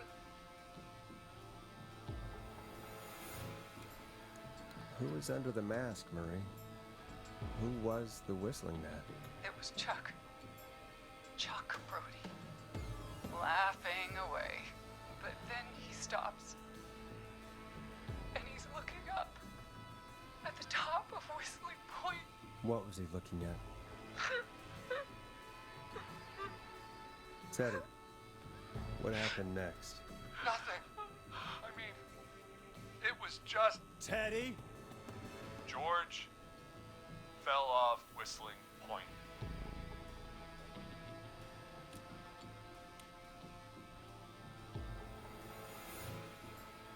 Why'd he fall, Teddy? He just... You pushed him. You were up there. You were dressed as the Whistling Man too, and I didn't push him, God damn it! I just chased him up there, and he kept backing up. When I saw he was about to go over, I reached out. That's what you saw. you liar. It's not my fault. He didn't know it was a joke. If he'd had any brains, he would have realized. Ugh, you bitch. No one's going to believe this. After all you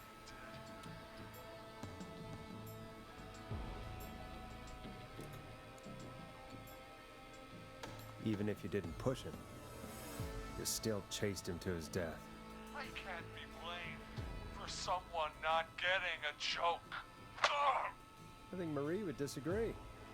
But if you really felt that way, why the cover-up? My future was at stake, Nash. You know what it's like. People like us are bred for bigger things. I'm going to be the mayor of this town, Forrest. And then governor. And then, who knows? What happened that night was tragic. It should never have happened. but it was a mistake. It was just a stupid joke gone wrong. So my father sent Clive out to clean it up. Why should a blip ruin my future? George was a blip? That's an evil thing to say, Teddy. That's the way it is. My father agreed with me. Sandra found him the next morning while out jazz running. She found him in the river, but she lied about that to protect Teddy. She said something about her rent going up, unless she... Teddy, did your father own Sandra Sharp's dance studio? It's Gallows Creek, not Sharp Creek.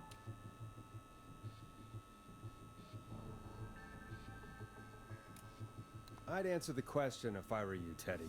Yes, okay. We own most of the town. That's it then. Your father was going to run her out of business, unless she lied and said she found him in the reservoir instead of the river. What my father did in his business dealings is nothing to do with me. The false reports. That's why you killed Sheriff Matthews too, isn't it, Maria? Not just to get him out of the way, but... Everyone was in on it, Forrest. Even the coroner wrote a fake report. Said George was drinking. That he just got himself into trouble. And Fake report? I only heard the tapes. you'd be disgusted by it. For all it's worth, Virginia didn't have much of a choice. She had a sick sister whose treatments she couldn't afford. She played along with the gallows to save her sister's life. And her own. Even still, she should have told the truth. I did my part. I tried everything I could think of. I even went to the newspaper, but no, that coward killed the story. We'll take care of Maurice Russell later. When will the killing end, Marie? End? When does it end? You can't kill the world. This has to stop sometime. It has to. It never should have started. He shouldn't have pushed my George off the cliff. He should have been punished.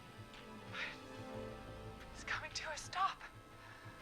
At least for now. Here, where George and I first met, before he joined the football team, was right after he shot the winning throw. Wait a sec.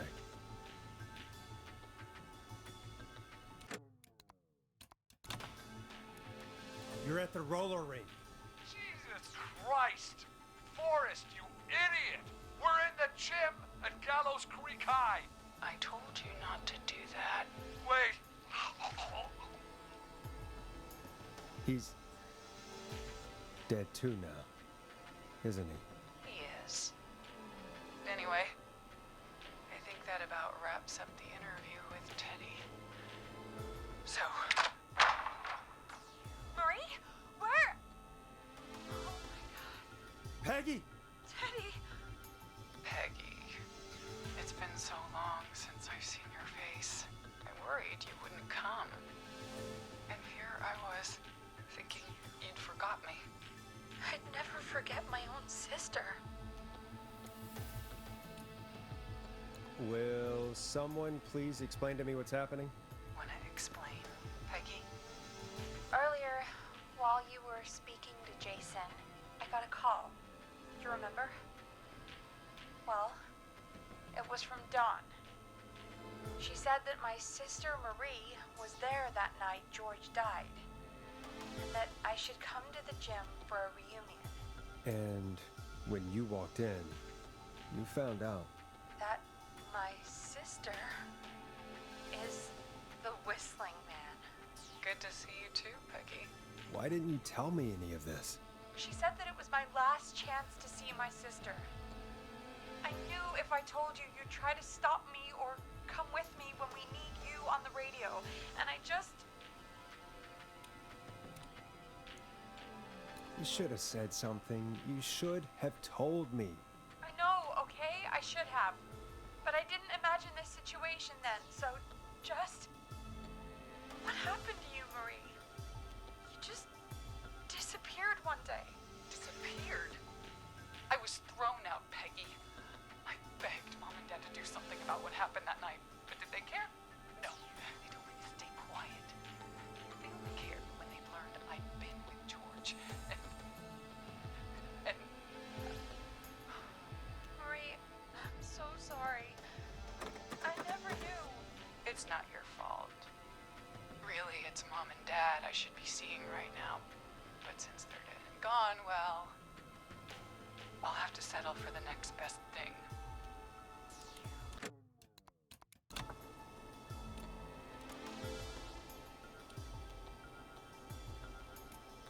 Don't.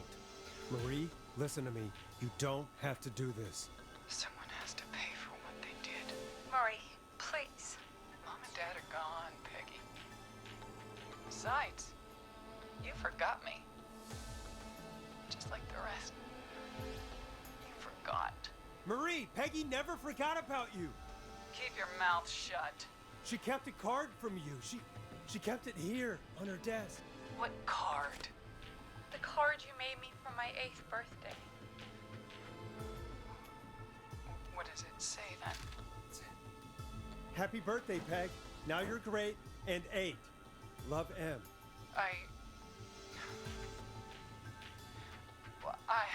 Henderson police! Freeze! No! Henry! Get out of there! Peggy! We have 1 wounded, 1 dead, and we're in pursuit of the suspect. Henderson police! Freeze! Forrest! Leslie, how's Peggy? She's been cut pretty bad, but we're here now. I'll be okay. God, Marie! Hey, Zara! I need you to look after Peggy. She needs help. Now. We got here just in the nick of time. Where's Marie? She bolted right as we got here. The police are right on her heels. It won't be long now. It's over, Forrest. Well, folks, it was a long night, but we made it through together. I'm gonna head off to go check on Peggy. This has been Forrest Nash.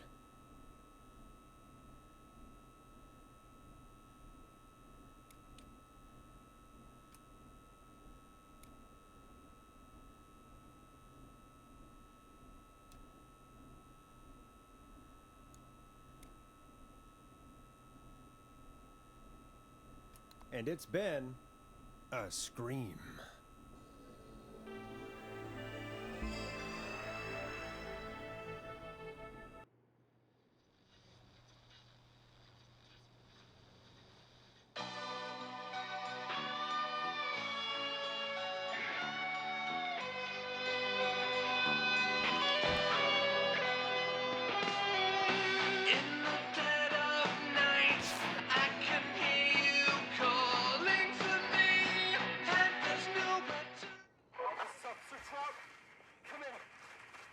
Suspect is in custody.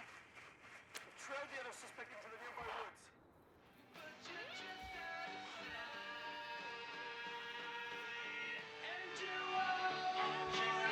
Let me go.